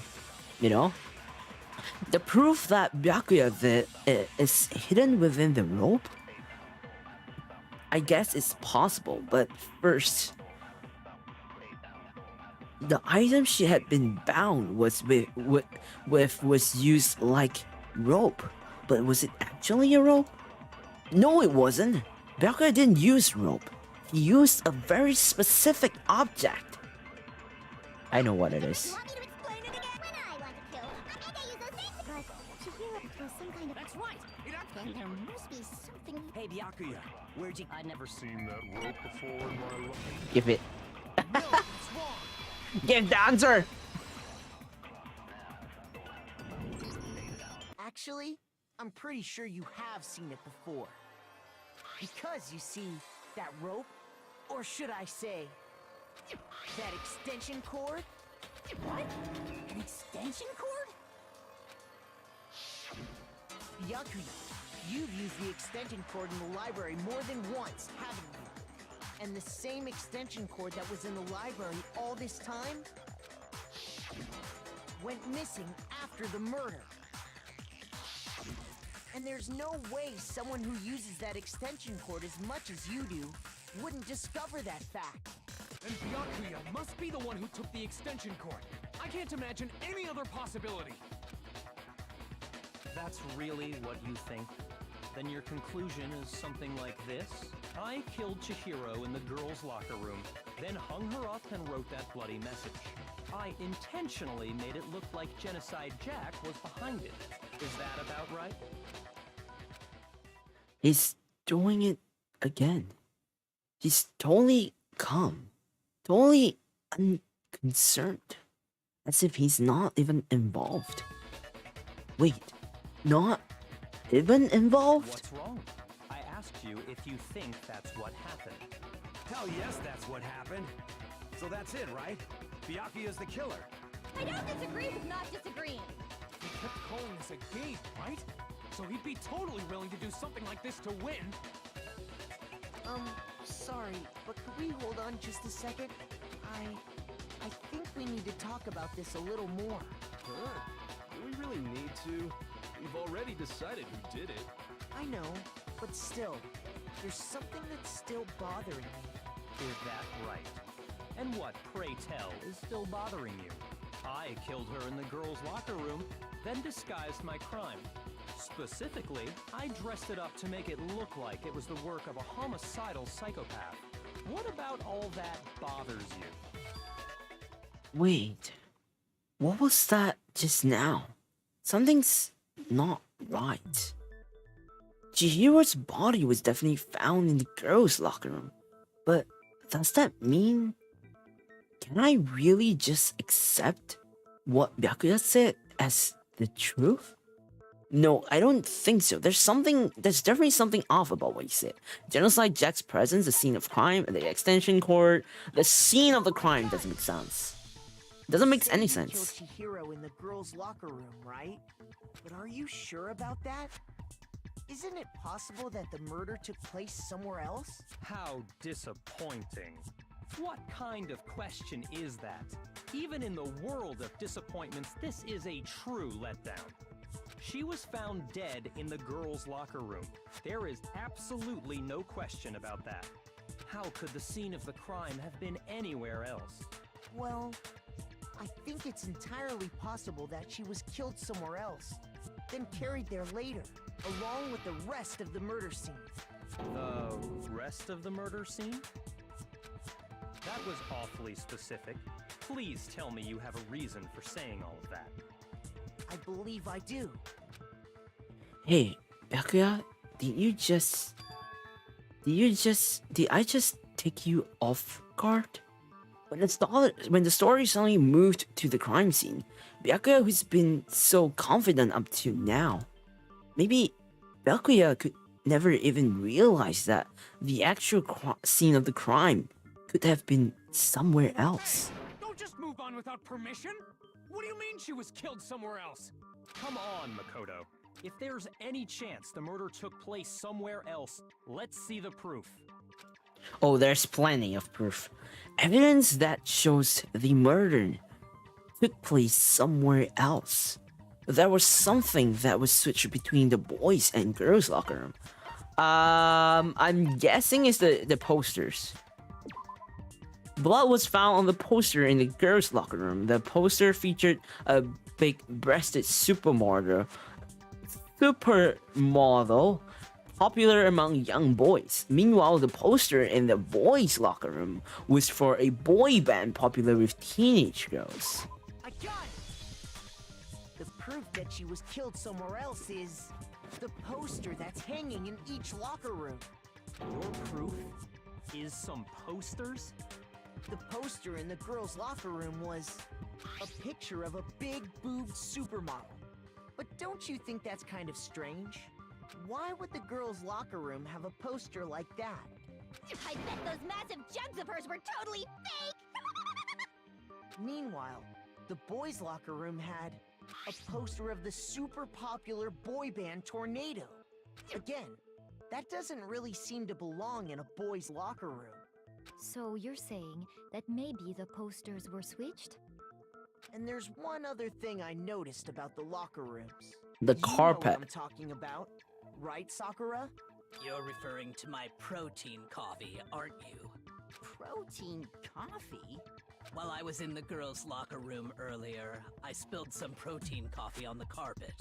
But I noticed that after the murder, the stain had been totally scrubbed away. No, it's not that the stain was scrubbed away. It was moved. The carpet. There we go. The carpet in the boys' locker room was found with a blackish stain on it. I got it! The stain on the girls' locker room carpet wasn't scrubbed away. In fact, I found it on the boys' locker room carpet. That's definitely the stain from my protein coffee. Then, does that mean that the carpets were switched too? But why would anyone do that? To move the murder scene from one locker room to the other. It's certainly plausible, don't you think? What? In other words, in order to completely swap the scene of the crime, the blood-stained poster and carpet were moved along with the dead body. By doing this, the killer was able to change the entire room where the murder took place. I can certainly follow your reasoning, but Why would the culprit bother doing that? Huh? Why would they go through all that trouble of switching the scene of the crime? Actually, an even bigger question. If the murder did take place in the boys' locker room, then how did Chihiro get in the boys' locker room in the first place? To get into the locker rooms, you have to swipe your e-handbook across the card reader device. But Chihiro's handbook should have only allowed her access to the girls' locker room. She had no way to get into the boys' locker room to begin with. No, she did have a way, and I can tell you what it was. I highly doubt that. Shut up! I'm telling you, I know how she could have done it. Is he right? Could Jiro really have gotten into the boys' locker room somehow? I'm guessing it's the e-handbook. Like, she could use Leon's e-handbook. Broken e-handbook. Is it really possible? Could Chihiro really have gotten into the boys' locker room somehow? Ah! I got it! She must have hacked her e-handbook. She was the ultimate programmer, after all. I'm sure that would have been no problem for her. No, I don't think that's it. She used the thing that was in the main hall. Huh? What thing? I'm talking about Leon's handbook, of course. If she had that, she could get into the boys' locker room no problem. Theoretically, if Chihiro was able to use Leon's handbook, she could get into the boys' locker room. But when you found Leon's handbook in the main hall, there's no doubt that it was. In which case, can we really say that she used it? Is it really? Could Chihiro really? She must have hacked. She was the ultimate. I'm sure that would have. No, I don't. She used the thing. Huh? What? I'm talking about Leon's. No, that's wrong. Debate! Let's go! No, I don't think Chihiro used Leon's handbook. Why not? Because Leon's handbook was broken. Oh. Well, then, yeah, I guess that'd be pretty impossible, huh? I am struck silent by how quickly you gave up. Plus, isn't there a regulation against using someone else's handbook? Actually, the rule states that loaning your handbook is prohibited. It says nothing about borrowing one. In other words, you could borrow a dead person's handbook all you want, and you'd be safe. Yup, yup, yup! Hit the nail square on the noggin! Of course, if it were broken, that wouldn't make any sense anyway. So then, she must have hacked hers, like I said. She used her ultimate programmer skills and... Psst! You can't fix an e-handbook! The instant you open one up, a security buzzer starts blaring! So, if she didn't use Leon's handbook, and she didn't modify her own handbook... Maybe Mr. Naegi's initial assumption is just wrong? It seems like there's no way she could have got into the boys' locker room. So I guess so. Okay then, I vote for Byakuya! Is that it, then? Chihiro is cute in the girls' locker room, and Byakuya is the one who did it? Really? But still, I don't know what else I can do. Hold on a second. I agree with you, though. I think you're on the right track. What the? You finally decide to open your mouth and that's what you've got to say? What the frick is this logic? What There's no way logic? she could get in the boys' locker room, right? So, Why are you so sure she couldn't get in? There's still one other way she could have gained access. what? What are you talking about? What other way is there? Then how the frick did Byakuya get into the girls' room? Same logic, but backwards. So this guy's small brain. Okay, so Byakuya could goes into the girls' room if he borrow with one of the dead girls' e-handbook, because that's borrowing. So if you borrow one of the students, the dead student's e-handbook, you're saved. The gun wouldn't shoot you. The Gatling gun that was up in front of the locker room wouldn't shoot you because you're borrowing it. But if it is borrowed So Byakuya could actually borrow one of the girls, which is Junko or Sayaka's e-handbook, and enter into the locker room if he wanted to. Anyway, Mondo did it, no matter what the debates yet. You're pretty sad Mondo is the one. Even though I'm pretty convinced myself that Mondo's in sus, but yeah. Well, to explain that, why don't we take a little break from the trial? I'd like you all to come see something. Wait. Just what do you think you're doing? Don't worry. This'll make the whole trial more exciting. I'm sure that thought must please you. Huh? It'll make things more exciting? Well, all right then. I declare an official class trial recess. For real? Now then, what is it you want to show us? It better not be boring or I'll be very unhappy. Oh, I have no doubt it'll meet your lofty expectations. So, shall we go? So before I even knew what was happening, the class trial has been put on hold. We hit it off with Kyoko in the lead, and where she took us was...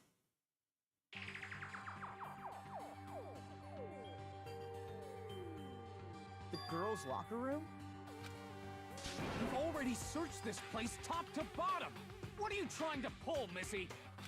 I'd like you to examine the victim's body one more time. You want to check it again? Be sure to examine the entire body very carefully. Take your time. Examine her carefully? Like using our hands? No way! It's probably best if I don't run my hands all over a girl's dead body. It's not that I'm creeped out or anything, it's just based on religious grounds, you know? Very well. I'll do it. But you're a girl. You shouldn't have to touch a dead body. Just let one of the boys do it. No, it's okay.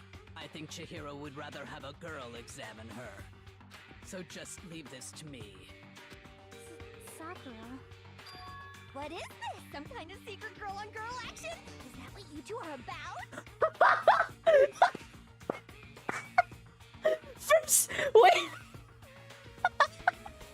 So okay, wait. Genocide Jack is like, at first she was like she's obsessed with boy and boy action, which is, I'm guessing she's hinting on BL, and now she's hinting on girl action, which is like girls love, like Yuri, huh?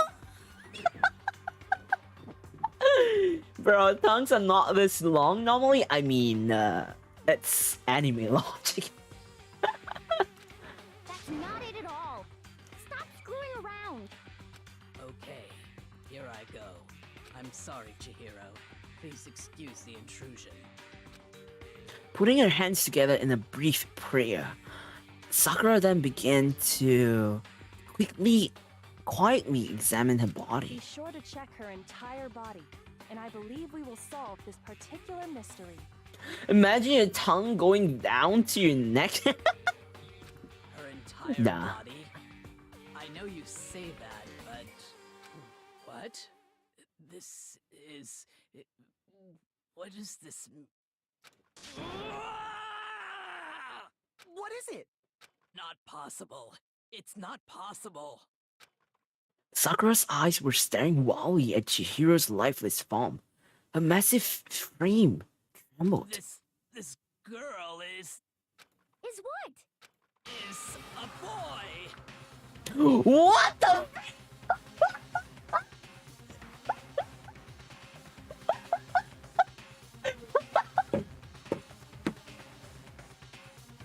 What is this plot twist? What is this plot twist?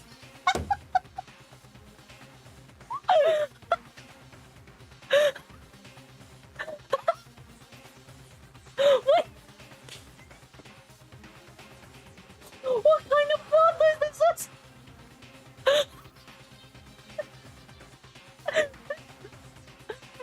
What the fuck? Wait. Chihiro Fujisaki is not a girl, but a boy. So it's not a female.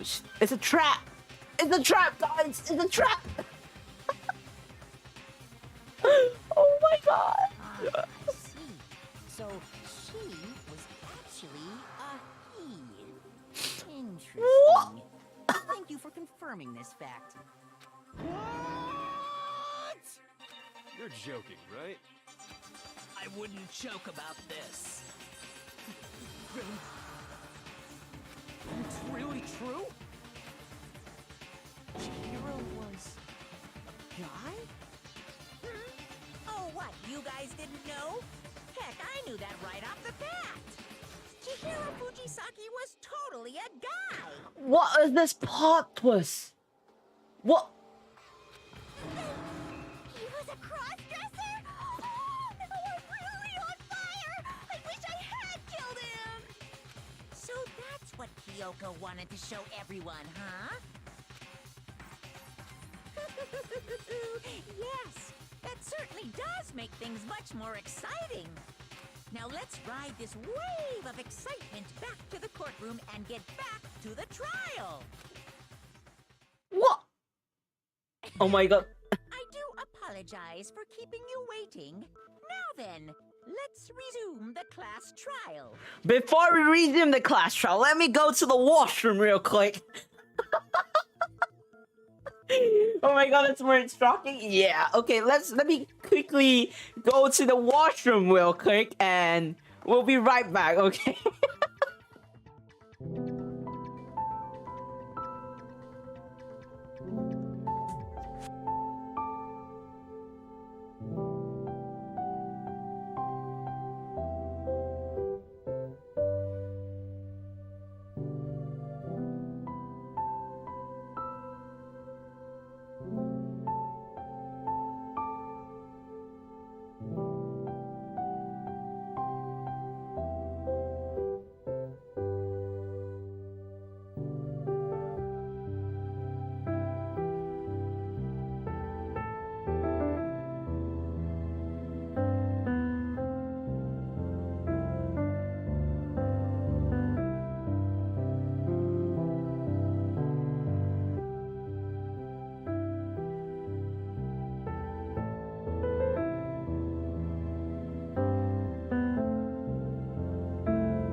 Alright, we are back in full swing. I'm sorry I kept you guys in a suspension mode. Right. Oh my god. So he didn't need the card to boys' locker room because he's a boy. When I went to the washroom, I was actually genuinely thinking about it. I was like, huh? So it makes more sense if the murder was done in the boys' locker room. That makes more sense now, actually. Welcome back. Thank you, Nini. Thank you. I'm back. I hope you enjoy some of the like you guys had a quick break too. Anyway, continuing. We've all just learned of the shocking revelation that Chihiro was actually a boy. Let's pick up from there. Yes, well, I don't know his reason for hiding it, but the fact is, Chihiro was not a girl, but a boy. To think that Chihiro was actually a guy. The thought had never even crossed my mind. Because the victim was male, he would have had no problem gaining access to the boys' locker room. Assuming his handbook did, in fact, list his gender as male, then yes, that would be true. Of course his handbook said he was a boy. He dressed like a girl, but he was a boy through and through. So then, there should be no issue with Makoto's initial assertion. The victim was killed in the boys' locker room, and was then later moved to the girls' locker room. And the killer could have easily used Sayaka or Junko's handbook to get into the girls' locker room. So Chihiro really was killed in the boys' locker room? I still don't understand the motive for moving the body, but yes, that does seem plausible. Well, I must admit, I did find it rather odd. I knew he felt a little off. There was a certain incongruity to his female body. This is a most titillating situation! What's going on? Now everything has been connected. All the mysteries have finally become clear. Okay, well, connected or clear or whatever. We still think you're the killer, remember? Well, I won't. Very interesting. This has become very interesting indeed. He's off in his own little world. What about you, Makoto? After everything we've learned, do you still think Byakuya's the killer? Well, without a doubt, Byakuya is the one that made Chihiro's death look like Genocide Jack did it. But I think he might not actually be the killer after all. What? But aren't you the one who accused him in the first place? He just seems to be too easygoing about all this. Like he's enjoying us solving the mystery. The way he's acting, it makes it seem like it doesn't have anything to do with him. And you think that might be because it doesn't have anything to do with him? Plus, the evidence he left behind was a little too... how can I put it? Overt. He consciously chose to use the extension cord, knowing it could connect him to the murder. At least, that's how I see it. So that guy is pretty screwed up on his own way, then, if we think about it. And Byakuya, when you found out the murder took place in the boys' locker room, it seemed to rattle you.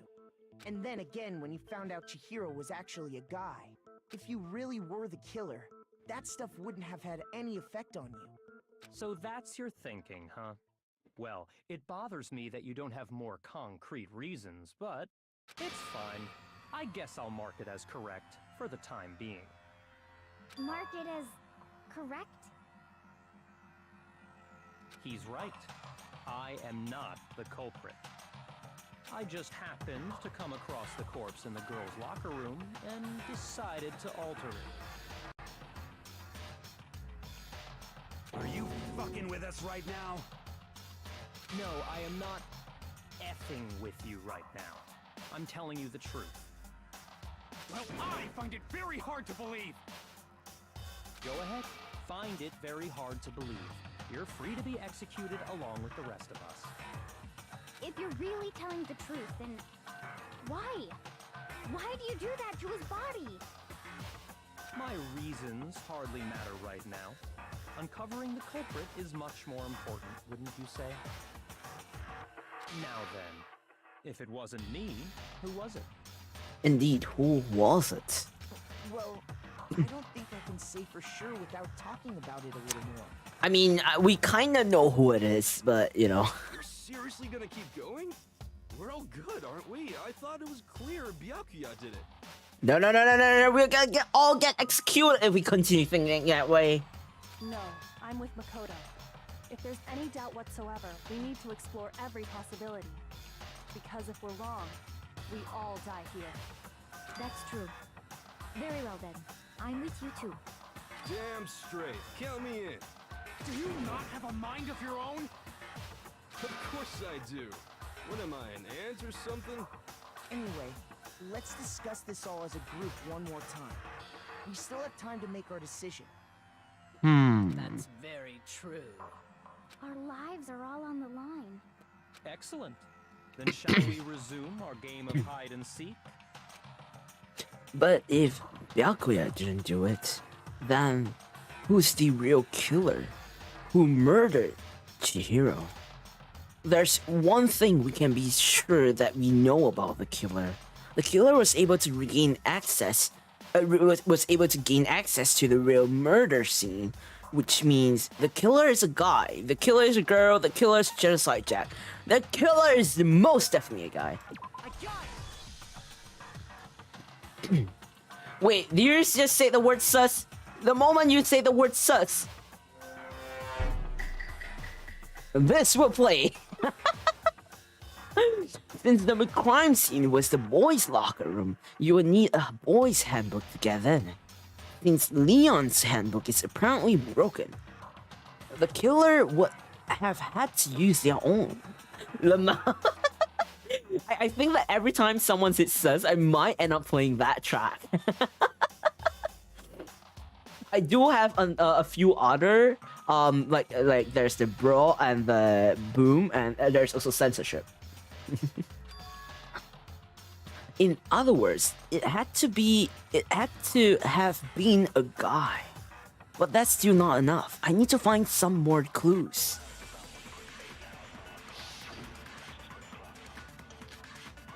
Celeste's account. Isn't there a single clue that might lead us to who did it? Celeste's account. Did nobody get a look at the killer?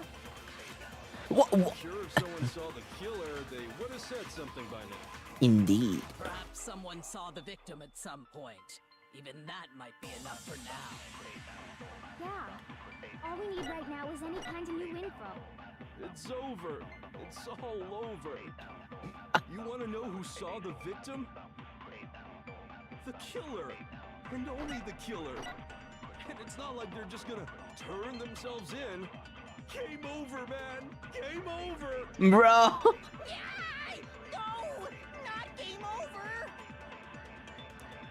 No, as a matter of fact, there is an eyewitness account regarding Chihiro.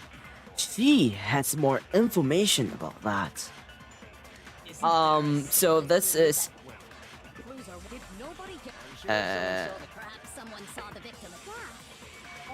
we have no! Makoto, don't scare me like that. Makes me think something weird is going on. I need to think about it one more time. There must be a contradiction there somewhere. Isn't there a single There clue is. that might No! lead us to who did it? Shoot. Wait. Not this one? Isn't there a single clue? Well, did nobody get... I'm sure someone saw the... Perhaps someone saw the victim. Yeah. It's over. You want to know who saw the killer? Oh! This one.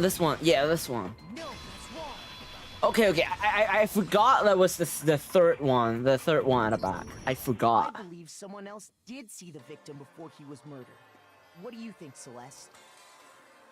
Kaissics Morgan? 0? Oh no, I'm the one who must let you say sus so often. All the best. I mean, I do have one more track for the sussy part, so I'm just gonna save that to later, or maybe in the TGIF chill puzzle, and you may see it. Now that you mention it, yes, I did see him. Kaissics war.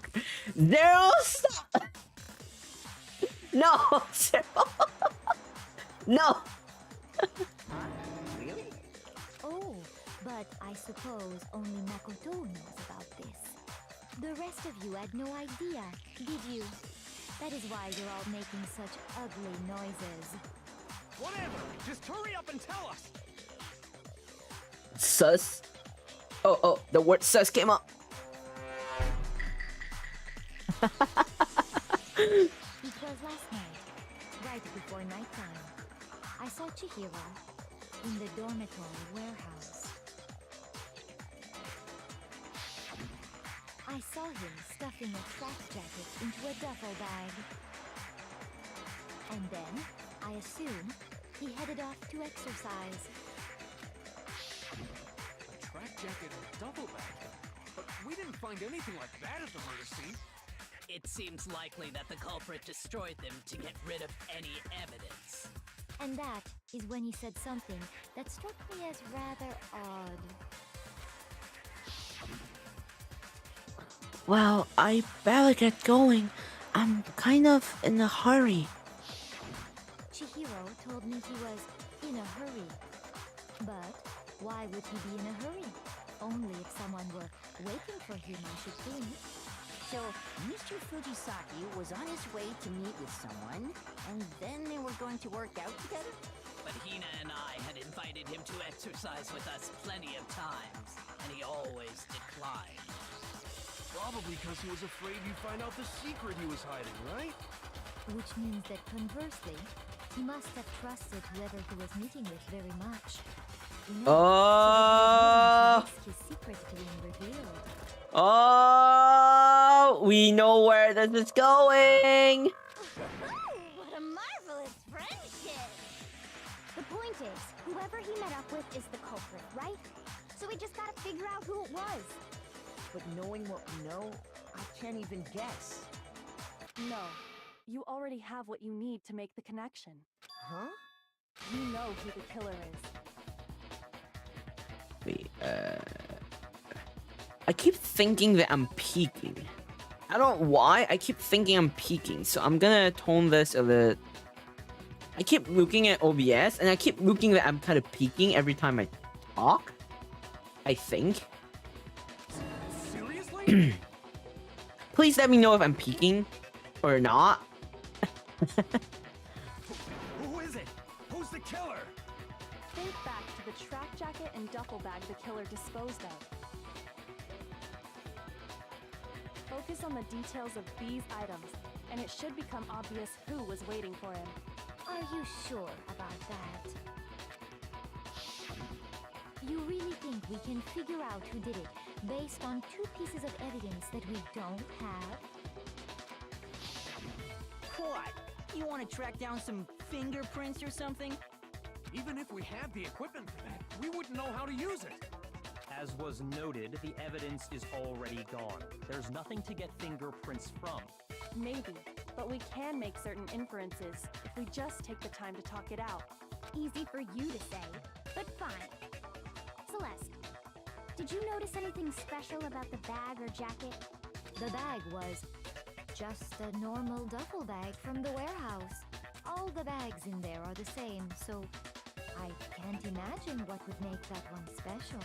Well, if I remember right, there was a decent variety of tracksuits to choose from. Do you think there might be some connection between the culprit and Chihiro's jacket? Perhaps. Let's explore that and talk a bit more about the jacket he took. Does Chihiro's track jacket really hold some clue about the killer? Somehow it's really hard to believe.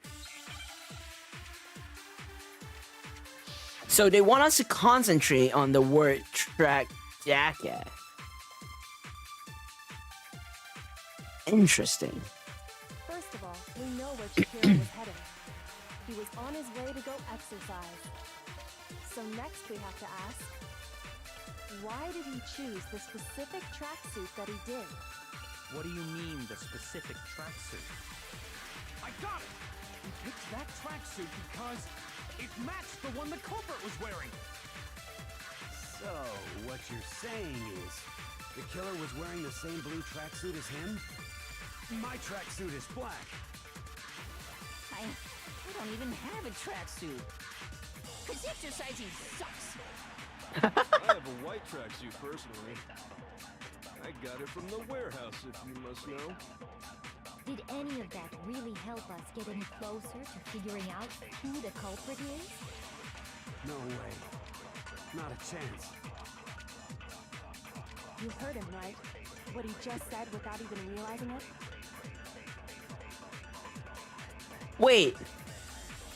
Wait a second. How did... What was the color of the tracksuit mentioned at all? We've been constantly saying that they mentioned a variety of a tracksuit and tracksuit. How? Why did? She's right. What he said just now is really odd. How did he know something like that? Yeah, how does he know the color of the tracksuit? Celeste didn't mention the color. Sakura mentioned there's a variety. How did he know the color of the tracksuit? Now this is getting really weird. Wait, let me confirm this. He was on his way to go exercise.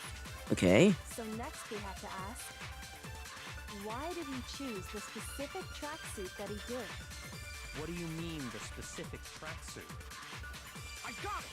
He picked that tracksuit because it matched the one the culprit was wearing. So, what you're saying is, the killer was wearing the same Yeah, well, how do tracksuit as him? How do you know the color? Tracksuit is black. How do you know the color? I don't even have a tracksuit. Cause exercising sucks. How did he know the color of the tracksuit? I got it from the warehouse. Unless, because Celeste was the only. Any of that really help us get any closer? No, wait.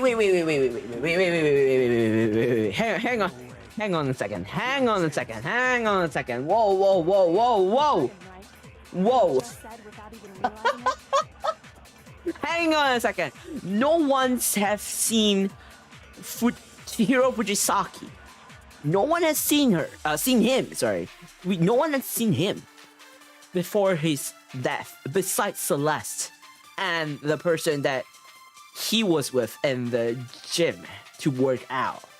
How did Mondo know what color of the tracksuit is when they never mentioned the color of the tracksuit? Now that seems really, really suspicious. Okay. I'm gonna choose that. We know that he was on his way, so next Uh-huh. why did he choose? What do you mean? I got it! It matched the one. So, the killer was wearing the same... How did you know the color of the tracksuit? Mate, you're being really, really sus. Hold on a second, Mondo. What did you just say? Huh? What'd I say? When Celeste testified a few minutes ago, she said... I saw him stuffing a tracksuit jacket into a duffel bag, and then I assume he headed off to exercise. She never said anything about the jacket's color. See, that's what I'm saying. How do you know about the tracksuit's color? So why did you say Chihiro's blue tracksuit? Where you just... Hey, Celeste. What color was Chihiro's tracksuit? As a matter of fact, it was blue. And before we began the trial, did you tell anyone that? The only one I told about any of this was you. Then, Mondo, how did you know what color Chihiro's tracksuit was? Because I'm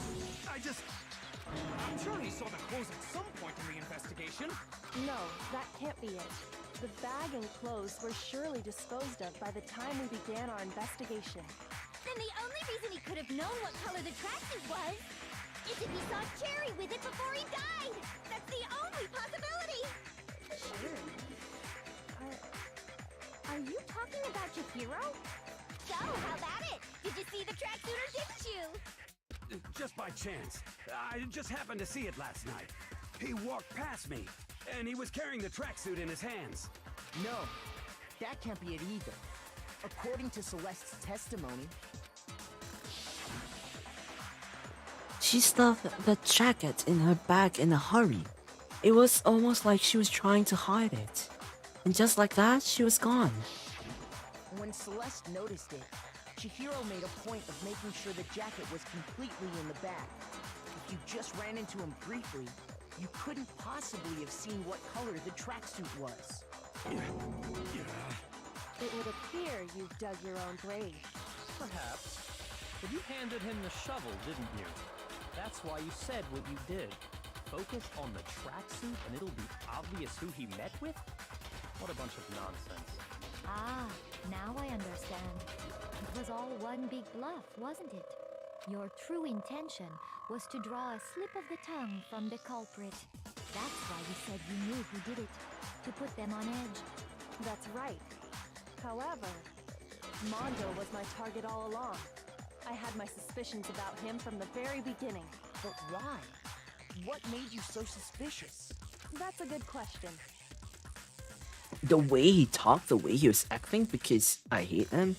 I think it's the way he was acting. Oh, There no? was a certain turning point that tipped me off. Maybe you didn't notice it, Mondo, but you tend to refer to men and women differently. You only call guys dude. For girls, it's chick. And after he was killed, you happened to refer to him as dude. Once I picked up on that, it occurred to me that Mondo knew something we didn't. Oh. Tiny detail? Are you a witch? She's a witch! You're positively frightful!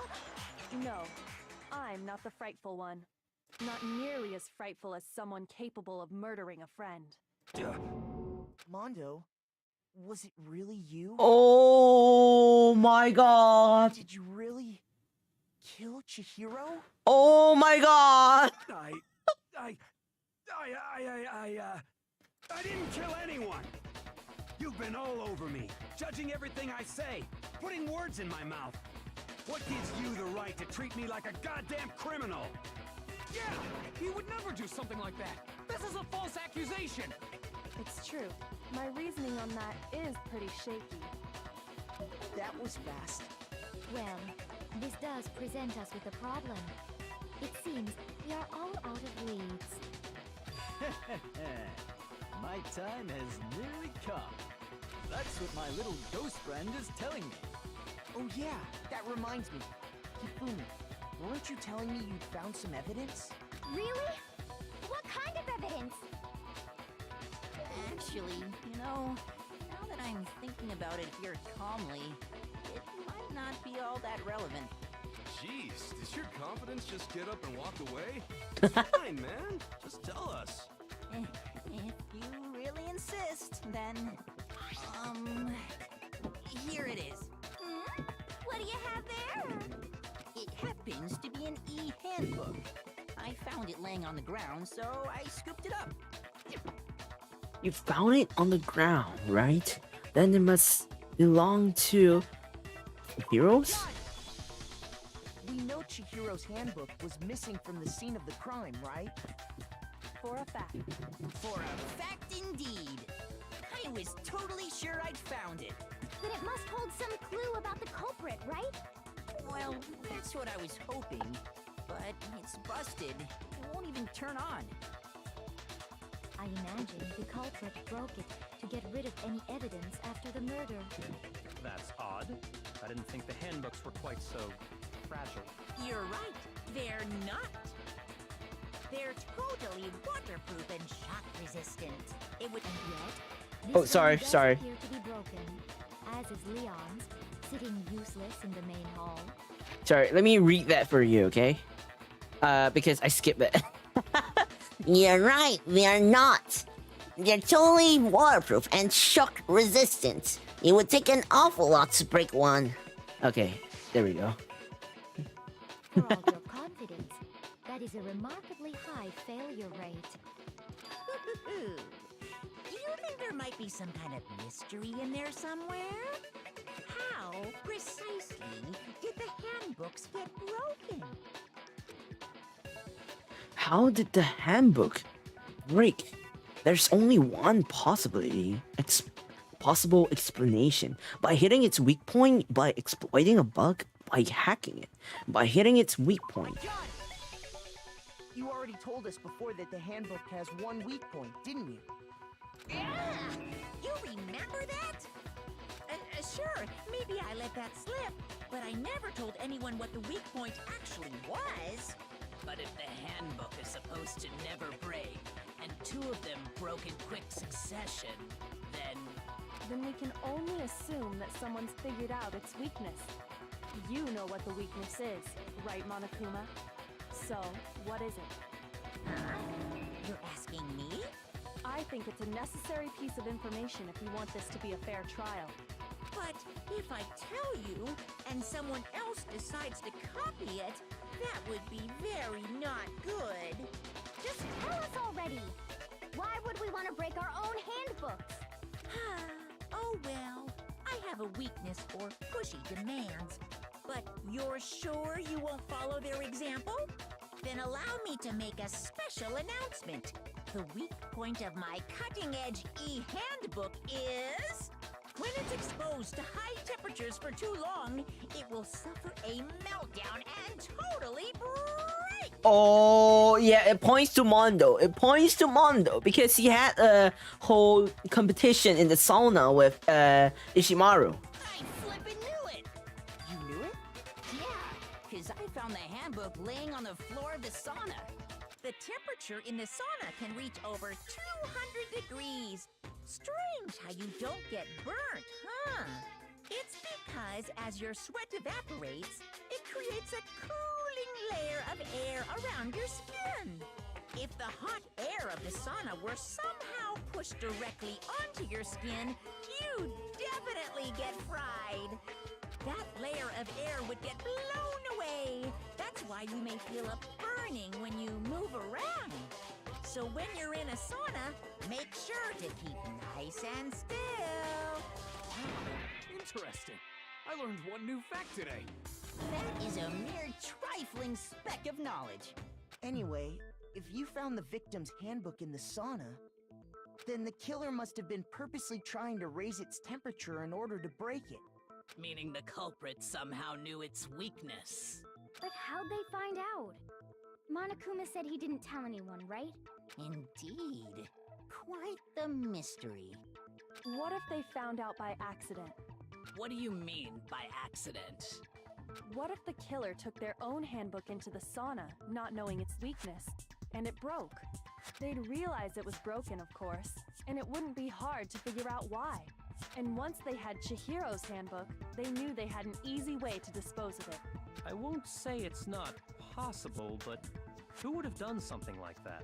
I don't know of anyone who took their handbook into the sauna. Well, we do know of some two people who were having competition in a sauna, and only one of them had a whole full-on clothes on, and that's Mondo Oda. I might know someone who did. Whoa, seriously? I think the one who may have taken their handbook into the sauna was... Oh no, Kiyotaka Ishimaru is like so upset right now. Who might have brought their handbook into the sauna? It had to be the one who wore all their clothes into the sauna. It was... Oh no. I'm sorry, Mondo, but you're guilty AF. You are guilty AF. Mondo, your handbook got broken in the sauna, didn't it? What? Why? Why do you keep accusing him? Mondo and Taka had an endurance contest in the sauna not too long ago, remember? And for the contest, Mondo just so happened to keep his school uniform on. But little did he realize, he'd also left his handbook in one of his uniform pockets. And when it was all over, Mondo discovered that taking your handbook into the sauna could easily destroy it. No, wait, hold on. You've got it all wrong. He would never kill. I don't accept this. Show me the proof. The actual solid proof. Oh no. I mean, I don't want to believe it either, but I found something that proves it beyond a shadow of doubt. Oh no. What is this? What is this? Broken e-handbook, Chihiro's e-handbook card reader. Right, now we have 3 options. Let's test Makoto's assertion. If what he says is correct, then Mondo, you broke your own handbook. Interesting. In other words, if Mondo's handbook is actually broken, then that proves that what Makoto said is right. Well, my goddamn handbook works just fine. See? Look! Card reader, broken... Mondo wouldn't hurt a fly! Really?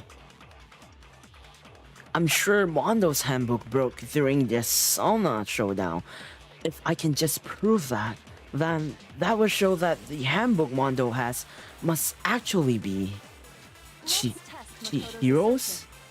If what he says is correct, then Mondo, you broke your own handbook. In other words, if Mondo's handbook is actually broken, then that proves that what Makoto said is right. Well, my goddamn handbook works just fine. Oh! No, no, no, no! Damn it. Makoto was wrong. Mondo wouldn't hurt a fly! Sorry. I'm gonna speed. Let's test if what he says you broke your own. I pressed the wrong key, that's why. Well, my goddamn handbook works just fine. Oh, wait, wrong answer. The hell are you talking about? Just shut up, you little... Yeah. I need to think about it one more time. There must be a contradiction in there somewhere. Okay, then it will be the broken e-handbook. What he says is correct. You broke your own. In other words, if then that proves. Well, my goddamn handbook. No, that's wrong. Oh, he did? Yeah, yeah. He's just digging his own grave at this point, you know. The handbook you have right now, is it really yours? The fuck is that supposed to mean? The broken handbook that was in the main hall, isn't that one actually yours? What the heck are you talking about? What I mean is, I think Mondo swapped his handbook out for one that actually works. I think he took Leon's handbook and replaced it with his own. After all, Monokuma said himself that Leon's handbook never should have broken. That's right!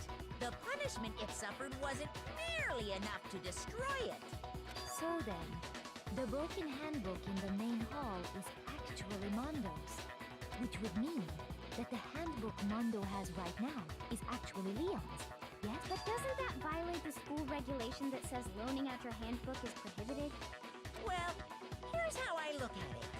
There is a rule about loaning your handbook to another student, but if they're dead, they're not a student. It's kind of a gray area, I admit, but no worries. If anything, it just makes things more interesting.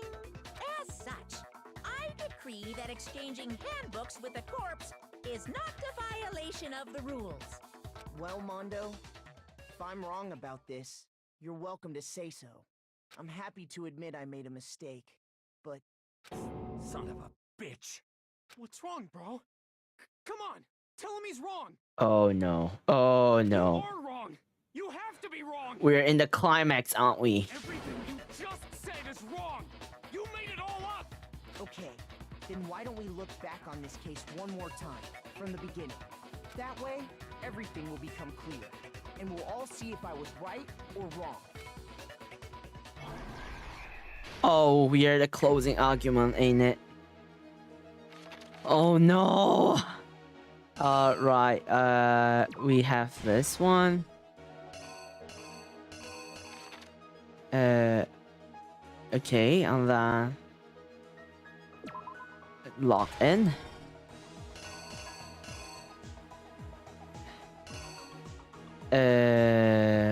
Goes into there. That's like hi and everything, talking. Then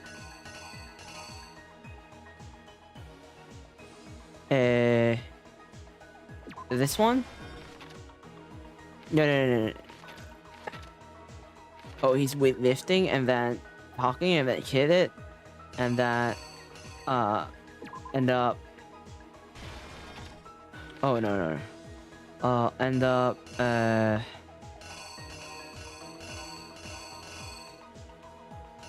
I genuinely don't. This happened, and then took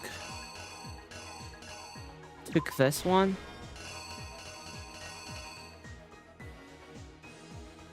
and then grab her, grab him. Wait, this doesn't make sense. Wait, this is kind of confusing. Oh wait, this one, it goes to the girls one, and got this one. The cable? No. This is the culprit. And then got in, and then probably open the door, and then huff go away, and then Becca somehow got it, and then decides to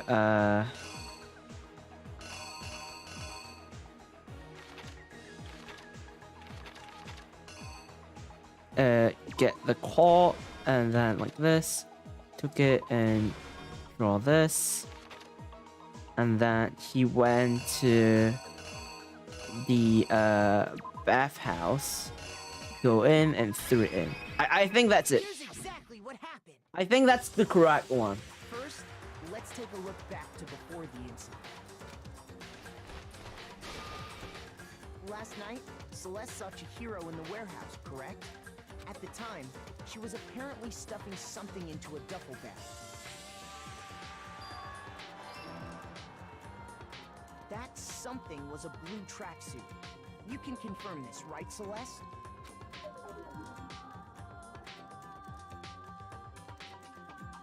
With bag in hand, Chihiro headed out, even though it was officially nighttime. She made her way to the locker room, specifically the boys' locker room. But how could the victim, who was apparently a girl, access the boys' locker room?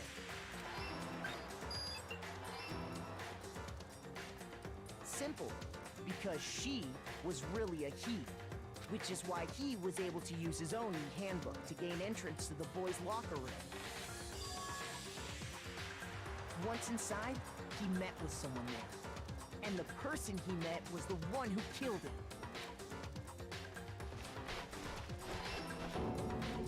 It seems likely that the killer grabbed the nearby dumbbell, approached the unsuspecting Chihiro, and attacked him. Oh, that was hard. That's where the bloodstains on the poster and carpeting in the boys' locker room came from.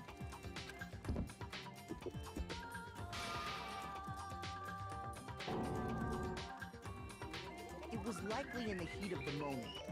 The body was arranged, but the murder itself felt unplanned. Oh, okay. I need to rearrange the events of the case. Oh, he peeled off this one. Yeah. Sorry. Exactly what happened. Sorry about that. He peeled off the poster. Which is why the killer hurried to try and hide the act. First, pulling up the bloodstained carpet, then removing the bloody poster,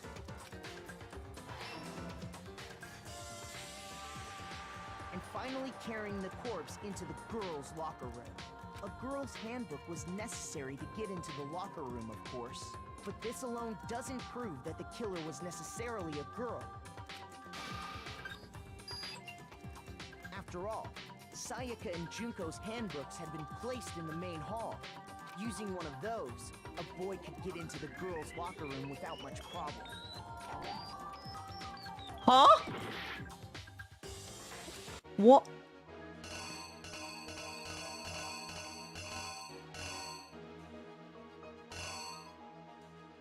What? Oh wait, there's a repetition.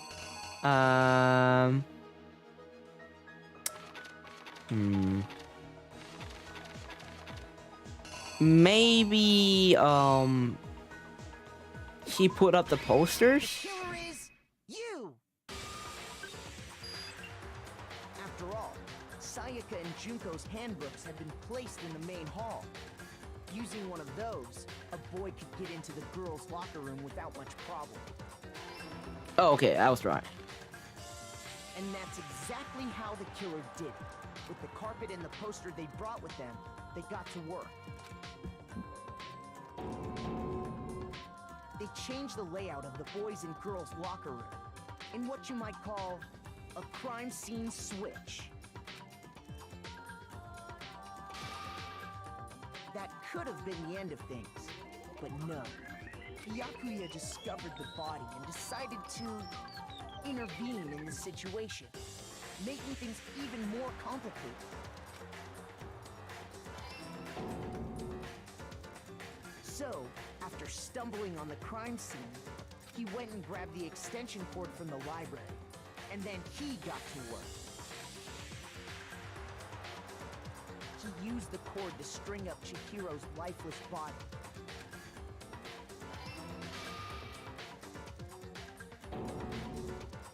Then, using the victim's own blood, he left a grisly message there at the scene of the crime. He wanted to create the illusion that Genocide Jack was responsible for the slaughter. And around the same time that Byakuya was putting together this facade, the killer, having already disposed of Chihiro's bag and other belongings, arrived at the sauna. There, they planned to destroy the last piece of evidence. Oh, Chihiro's handbook. And just as the killer expected, the steamy sauna was enough to ruin the electronic gadget. Somehow, the killer knew that the handbook couldn't stand up to the heat of the sauna. And the reason they knew that is because the sauna had already wrecked their own handbook. And that's how it all played out.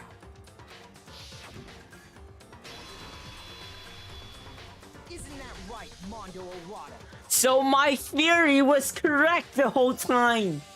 Guys, chat, my theory was correct the whole entire time. Wow. I didn't think it would be so spot on. I mean, when you put the pieces together, it's pretty obvious, in a way. Wait. No. This can't be right. I can't believe my theory was spot on. Where's your evidence? Yeah. Where's your evidence? You need evidence. You need proof. Kiyotaka Ishimaru is having so much troubles to like accept the whole reality, which to the point that I kind of feel bad for him. Without any proof, you can't pin any of this on him. Excuse me. Evidence that Mondo is the killer. That already revealed itself earlier in the trial. If I can somehow show where Mondo's handbook is right now, once I do that, everything will become clear. Oh, time for this. A new element has been added to bullet time battles. Would you like to hear more? Let's talk a little bit about fever time and nega time. During a bullet time battle, if you press the space key, fever time will activate and the tempo will be forced to its max. At this point, even if you push the buttons at random, you won't miss. So you can push right mouse button, left mouse button, right mouse button, left mouse button, however you want to destroy the opponent's verbal assault. But this only lasts until your focus gauge runs out, so make the best possible use of your time. Of course, it wouldn't be fair if only you got access to special time, right? So we've also prepared something called nega time that your opponent can't use. If the opponent activates nega time during the bullet time battle, your tempo marker will disappear, making it quite a bit tougher to hit the buttons in rhythm. If you were to activate fever time at this point, no, never mind. I'm sure nothing would happen. I don't know what I was worried about.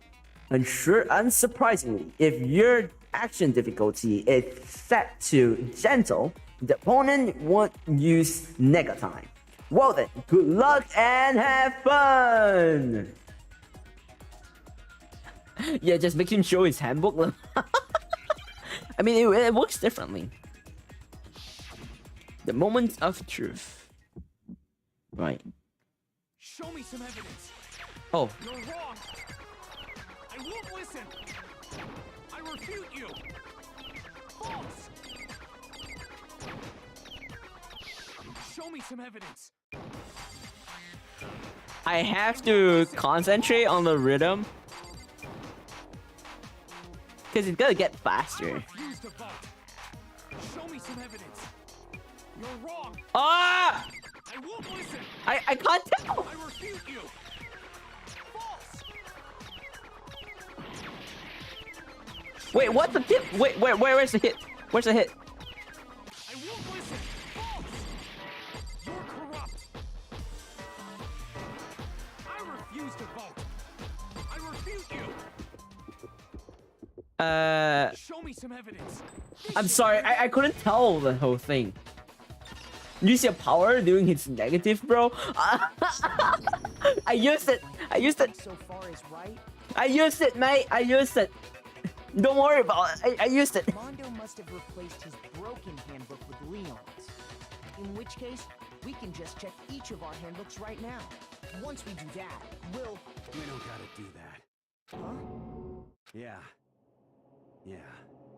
The fact that Mondo Oda just didn't rebut it back, like instantly, he's like, yeah, I accepted my fate. Like instantly. I did it. I killed him. That's it?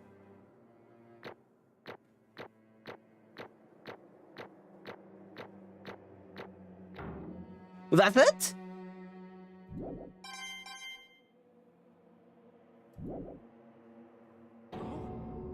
Bro, what are you saying? I got no choice, man. After hearing all that, I gotta just give up. Go ahead, Monokuma. Get it over with. Ask for the goddamn verdict. Roger that. Wait! Hold on! No waiting! No holding on! Time for the moment we've all been waiting for! Grab your lever and give it a yank! Who will you elect as the blackened this time around? Will you make the right choice or the dreadfully wrong one? What's it gonna be? What's it gonna be? Bro, this is so screwed up. This is so screwed up. This is so freaking screwed up. Holy crap. This is insane. The fact that Mondo Oda just admitted it without refuting it back is like, holy shit. Like, oh, time for voice acting, guys. So, if you're kind of queasy with the execution, please don't feel free to hop out or like mute or just close your eyes from the execution part, because it's not really gory for hit. I don't think it's gonna be gory, but if you're uncomfortable with it, I suggest you to mute it or just not look at it, you know? Okay, anyway, voice acting. Welcome to Kai's horrible voice acting again. Let's go. Uh-oh, this time it looks like you got it right again! Yes, it is so. The blackened that killed Chihiro Fujisaki was... Mondo Oda! In case you're wondering, the vote was not anonymous. Kiyotaka chose the wrong answer. You're trading very close to the danger zone, Mr. Ishimaru. You need to be more careful. I refuse to believe that. Believe it. There's no way. No way he would kill someone. Sorry. What is this? Why are you apologizing? Why?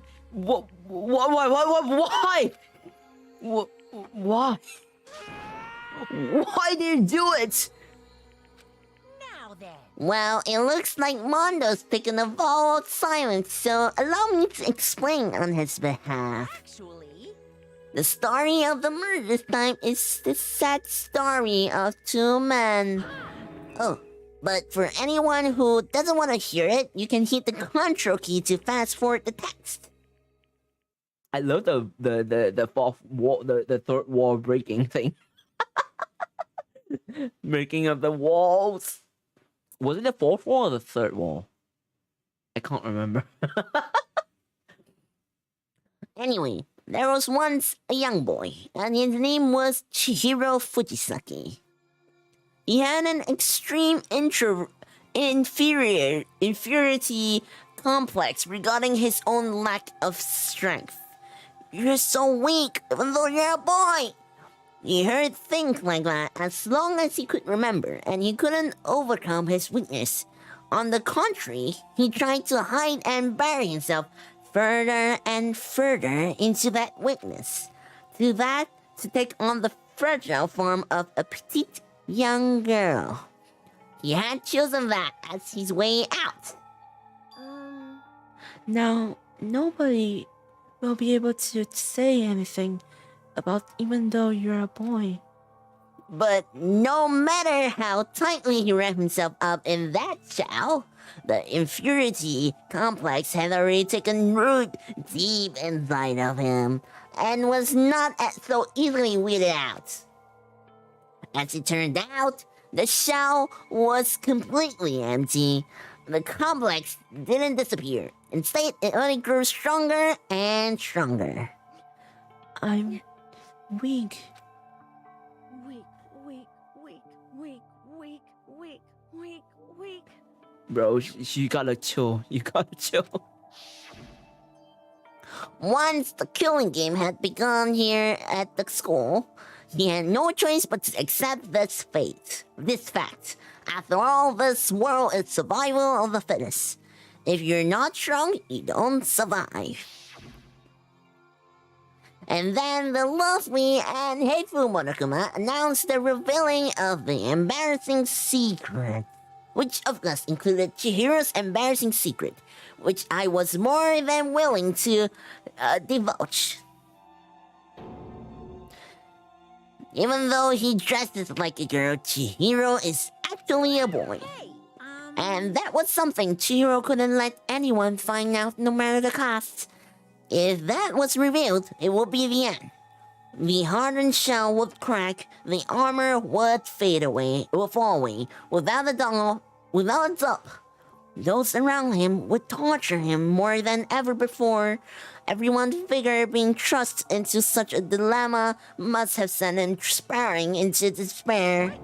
And yet... I'm sorry. Sorry, I don't really want to talk about it right now, but I also don't want to leave things the way they are, so maybe I can talk about it later. After all, I try my best to become strong, and I can tell everyone. Annoyingly, he used the threat of discovery to motivate himself to become stronger. That's right. Now's my chance. I want to change. I'm going to get stronger and accept who I am. Strong enough so that when someone says, even though you're a boy, I'll be okay. I'll get better. And with that thought at the front of his mind, he resolved to take immediate action. And so... that day, he made the commitment to begin exercising. He was prepared to retrain his mind and body. But sadly, that would be the first and only chance he would get at it. When he decided to start exercising, he thought it would be good to ask for someone's help. But he wanted to tell that person his secret first, and then ask them to help him from there. And the person he went to... Yeah, that's right. It was me. Yep, it was! The biker gang Phila had been painfully cleared about how important his manly promises were. So Chihiro probably figured that even if he confided in Mondo, his honor will make him keep the secrets. Plus, Mr. Macho Mondo was the very symbol of a strong man that Chihiro had always aspired to. Maybe talking to Mondo about it will help give me some courage. So he went. Oh, I think there's a problem with the sex. It's not Chihiro Fujisaki who said it. It's probably Monokuma, so I'm gonna use Monokuma voice. So he went and asked Mondo to help him become strong. That was his inspiration, and he thought that only with Mondo's support would he ever be able to come close to that. Correct. So that must be why Mondo did what he did, to keep the promise he made to Chihiro. Huh? Did what he did? You mean that's why Mondo carried Chihiro from the boys' locker room into the girls' locker room? Indeed. Yes, that's exactly what I mean. Wasn't that to cover up what he's done? Certainly. That could have been part of it, but I don't think it was the main reason. The real purpose was to keep the promise between men he made to Chihiro. But how does moving the body keep his secret? Because if everyone knew he'd been killed in the boys' locker room, then everyone would have been arguing about how she got into the boys' locker room, right? Once that started up, at least a few of us would have immediately begun to suspect his identity, so tried to protect Chihiro's secret by putting him in the girls' locker room and stealing his handbook. See? Then Mondo did all that to keep the promise he made to Chihiro, who he'd also killed? Why would he do that? The more I hear you talk, the more I don't understand. I mean, you guys trusted each other, right? So why? Why did you? Because no matter what, I didn't want anyone to know. I knew it. So that's what triggered it after all. The possibility of having your embarrassing memories and secrets exposed. That's impossible. Nothing could have been that bad. Something he didn't want anyone to know, even if it meant killing someone. It's impossible. Don't make me repeat myself. How many times must I repeat myself? To judge others by your own standards is the height of folly. Even if you can't comprehend it, he obviously can. That's all there is to it. Well, while we're on the subject, why don't I tell you? That embarrassing memory, that secret he didn't want anyone to know. You know what Mondo did? He killed his own brother!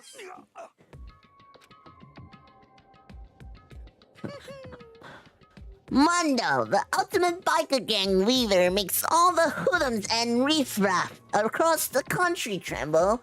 But the only reason he had the chance to join a gang in the first place was because a certain someone. Mondo's older brother name was Daya Oda. Mondo had nothing but respect for him. It was because of Daya that Mondo ever got on a motorcycle. Mondo's brother was his only family growing up. He was the only one Mondo could trust or protect or respect.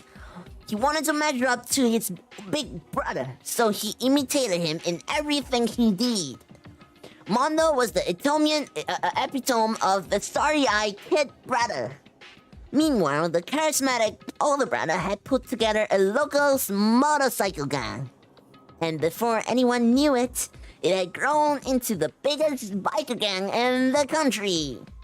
Zaya, the older brother, number one in the gang, and his number two, his younger brother, Mondo.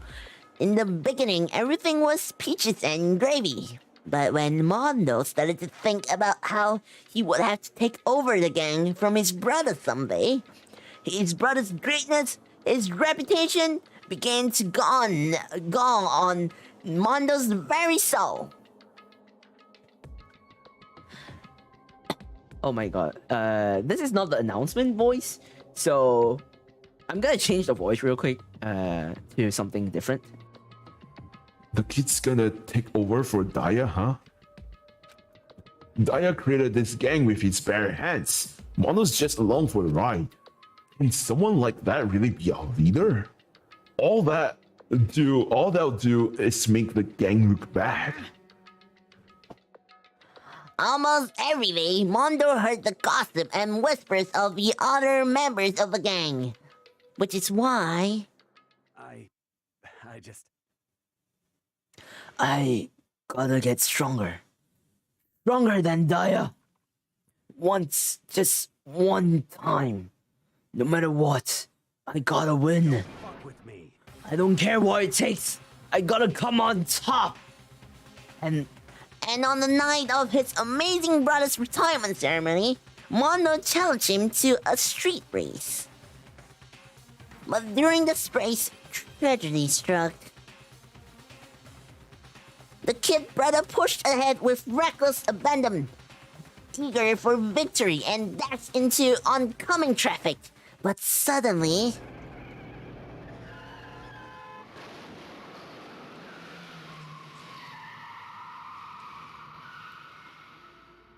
Oh shit! Holy shit! Well, that was really unexpected. Lying in his kid brother's arms, the older brother delivered his final words. Oh, wait, I'm gonna change the voice. I can't do so many voices. Okay, wait, I'm gonna try. My bad, kid. I freaked up. Sorry. Of course, he knew it was his brother's fault, but Diane never blamed him for what happened. Hey, kid. The rest is up to you.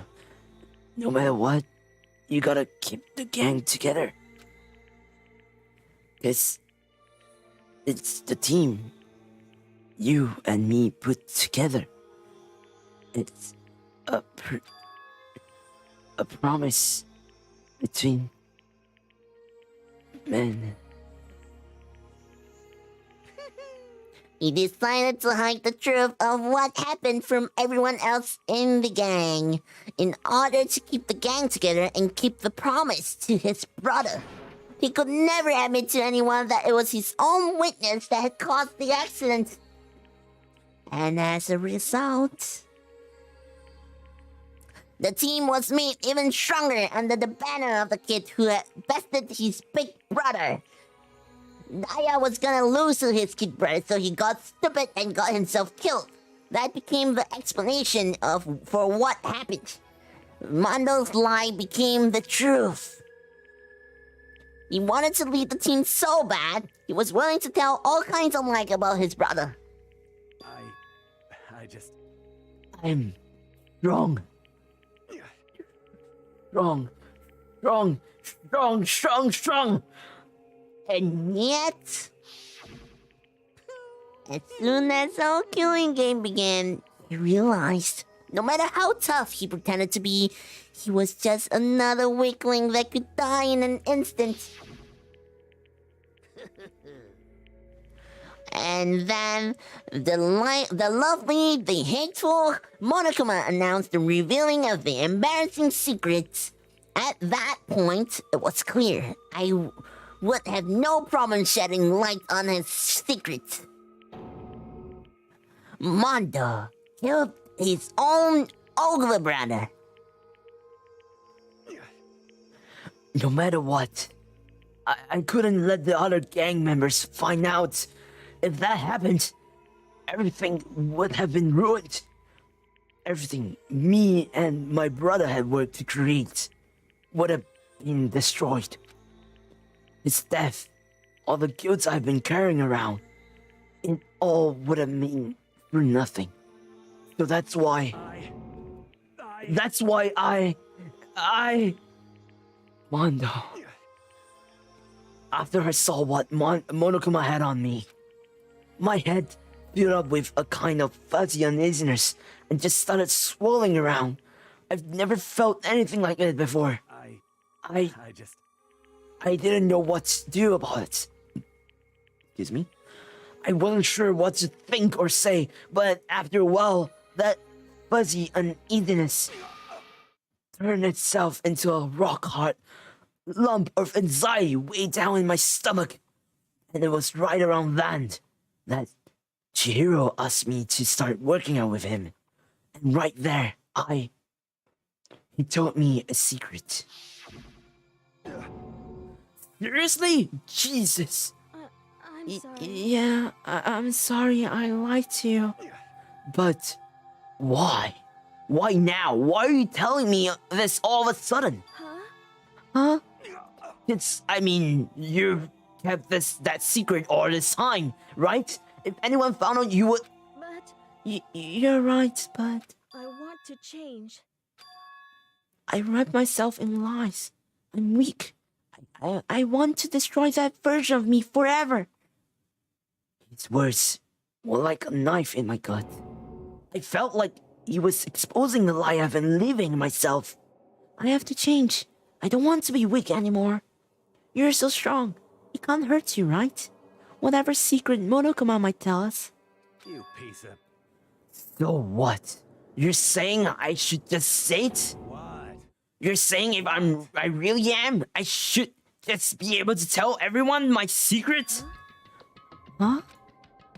I was jealous. I was jealous of Chihiro's strength. He had the strength to face its own weakness, to try and overcome it. It was the kind of strength I've never had. So I was jealous of him. And that jealousy broke me. What? Are you making fun of me? I'm strong. Are you triggering me right now? No. I'm not making fun of you. You're really strong, Mondo. I felt like I could hear something start to creak. Something inside my head. What do you want me to do? What was I supposed to do? Was I supposed to just sit back, let my secrets get revealed and ruin everything? What's wrong? What's wrong? Damn you. Why did you have to tell me all that? Are you trying to rub my feeler in my face? No, I just really admire you. I admire your strength. Yeah, that's right. That's right. I am strong. Strong. I'm strong. Strong.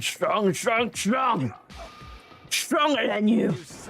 And stronger than Daya. I don't remember anything after that. When I woke up again, it was lying at my feet, covered in blood.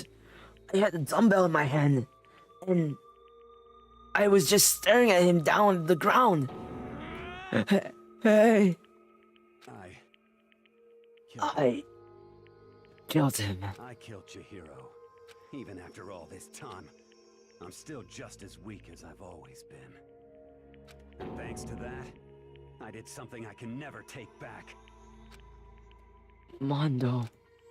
He was normally so aggressive, so angry. He hid that weak side away from everyone. That was his secret.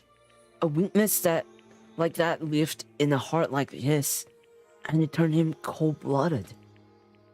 God damn it! Look at him, you see? You're all just like him. For a secret from the past. For a memory. For that you killed another living human in cold blood. He couldn't cut free from his regrets from the outside world. He doesn't know what true strength is. Do you see hope anywhere in there? 'Cause I sure don't. You bastard! Just shut up, you son of a... Go ahead, say that again, I dare you! Okay, I'll say it as many times as I want. It's what I want to say, but... Unfortunately, I can't do that right now, because the time for punishing is fast approaching. Punishing? You mean execution? That's what I promised you, right? The blackened that disturbs the peace will be punished. Hold on. Now, Oh. Very special punishment. now then, I've prepared a very special punishment for Mondo Oda, the ultimate biker gang leader. No, wait. Let's give it everything we've got. It's punishment time. I said wait. Sorry, man. I couldn't keep the promise we made. From one man to another. Okay, this is where the punishment start. Wait. Shit! No!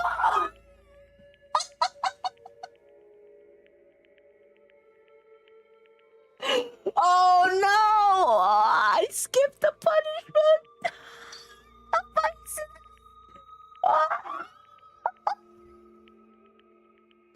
Scuff! Oh my god! Scuff! Oh my god! Oh my god! Jesus freaking Christ! This is what? Wait, is there a way for me to go back? Please tell me there's a way for me to go back. Oh my god! I'm so sorry. I'm so sorry. Okay, I'll figure it out before I end the stream. I'll figure it out to replay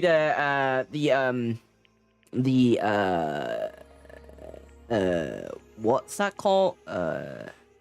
The punishment scene. Yeah. The water ending. Why couldn't he just have shot his brother while they were racing that? That's pretty dark. And this is, remind you, this is in Japan, and that's illegal.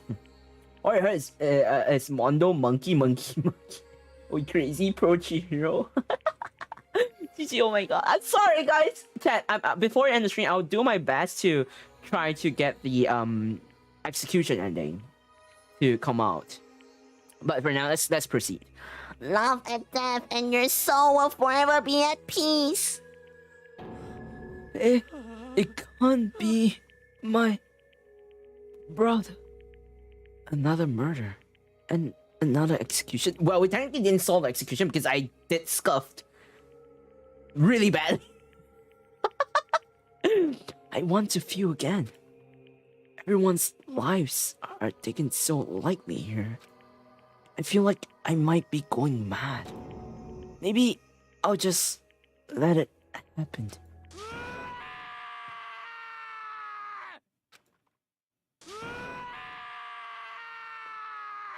Man, bro, this man has been broken into pieces, man. As Taka's sad screams invaded our skulls, we were each forced to realize once again. But he, of course, had to. What a disappointment. This is the end of the game. But, Byakuya? What is this?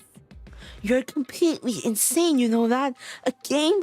One of our friends is dead. Do you realize that? Naturally. Of course I do, because this game is life or death. Hey. I don't have anything to say to you. I don't have a response except that I just don't understand why. Why do you go out of your way to disguise Mondo's crime? What? Why? Isn't it obvious? Because it made things more interesting.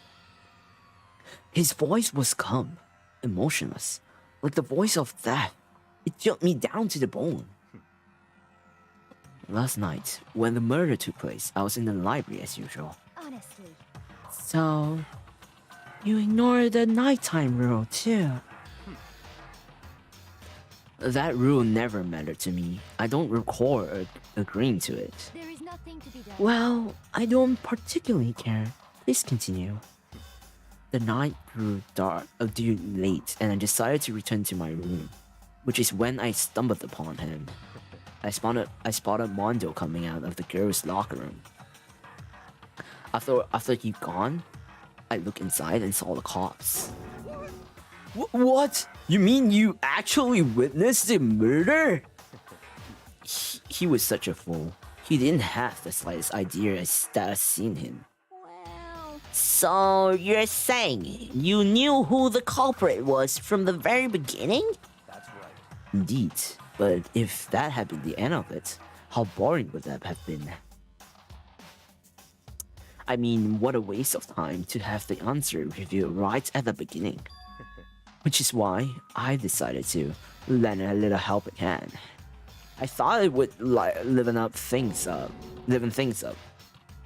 You did all that to liven things up? I see. So, after hearing about Genocide Jack from Toko, you decided to use that to create the fake murder scene. But then, man, if we hadn't figured out who really done it, you would have been dead too, right? Well, obviously, I would have reviewed the truth before it reached that point. Of course. Byakuya turned and looked me in the eye. I could feel his sharp eyes piercing to me. Thanks to a certain remarkable someone, it never did. And I was able to perform an interesting experiment. Once I do decide to become blackened, I now know who I'll have to watch out for. What? Correct. So, that was your reason. Are you satisfied? Indeed. Yes, we're done listening to your story. Moving on. Hey. There's something I'd like to ask Monokuma. What's this? Oh, I'm up next. You like to perform this elaborate execution each time, correct? My question is, why? Do you like them? But you know, this punishment, this despair, it's not just for you. All this punishment, all this despair is my gift to mankind itself. You're always exaggerating. I am not over-exaggerating. These punishments are meant to transform all hope to despair. What do you mean? Mean? Mean? Mean? Mean. Good grief, I don't understand why you have to pick apart every little stupid thing. Whatever, it doesn't matter. In the end, I'm going to stand alone as the victor, and then everything will be revealed to me. Ah, the noble son of a noble family. Truly, you understand me? I think this is the start. This is the start of a terrifying relationship. Shut up. I would never stoop to the level of a childish criminal like you. Let me just say this. After I have achieved complete victory, you're up next. I'm going to find you and kill you. Understand? In the name of my family. In the name of the Togami family, for which victory is a foregone conclusion. You're getting all riled up. Oh, so cool. It's like you're the main character of a video game or something. No trash mob for you. I swear, whatever it takes, I will kill you. Temper. Sounds like someone needs a nap.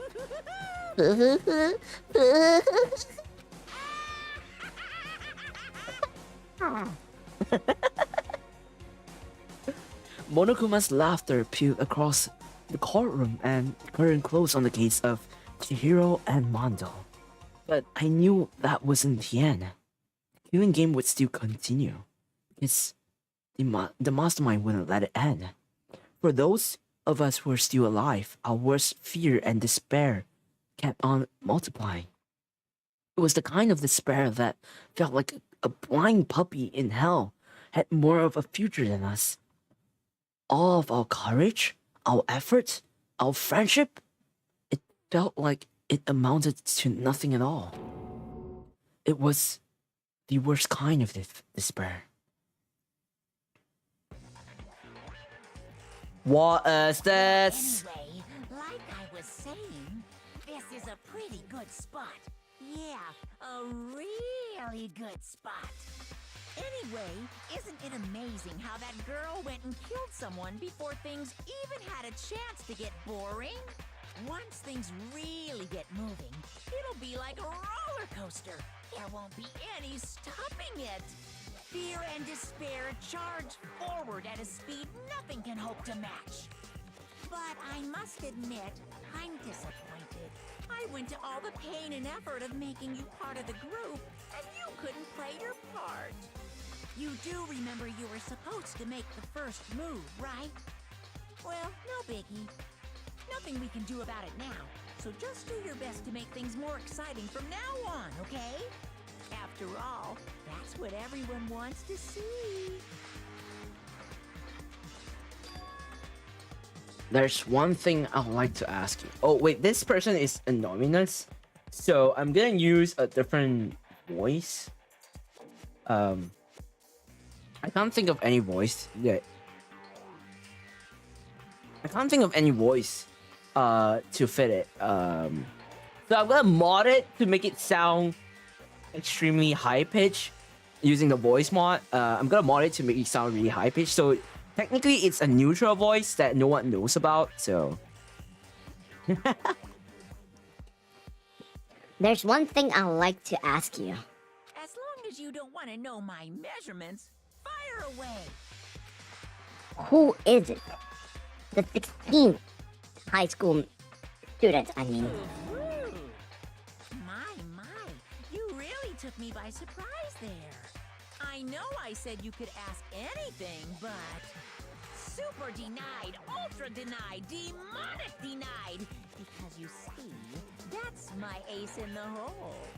And nobody'd be dumb enough to reveal that, right?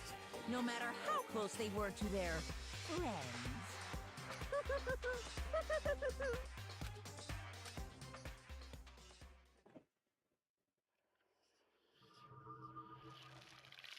and that was Boys Life.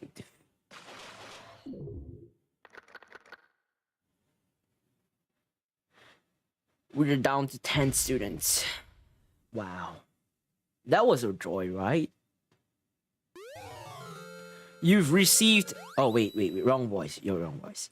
You received the crazy diamond present. Do you want to save? Yes. Save here. What? Oh. I know I shouldn't cry, but I've had enough. I can't take it anymore. Getting out of here anytime soon. It's impossible. I can't let myself think about how much I want to get out of here. If I keep thinking like that, I might decide to.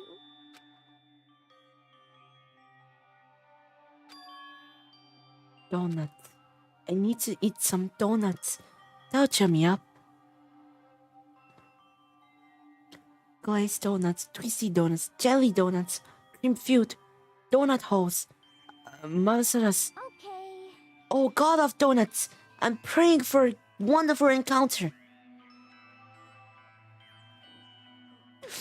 I'm sorry. Please forgive me for breaking the nighttime rule. But right now, for me, donuts are absolutely necessary. Huh? Whoa, that is so creepy. What's that sound? It sounds like it's coming from the bathroom, the bathhouse. But I'm super scared, but is someone there? What? What the what? Huh? What is this? Huh?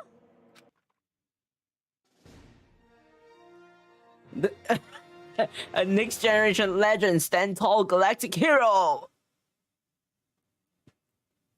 The morning after the conclusion of the second class trial, everyone met up in the dining hall just like always, and I expected it to start like any other day.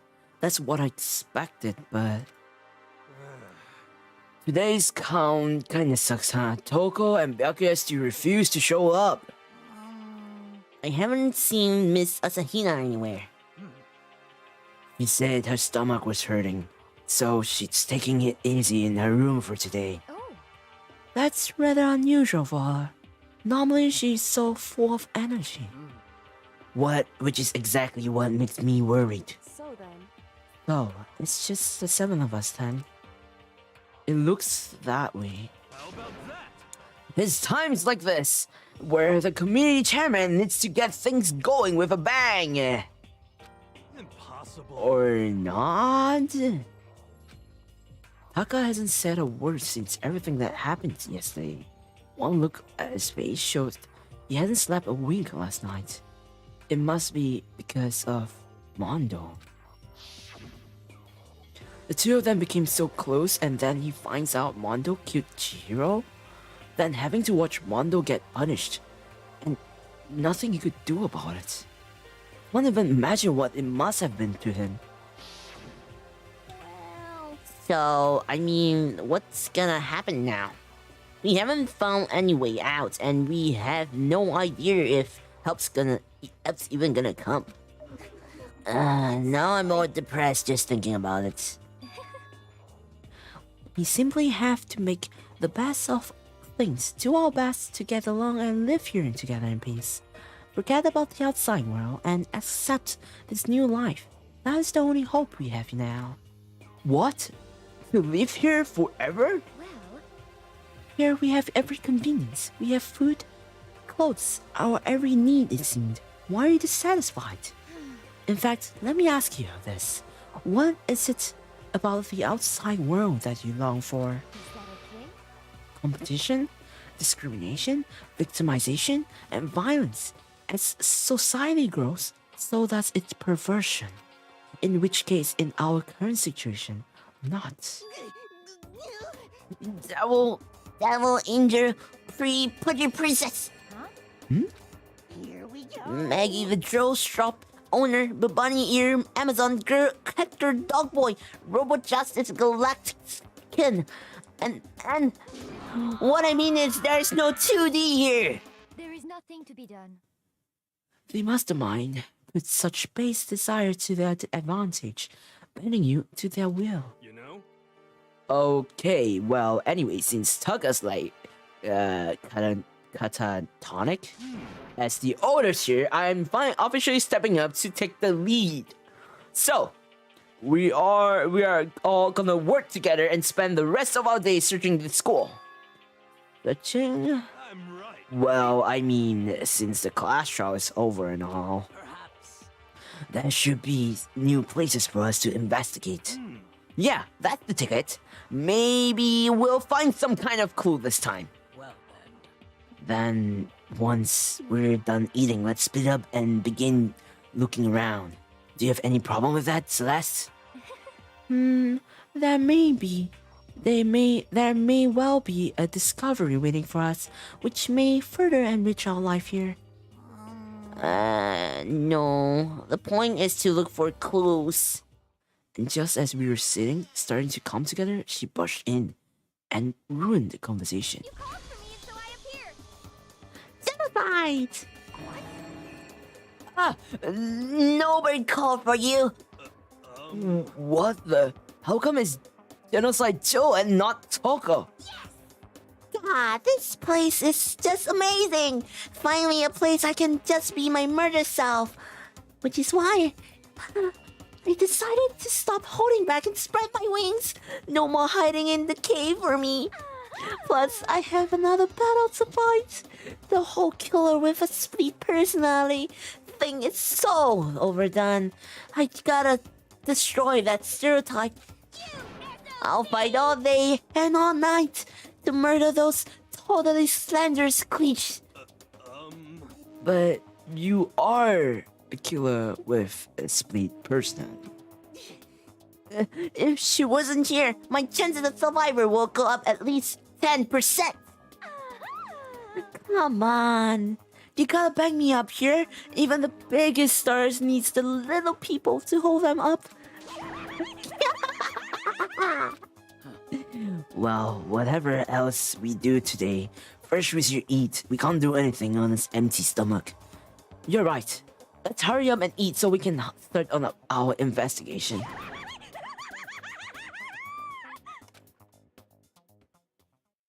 So we were forced to eat breakfast with a murderer, and after our much needed but very annoying meal, we set to work looking around the school. When will the conversation? Okay, that is sorry, not load. Save. There we go. Click save. Okay, I'm gonna try to go to the main menu. We saved it already, so it's fine. Let's look at extras. Movie gallery. Oh, okay. We get to see the punishment. So we are gonna look at the punishment. If you're not comfortable with looking at the punishment of Mondo Oda, please feel free to not look. And after the punishment, we can hit to free chat and we can chat and end of the stream from there. We've been streaming for 5 hours. It's been so long since I streamed like 5 hours. All right, let's watch the punishment. Once again, if you're not comfortable with it, please look away. That's a cute one. That was the voice mod actually. But yeah, okay, let's okay, we're gonna watch it, okay?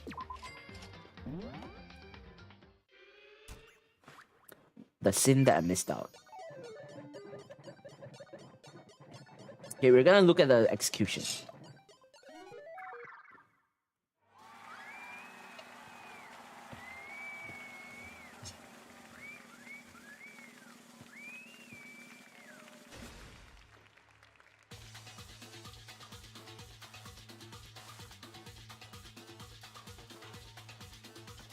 Monokuma with that.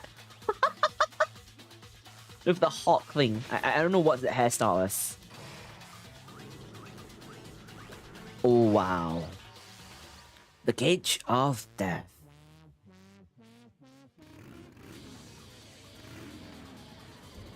What?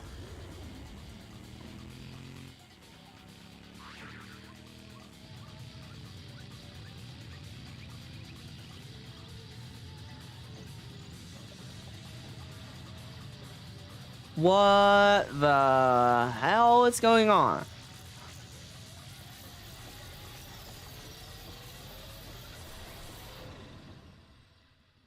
Huh?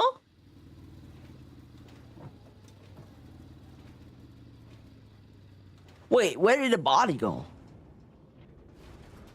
Huh?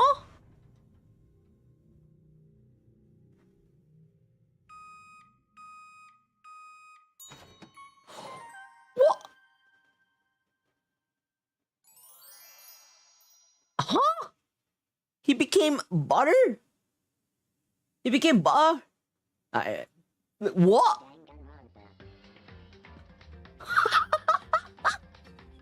I mean, it's less brutal than the other one so far, I would say.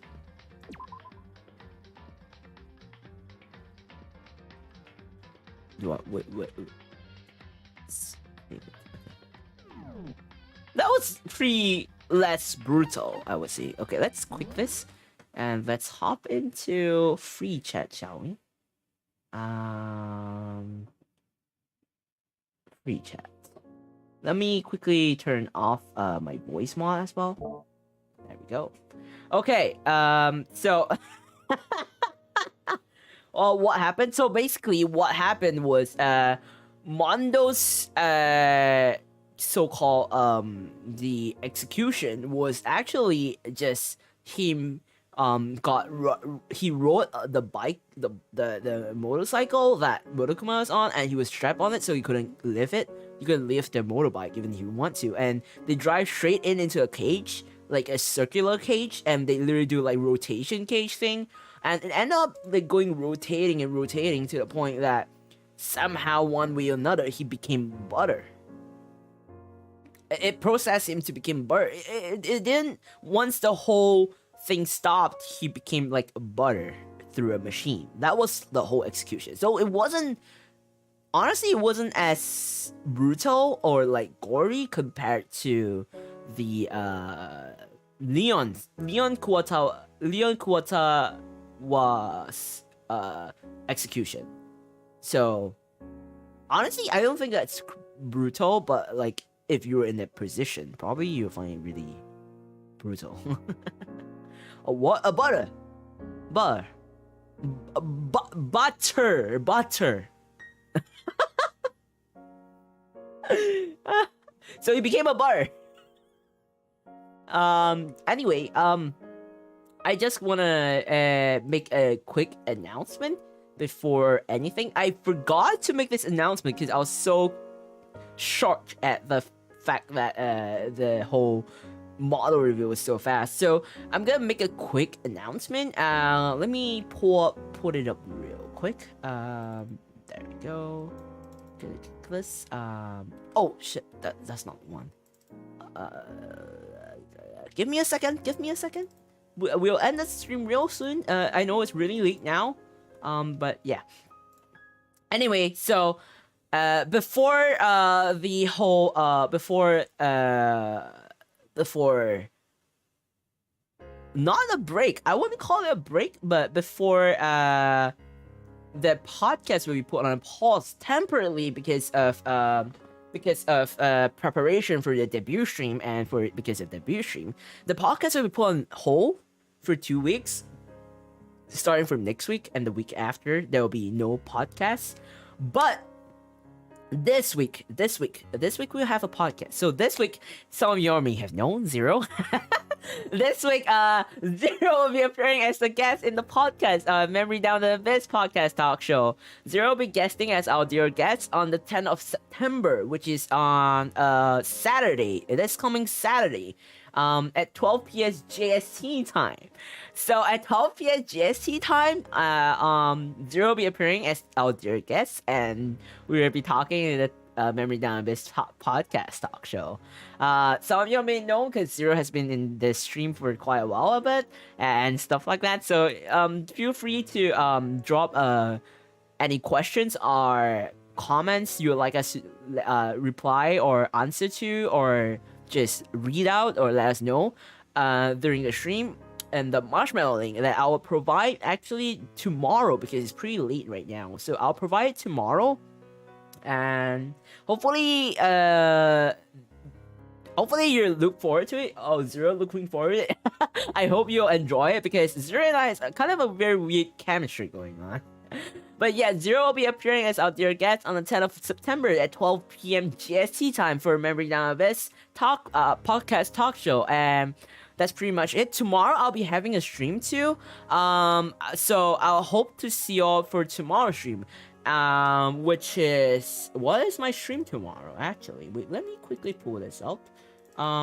Tomorrow my stream will be to continue unpacking. So we're gonna finish up unpacking tomorrow, so it'll be a very chill stream.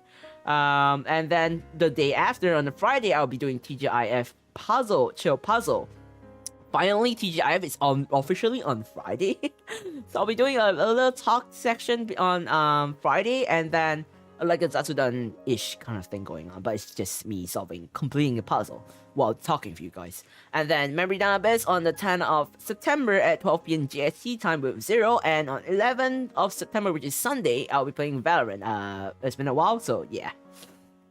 Unpacking, that's nice. Yes, I'm looking forward to finish the whole story because apparently there's lore included in it, which I'm really excited to know what's the ending of it. So yeah, thank you for the streams, guys. Have a nice rest. Thank you for coming. Thank you all for coming. I hope you all have a lovely evening, morning, afternoon, day, night, depending on what time zone you're in. Right now, it's actually 2:11 a.m. for me, so it's pretty late. So I still have some things to do before I head over to take some rest, but I hope you all have a lovely, lovely, wonderful day ahead. And thank you all. I hope to see you all for my stream tomorrow, or actually today, later tonight, as we finish up unpacking. And bye-bye. I'll see you all. Hope to see you all, guys. Bye!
you.